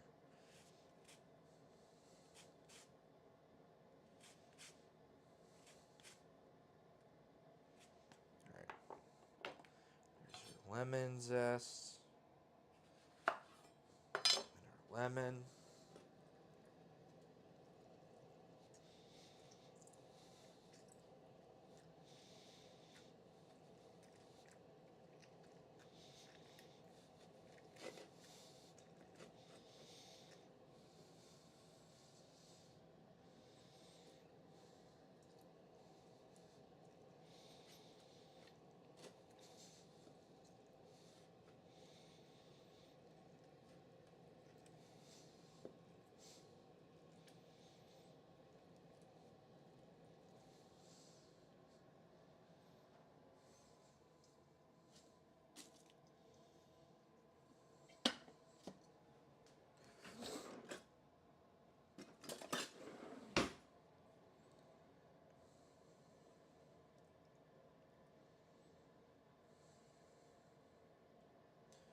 Almost feel like I should put it back in that big container again, like last week. Maybe I'll do that. We'll bust out the big guns. It's hard to toss a salad in something that has no tossing capability. How the hell am I supposed to toss in this? Whereas this, ooh, toss away.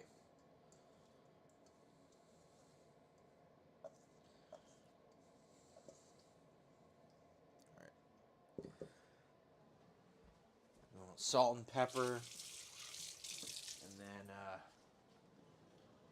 healthy amount of olive oil.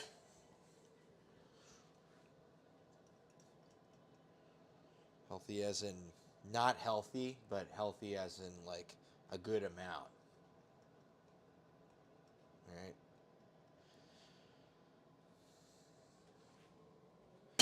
Whoop.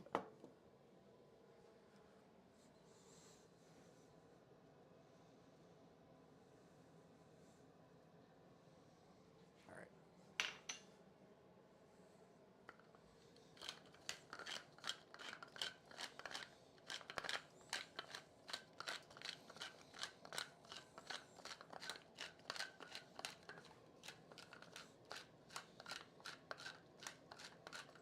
And you know what? I'm just gonna add a little bit of balsamic just to kind of add some sweetness that kind of brings it back down.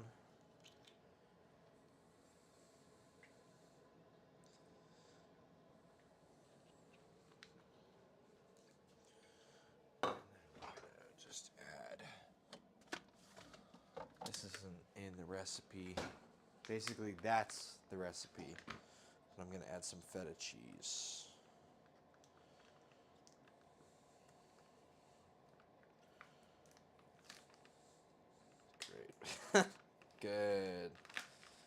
Wonderful.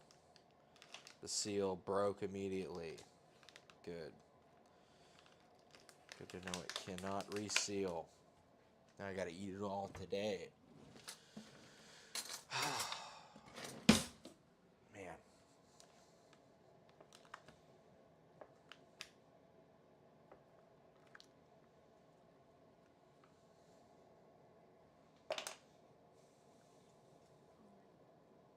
Comment. Hello. Howdy. We are very nearly done with an extended, long, arduous chicken pot pie and salad and custom cocktail experience. You're tuned in at the right time, I guess. The highlight reel kind of portion, almost.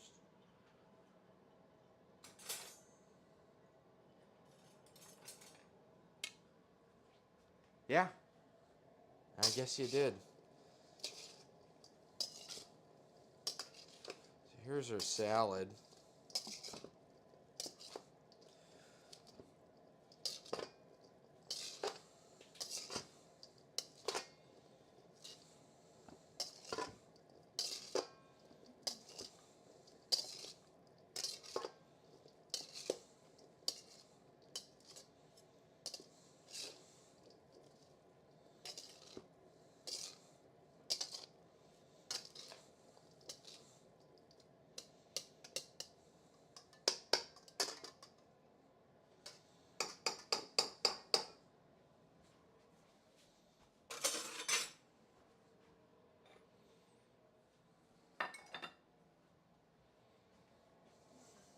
Yup. How's the stream and cook sesh been so far? It's been pretty, it's just been longer than I thought it would be. I basically started with a whole chicken, and now we're at chicken pot pie. So it's been a whole fucking deal. And my oven didn't come up to heat or something. I pressed on and it said that it was going, and then I checked back in 45 minutes later, and it was 50 degrees below where it was supposed to be, and it said preheat. So I canceled and said go, and then it just came up to temp immediately. So we're about maybe half an hour behind where we'd normally be. I normally finish around midnight, and this feels a bit long. For better or for worse. Probably for worse, honestly, but... What's up? You follow? Oh, hey! Thank you. So, but the food is going to be wonderful. We got homemade chicken pot pie. I just made this salad with garbanzo beans and fennel and red onion and feta. So, the chicken pot pie is supposed to be really dank and kind of down to earth, and the salad's kind of like this upward current of energy. So it should be good. And then we are about ready to close in on our drink here. I've got a flip I've been making. So I made some orgeat,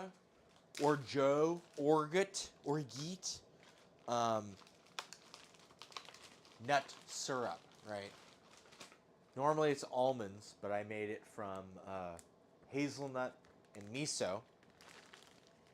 And then I took rum and I infused it with some roasted green tea. And we're going to make a flip out of it, which is kind of a sort of eggnog. Eggnog is a flip, right? It's kind of like mezcal with tequila. Tequila is technically a mezcal. Mezcal is technically the broader umbrella, but nobody drinks mezcals. Everybody just drinks tequila. Similarly, eggnog is a flip, but people don't drink flips. Everybody just drinks eggnog, right? So a lot of the defining features of flips are they contain an egg.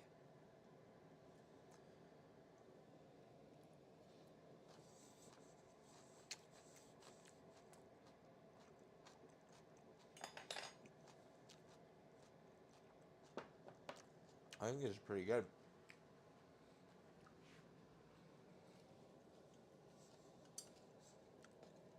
Yeah, I could eat a ton of that.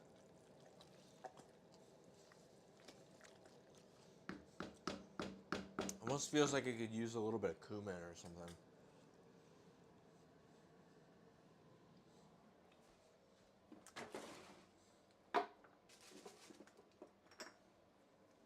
Which is interesting because it's like an Italian salad. Just add just a skosh of cumin. And more salt. Needs more salt. I should have tasted it before I toss this thing away. Back in the thing. Whatever. I guess it's just more tossing, right?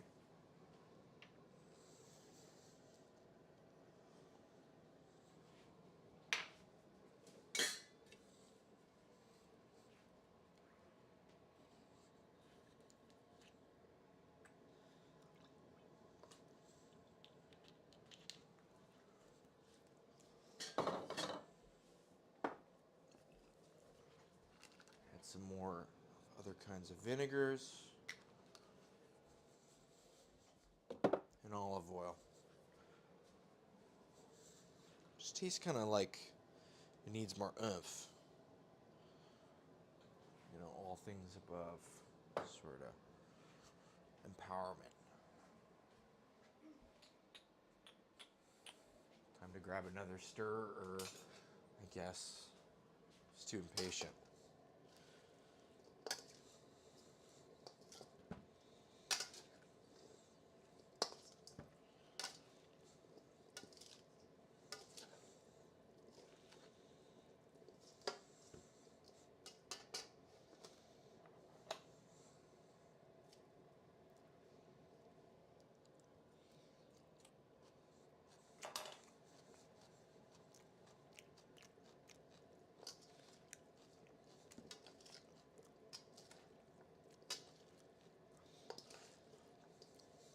Still like it a little more acidic.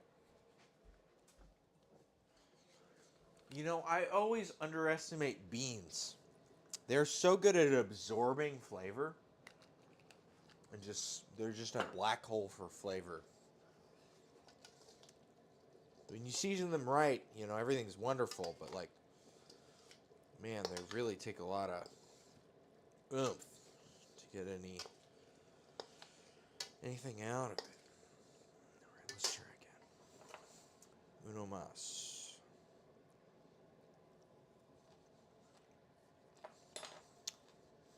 That's a lot better. Really solid.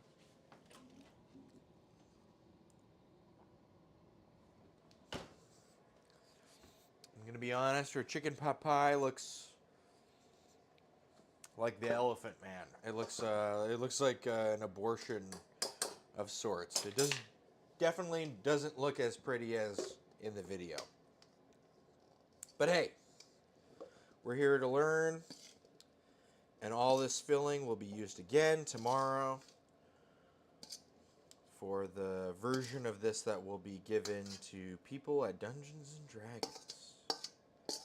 And I'm sure everyone will enjoy our failings as they will make for better things tomorrow. And if you're expecting to make something perfect on the first try, get a clue. I don't know. It's not how that works. So, but this salad's pretty dope. Pretty yummy.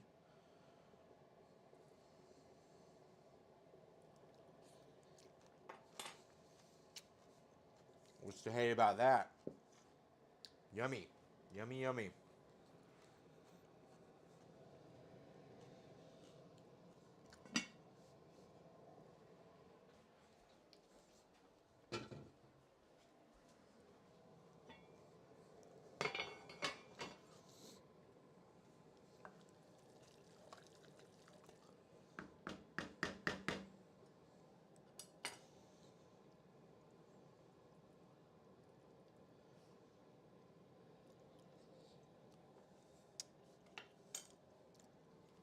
Yeah. Well, live and learn, right?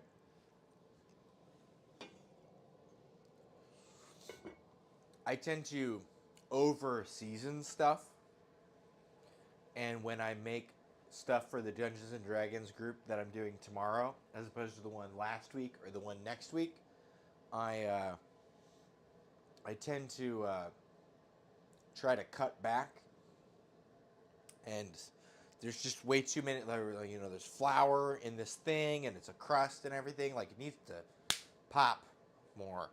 You know, the salad's got beans in it. It needs more oomph. So my natural inclination, I like toned it back, and then I tried everything, and I went, no, you gotta like, you know, rice to meat it. So I don't know. I do have a tendency to overspice things, but in this case, I underspiced things. Anyways, we have our hazelnut orgeat. We have our hojicha rum. Let's make ourselves a flip. Let me watch the assembly one more time, just to make sure I'm not hopelessly missing this. If that's all right with everyone.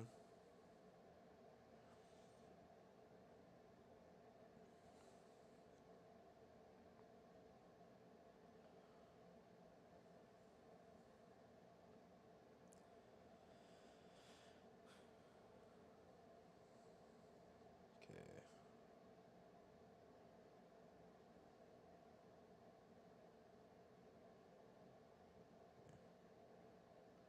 2 ounce.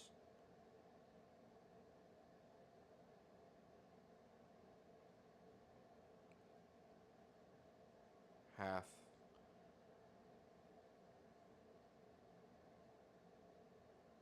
And an egg. Dry shake. Add ice and shake. Wonderful. All right. Let's try and make this flip. How about that?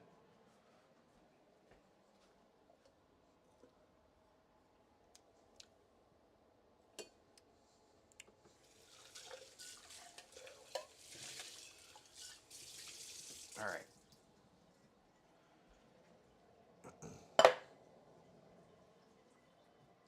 A little bit just out of sorts. And I'm going to freehand pour this without my little cocktail cutting board. We're just going to do it straight on the naked regular cutting board. Right. Couple ounces of our hojicha rum. Our toasted green tea infused rum. We're going to do half an ounce or thereabouts of our miso hazelnut orgeat.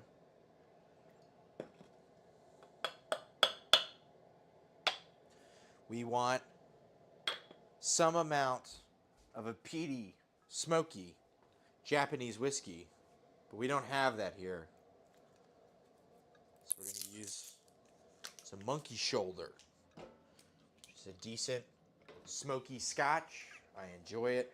The only thing I don't enjoy about it is it's got a wider mouth and the handle is hard to hold unless you got a big hand. And I guess a monkey shoulder. So I'm going to do about half an ounce of that. Just for smokiness. And then some chocolate bitters. I have some of those over here. Aztec chocolate bitters.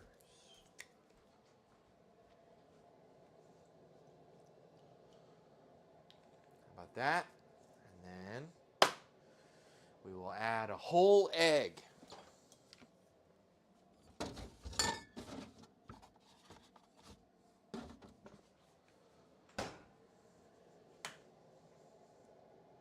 As it is a flip after all.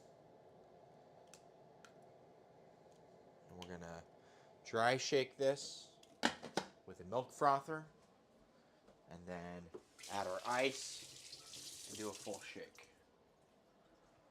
So I believe, where the fuck did I leave that one? Too many things, too many things. Can't do many things. There's one in here. Another one. Oh, I washed it off. That's why. That other one in there sucks. It's not good. Okay.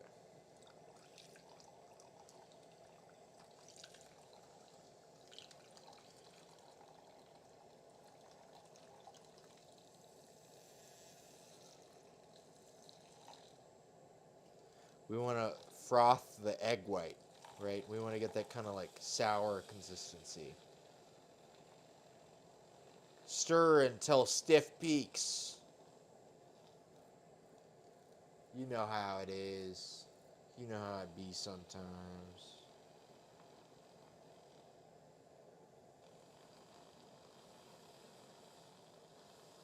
Honestly, my milk frothing skills are helping this.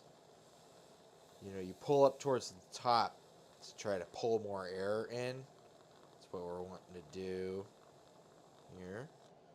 All right, let's call that pretty decent or something. All right, and then we will add some ice. Regular shake. Strain into, I guess, a little mug. I'm going to do it into a glass, though, right? I'm not here for mugs. You want to see it, right? I want to show it. Why we're being so modest if we all want the same thing.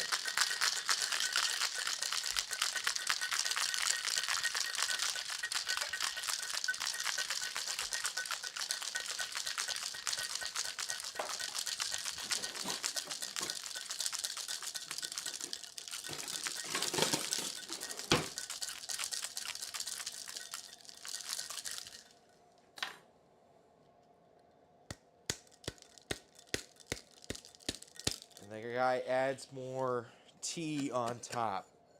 But instead of tea, because I switched from shochu to rum, I'm going to lean into the rum aspect of it, and I'm going to do a little bit of nutmeg. I think that might be a better garnish for it. Kind of tiki-y, or whatnot. So we'll do that.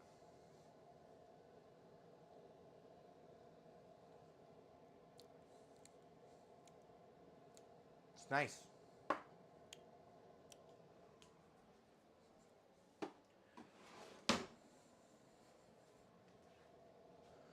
Just smooth, easy sipper.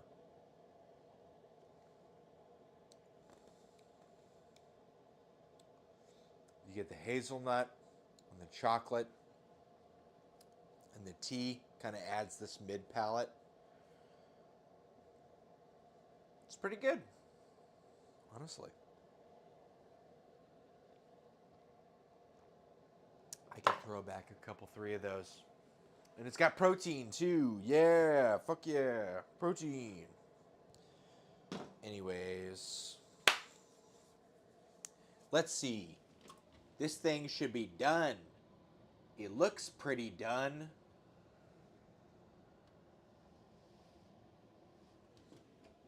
We're gonna call it done.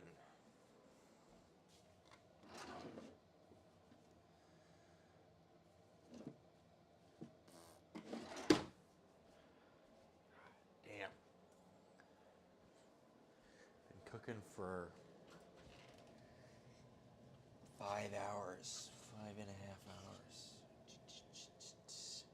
Here's our fucking pie. Here. Stock, take a back seat.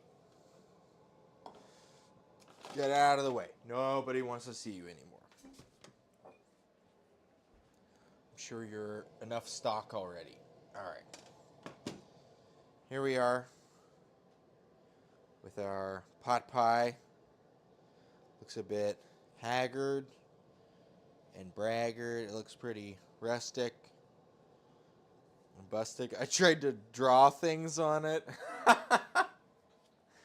I did it such a I don't know, man. I know the one tomorrow is gonna look better and taste better, and this one looks like a recipe that someone would make after playing Breath of the Wild and making like a weird Legend of Zelda fan fiction in Essex or some shit. You know what I mean? It's got a little triangle and the thing's going on. I don't know. We're supposed to wait for 5 hours until it's ready. We can wait no time if we want. I don't know if it'll fall apart if you just It's probably gonna fall apart, Yeah.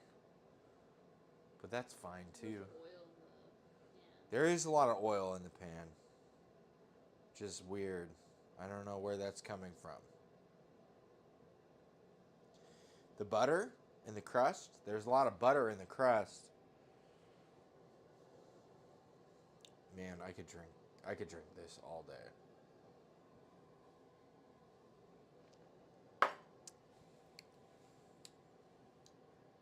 Christmas pirate drink for February. Pretty good shit. Well, do we want to make another one of these and then unleash this from its chasm and watch what happens and take a picture of it? Sure. All right. Thank you for being patient. I'm sorry this takes so long. I've been trying to make this take less long. Hope you know. I don't know. Apologies to everyone.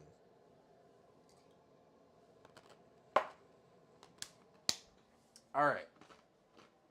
Another one.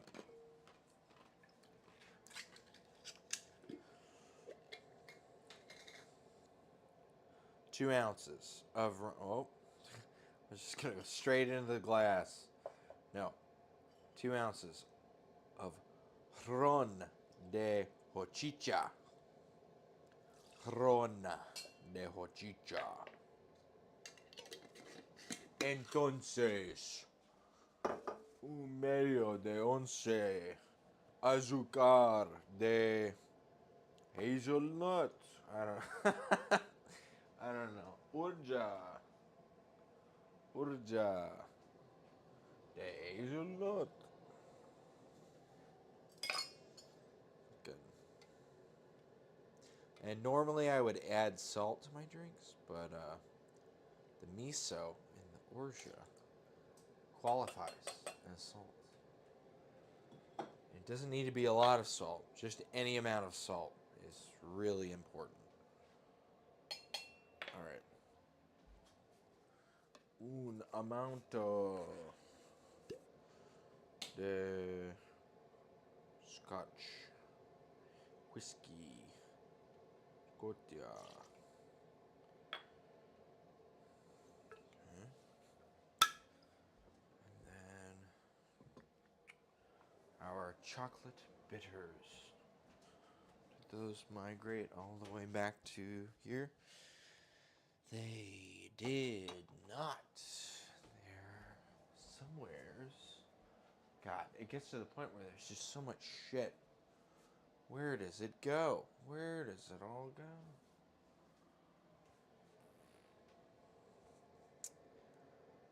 I cannot quite place these bitters. They wound up around somewhere.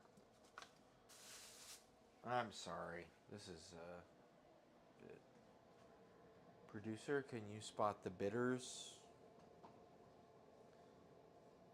Did I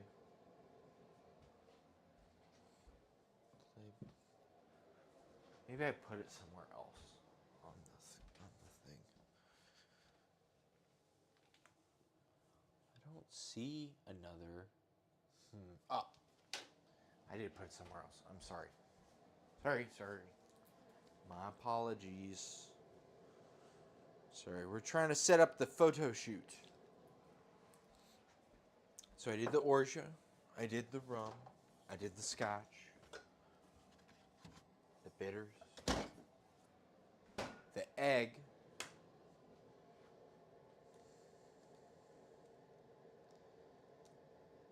Wish I kind of had a smaller up glass. I think this would be more appropriate for that. Whatevs.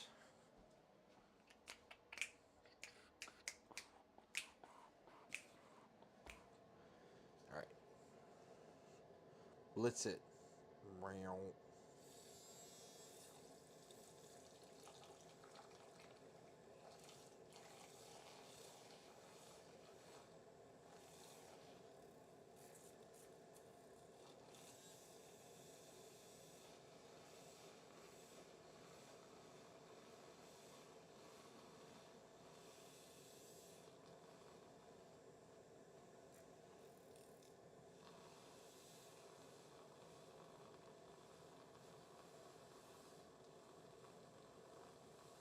Trying to whip as much air into this as I can. You want that kind of volume.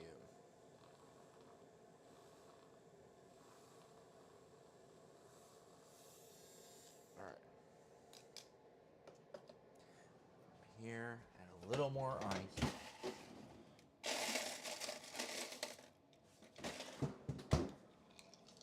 All right.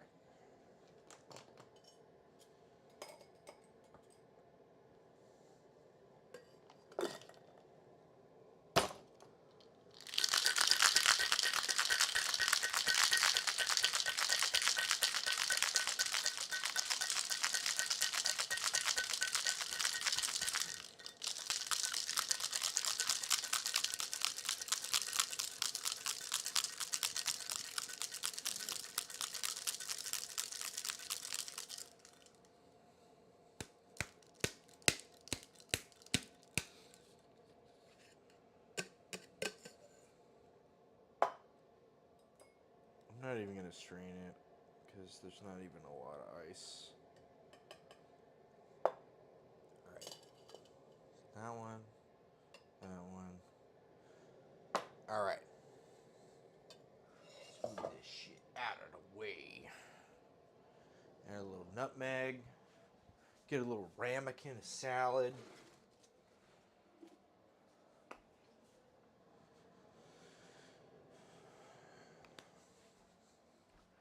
Should I do what they did in the video where he like puts the tart tin on the thing and then undoes it and then puts it down to see if it'll like survive? No, because this isn't a tart tin. But this is a tart tin. It's a cake pan. No, they're all the same. Like it unleashes, it opens up. It's the same thing, right? Because the tart tin has a, it's like there's a plate that goes inside of it. Yes, there's a plate on the bottom of this Okay. that expands and goes down. But when you open the thing, it doesn't go down. Well, I put a thing on top and then I can go down. Yeah, I guess, yeah. That's what he did in the video, right? Yeah. No? Did he not do that in the video? It's different. You try. I assume they're different things. The cake pan and the tart pan. Well, I mean, we have a tart pan in there, and it's the same as the cake pan, except he had a tall tart tin, right? Yeah. So that's the only difference is the other one was taller than the one that we have, but like it looks the same as all the cake pans we have. I don't know, right? No? It's probably not gonna work, but like I thought it would be funny. Okay, well, let's try. Try not to burn our fingers. All right. Here comes the moment of truth. This is mostly a thing about crust. So let's see. We got a little salad and our little drinky. Sorry. Being dumb. Here, let's look. Does it come apart? Drop. See? It works. Look at that. Ta-da! She used a pint or like a pint glass. And it would have been easier to pull out of. Now it's stuck. Now it's like an old person on a chair, standing on a chair. How does it get down? It's all right. We'll figure it out.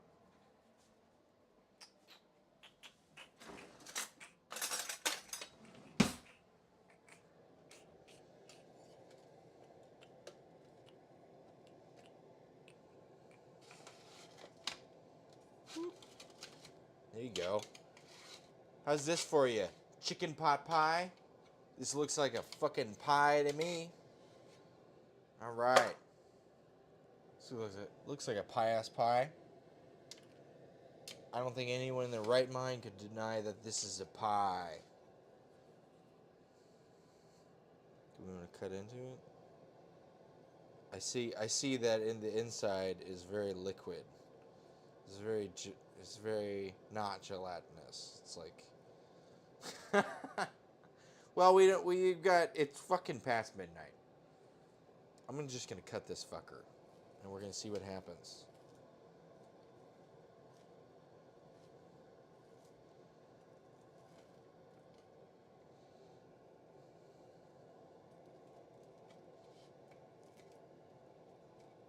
Pot pie for two. Popeye the Sailor. Shit. Sorry. I'm trying to fucking. You want to be careful with your pie pan, but. Man, this is. God damn. Jesus Christ. How many times I gotta, like, cut this? All the way through. Okay. Cha-chong. Look at that. That's pretty good. Imagine if we waited here for an hour for it to be lukewarm. Then that would be perfect. But I already spent 5 hours cooking. 5.5 hours cooking. So this is what you get. And you're going to enjoy it. Just like we will. Fuck yeah. What? Should I take a bite of it? Point at it? Should I point at it? Yeah. Fuck yeah.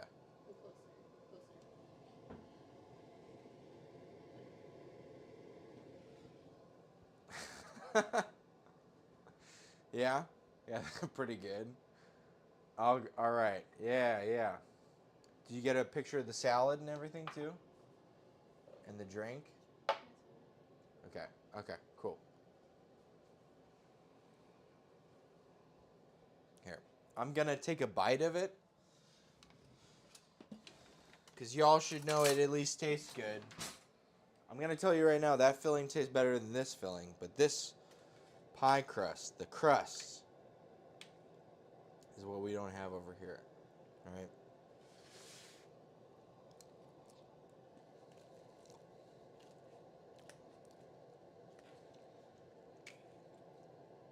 Honestly, it tastes amazing with the crust. Jesus Christ. Wow. The crust really makes a fucking difference.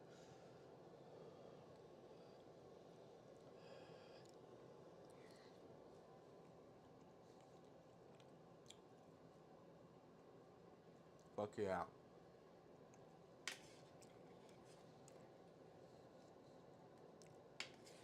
Make yourself a chicken pot pie.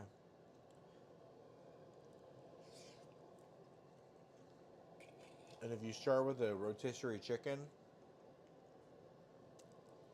from Costco or Fred Meyer, you can just skip the first like hour and a half of this.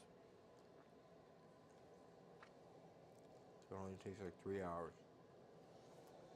But if you make the dough ahead of time,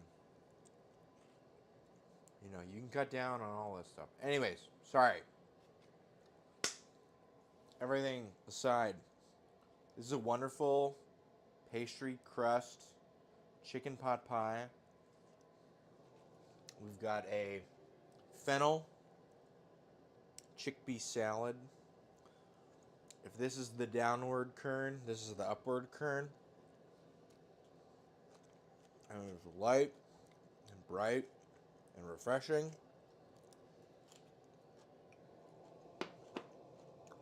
It's exactly what you want in February when everything feels so dreary and you just want something that tastes like sunshine.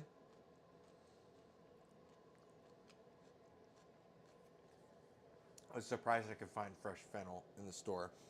Otherwise, you're going to do something else, but it's out of the bean book.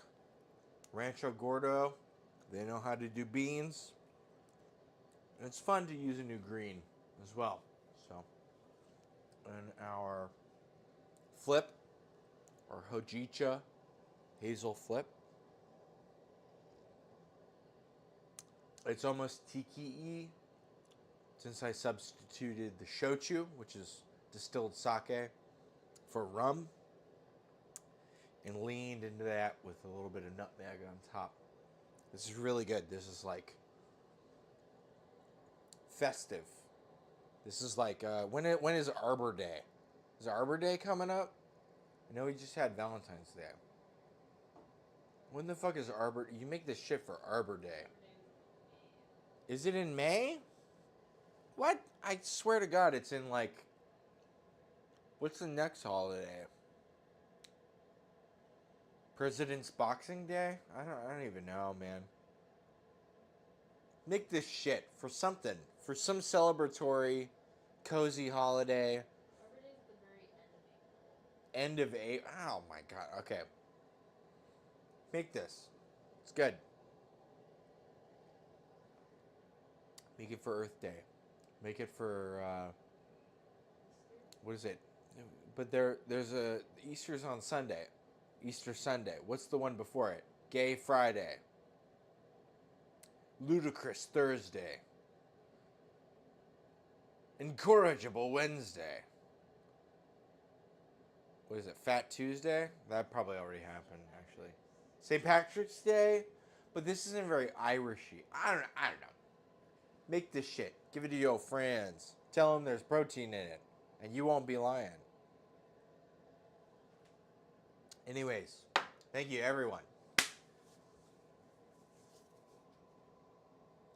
Was a long-ass stream.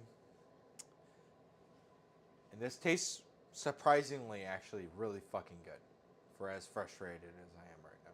So, thank you, everyone. I hope you found what you're looking for. And, adieu. Auf Wiedersehen. Goodbye. Hasta mañana. Hasta